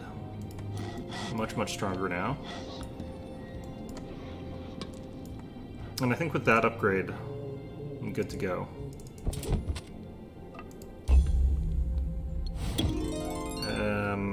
Sure. Fair exchange. Let's grab that. Now, I could be getting legions in this composition, but getting them to actually do what they're supposed to be doing is a little bit harder, because we're not going to have like a good teleportation setup. We don't have the ability to dimension door them as often or as readily, so I don't think that that's our goal here. Form of the Unseen is going to be tricky. I think we go with the library, because I think that produces celestial ore for us. I hope it does, because I think it actually produces ancient amber, though. I think that's the problem. Let's find out. I think the celestial ore faction is the Barians, because that's what the Hell Roars build. I think you always get the resource required to build your top tier, which kind of sucks if you don't want to build your top tier and want to be building something else that requires a different resource. But that's what markets are for. I should probably actually have manualed that. Yeah, that is not a good result. Okay. These birds are probably rushing me down like hell, though. They're very fast.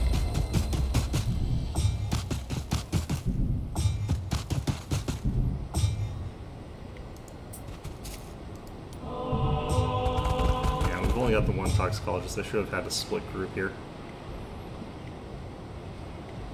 Okay, so we go for the group of 5. Easy call.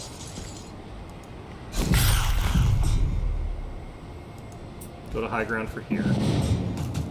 But he's going to go for the toxicologists, or the Banes, rather.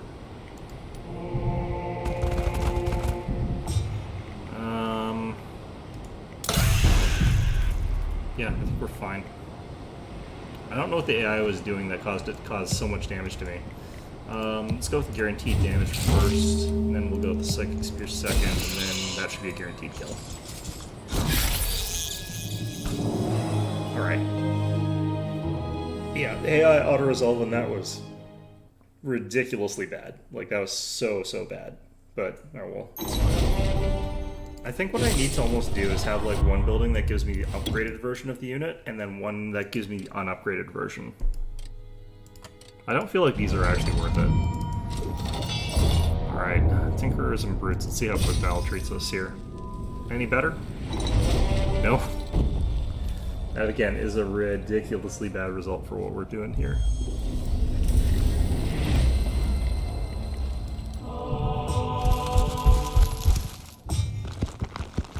Maybe not. These guys are actually fast. I forgot Tinkers are actually pretty capable of just getting across the map there.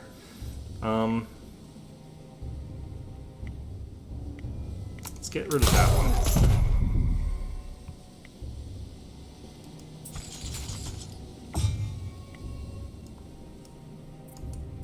If we move there to make them tempting to go after.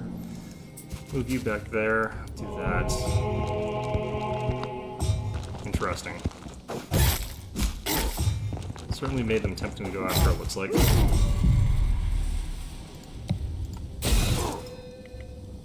Damn. Alright. If Psychic Spear had killed there, that would have been so good. We're just delaying this guy, so we just wait. It's This might actually be about similar to what we lost last time. Nope, not if they're doing stuff like that. We lost less important stuff this time, though. That's important. That's a good thing. Okay.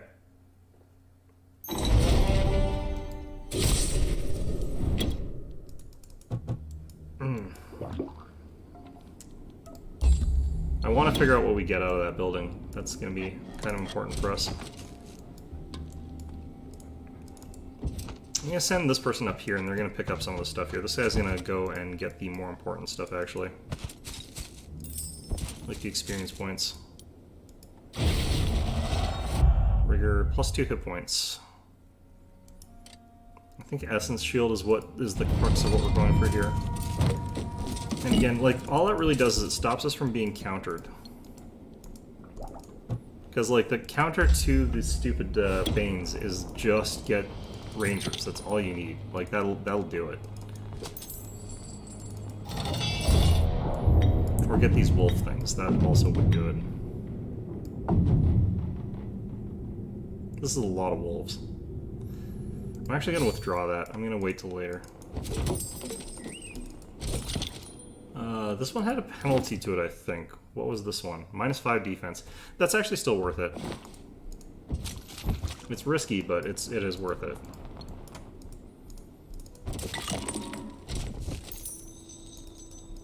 Hello? Hi, please. There we go. Okay.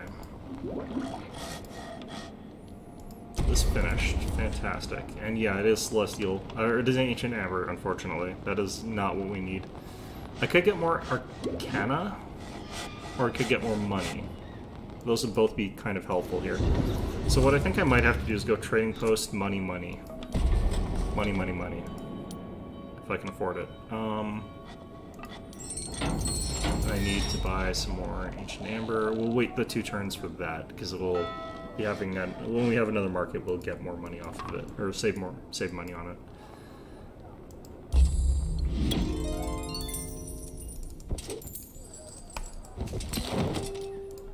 Okay, grab that. I want a rally point.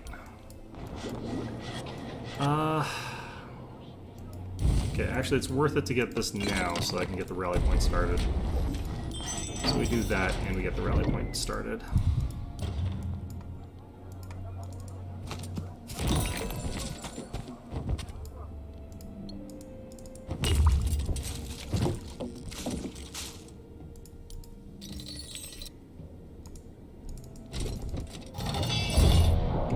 And this time a bunch of musketeers. It's actually kind of dangerous.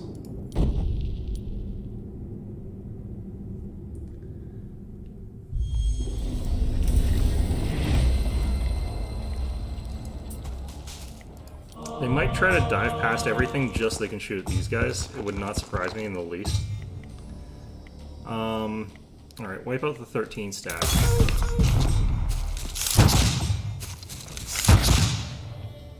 Kind of spreading those shots out. Let's head to... I think we head to here, and that stops these guys from easily getting around us. Looks like he can, but I think he provokes if he tries to. Let's move here, make it even like a little bit clunkier. Yep, didn't even try. Perfect. Alright, those guys are going to be reloading, so we'll fire at them.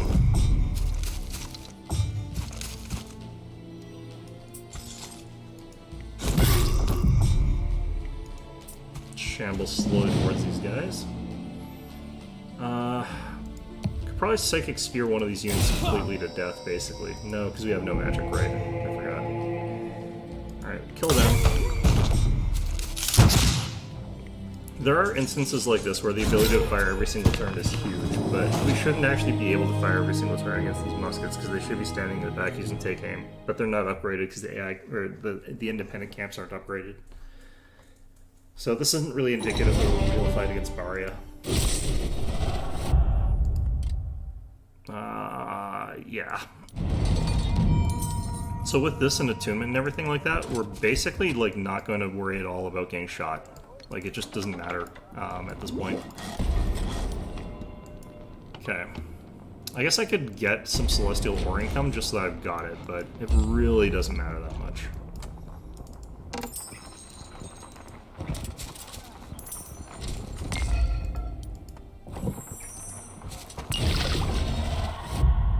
Ooh. No economic bonuses. Alright. Go ahead and grab Croft here.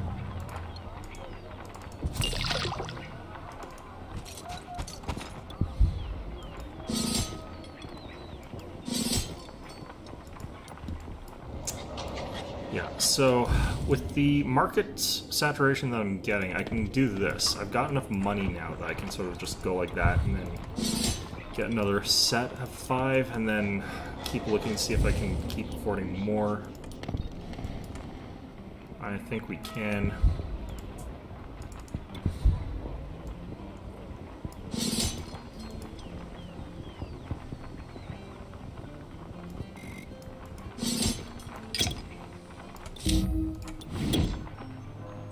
Okay, so this is pretty dangerous. This stack, like, it can get stuff done. It's not amazing or anything, but it's got a lot of firepower, which is nice. I'm gonna try and pick somebody that probably can get relatively quickly to taxes, which means finding someone who's got learning. I don't think anyone does. So I think we just have to hope for finding that. So we'll pick the March guy because he'll be able to get around faster and get to these March points a bit faster. And hopefully find learning along the way.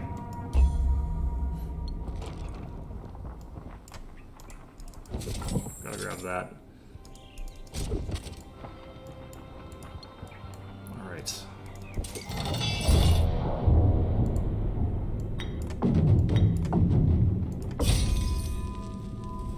Do my Risen just run forward suicidally? Do my cultists just run forward suicidally? What the heck? It should be much easier to just shoot them all down with the comp that we have now. The fast mover is going to run right up into range there and get murdered pretty badly. So I think 11 of us can one-shot one of these things. Pretty much any of these things, really. It doesn't look like we have, but I think it's going to die from the poison.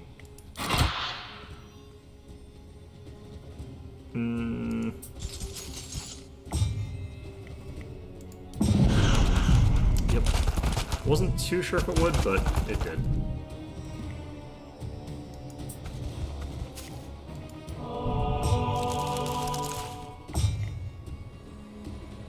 I forget if this guy's got the buff up. Doesn't look like it. Just take that shot. Got the buff up on this one, take aim, so I don't know which direction this thing's gonna try to go in, but whatever the hell it is, it's not really a threat anymore. Got repel just because of the stuff we've bought. Cultist, just sing your song. Take aim, take aim. Don't want to actually be in range of this thing, but it might use magic to go a bit further. That's not really something that the AI camps can do, though, so.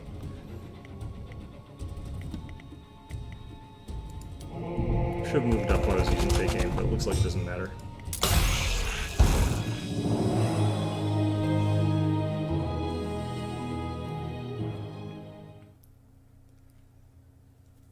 The other thing is interesting. I don't have any, like, attack boosts for my range units, including the range 9. I don't think that that's an easy thing for me to get compared to some people. Let's take the Arcane Essence, actually. Starts breaking me into spellcasting. Whoops. I'm just gonna grab this totem next turn, I think. But, I think we're actually basically done here. This looks like it's viable. I don't know if it would work against any Aurelian player, though, because we're getting our units so slowly. And it's hard for me to imagine getting them a lot faster. Like, I could be definitely getting them faster. I just don't know if I get them a lot faster. And that's kind of the thing. We're banking up tons of money as well.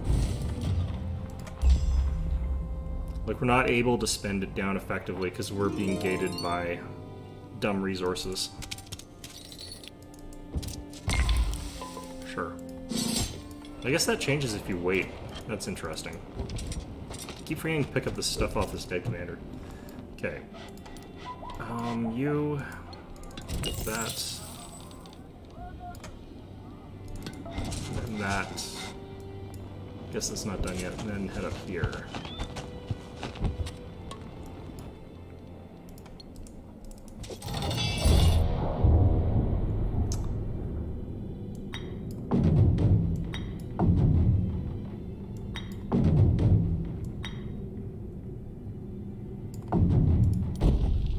Might lose a couple of my units here, but there are those small 2 stacks that I don't care about, so it's fine.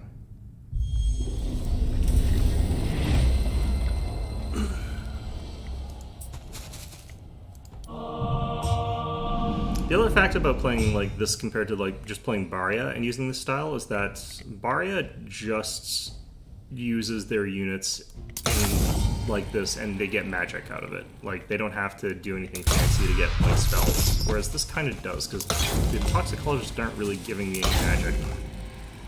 Not really anyway. Just keep drawing that fire here.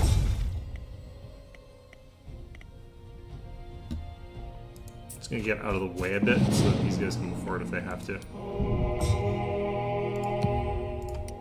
This is an advantage of using Dimension Door. I don't count as moving, so I can now fire at these guys, for example, and that's gonna instantly kill them. Even if it didn't, the poison would have got them. So I do count it as an instant kill. Yeah, that did like no damage. We're pretty much immune to their ranged attacks now, which is nice.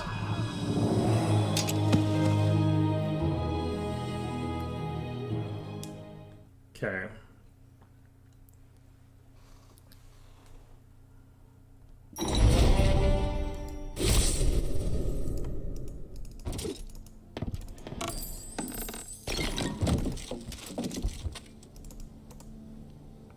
Alright, let's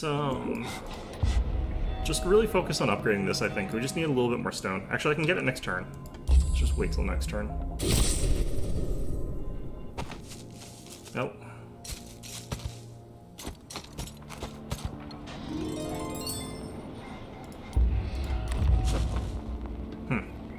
Well, that was interesting. Let's definitely not get another toxicologist thing, because I really cannot afford to get that. We do want another crypt, potentially, so I guess we'll buy some stone, which kind of sucks, but we have got, like, a bunch of markets now, so price on that sort of stuff is not too bad. We could even get, like, more markets, honestly. I'm gonna actually get a little bit of this income, since we're now starting to use this for some stuff. And I might try to go up to stack 40, or stack 80 for our Legionnaires. Okay, this obviously we don't care about. Let's see if we can find the real stack. The real stuff. That sucks. If I didn't stop to dither around doing that stuff, I would have been fine.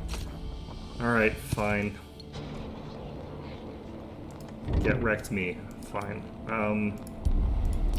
Let's upgrade that. Let's go ahead and retake this. Oh, he's actually in it. Let's just quick battle because there's nothing there. Yep. Okay, Arcane 2 is good. I think actually Initiative is good here. For a bunch of reasons.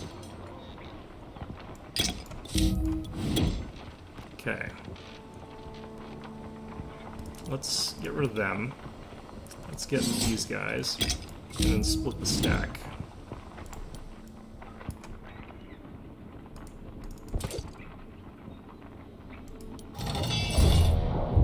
Okay, since we've upgraded our initiative, we might be able to go before some of their stuff, with some of our stuff. Initiative is pretty binary, and 5 points is actually quite a lot, so... Nope. Goodbye, cultists. Alright, fine. We do go before these guys, though, and they're actually pretty fast, so that's pretty good.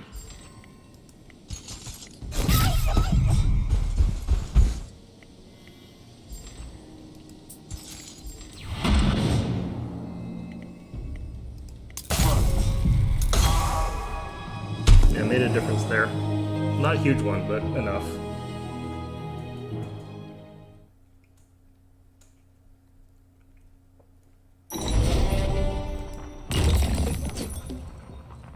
I actually don't care about getting those. Alright.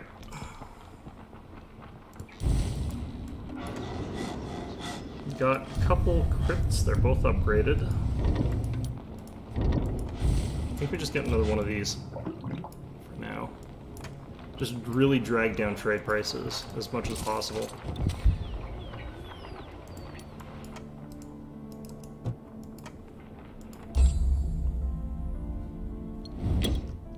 Now, is what I'm doing stronger than if I was playing this composition style with Arleon? Probably not. I think Arleon would actually still be stronger than this.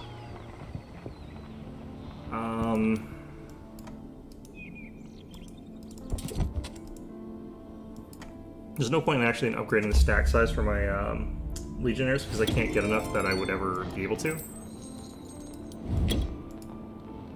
Sure. But if we can get like a third crypt, then maybe we can get something rolling off that.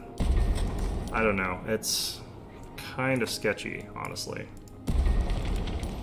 What about this? What do we need? It's Ancient Amber to upgrade these guys. Stack size, that's pretty good. Celestial Ore to upgrade their stack size, we're not getting that. These guys have some Celestial Ore, so we're stealing it.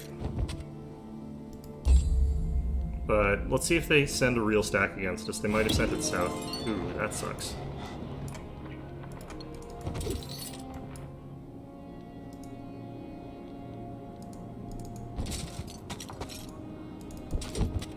Let's see if they've got a real stack that they can send to stop me.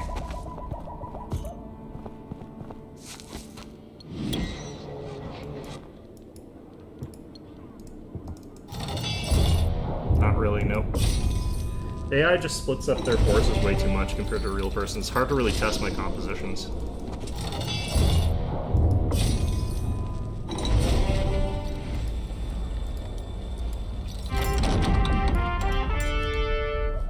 Is this their real one? Don't think so.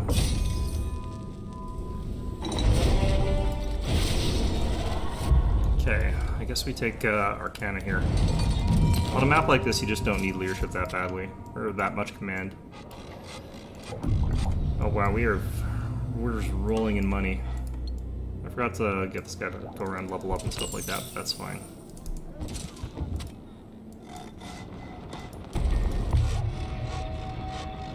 40 stone, a bunch of wood.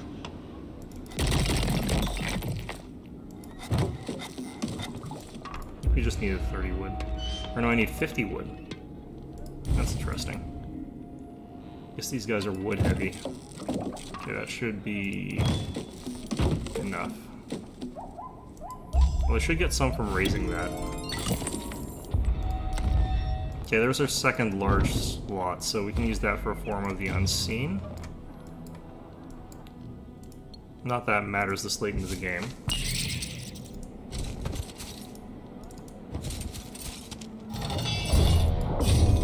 That might be game, though. Nope. Oh, they're there. Okay. Do that, he'll come back to retake this. Let's see if these are the real armies yet. Ooh, he made it there. He stopped the sack, that bastard. Okay, well. Steal their apples. Nope. I thought these guys had a turn, like, this guy's come up every single turn. There's supposed to be a delay between times where you can summon them. They added that in recently. Maybe they're not for the AI. Maybe the AI gets to ignore that. Alright.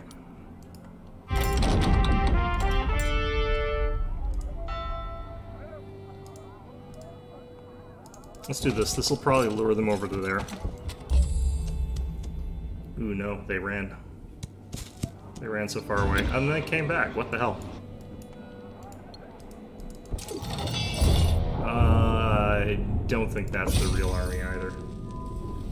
It could also just be that they've been on the back foot so long that they just don't have anything left.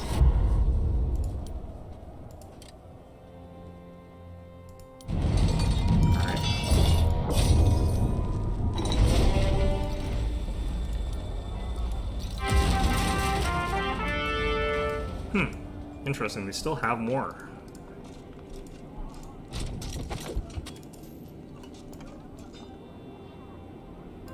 But where? It's probably they've got the expansion down this way, or they've got someone moved to it.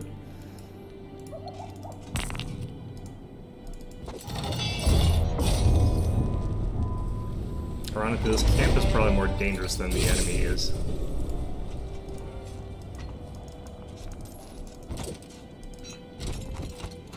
Did I put on a helmet that stops me from seeing? I feel like I've got restricted vision here. Interesting. Okay. Yep, they've definitely got this camp. Okay.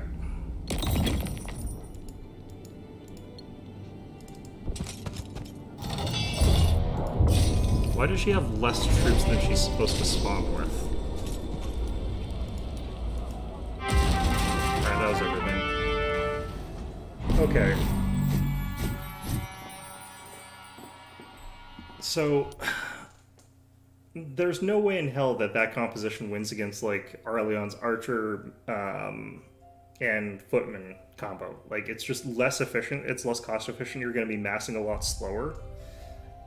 So, I need to think of what you would add as sort of like the tiebreaker kind of unit to that composition. It could be you have to also add in Blessed Bones and the whatever it's called. I don't know how that would help you win that composition though, because like you'd still be kind of getting shot to pieces. It's just you'd have the melee ability to potentially chew through the front line a little bit faster, but it would still take you a little while because you're still paying for like a lot more stuff. You're recruiting out of 3 buildings, whereas he's recruiting out of just 1.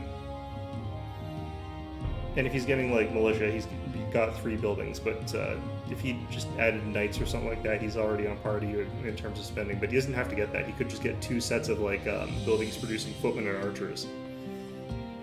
And if he's got twice as many stacks of footmen and archers as you do of legionnaires and toxicologists, and you can't afford to buy all that stuff because you have to buy a celestial every turn, and you can't afford to buy any of your other stuff because you're building.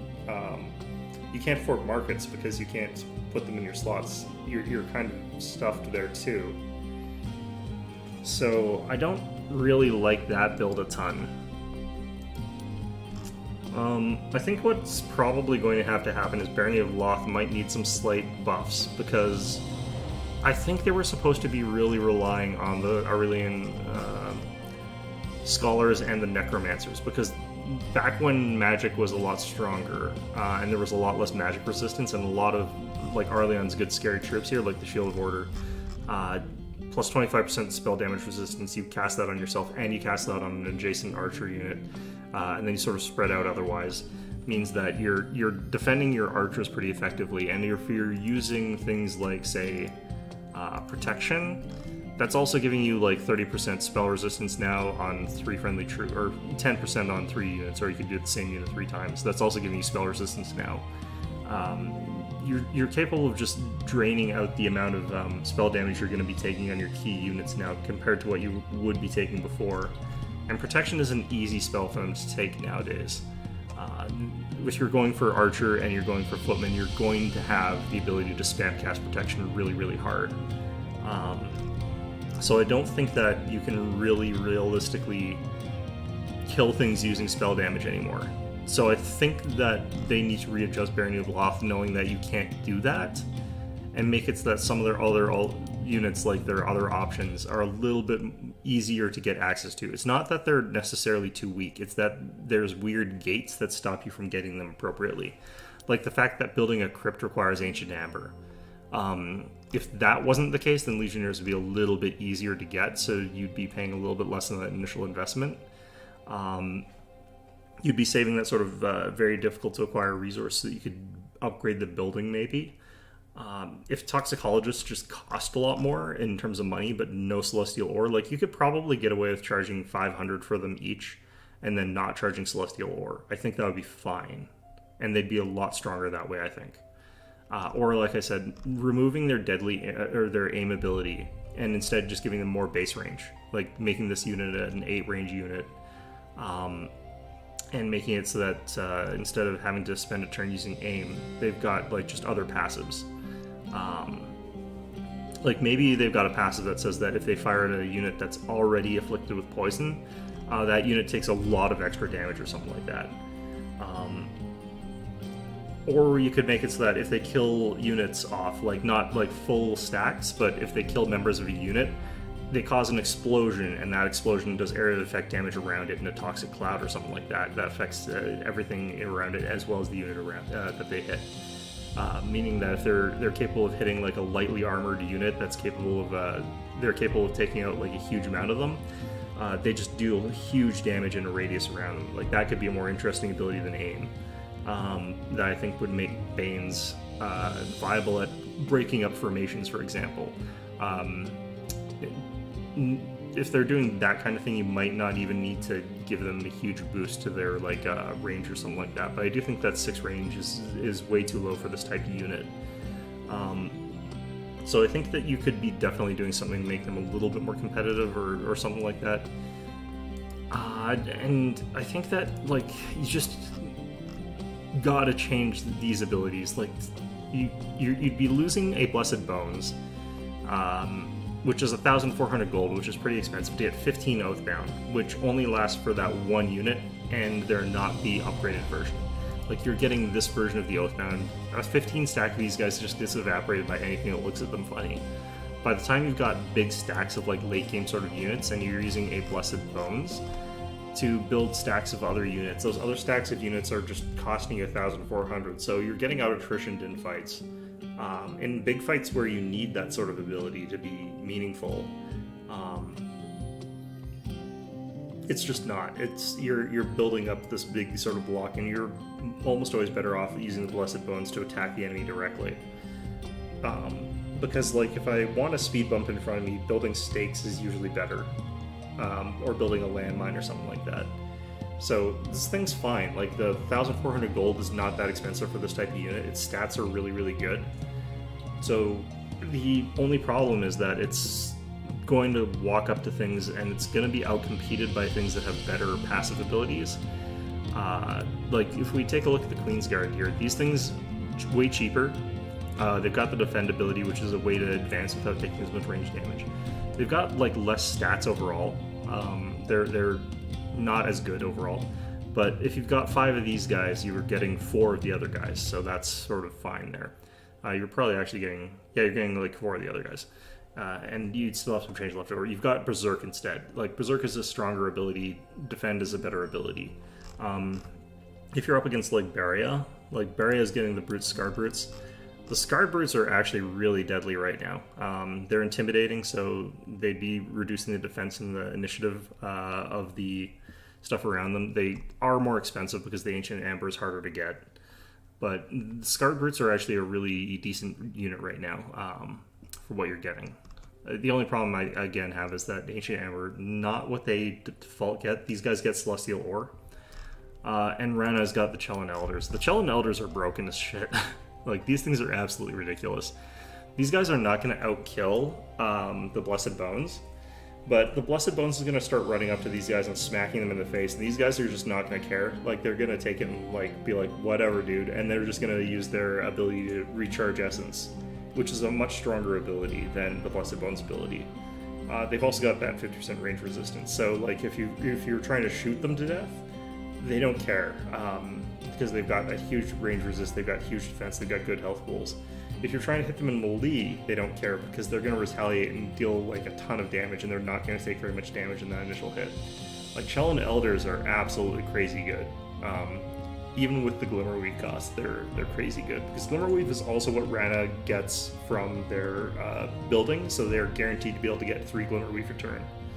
So if you want to build Chell and Elders with Rana, you can. I think that they're guaranteed to get that. They might be Ancient Ember, actually. I think they're Glimmerweave, though. But yeah, like...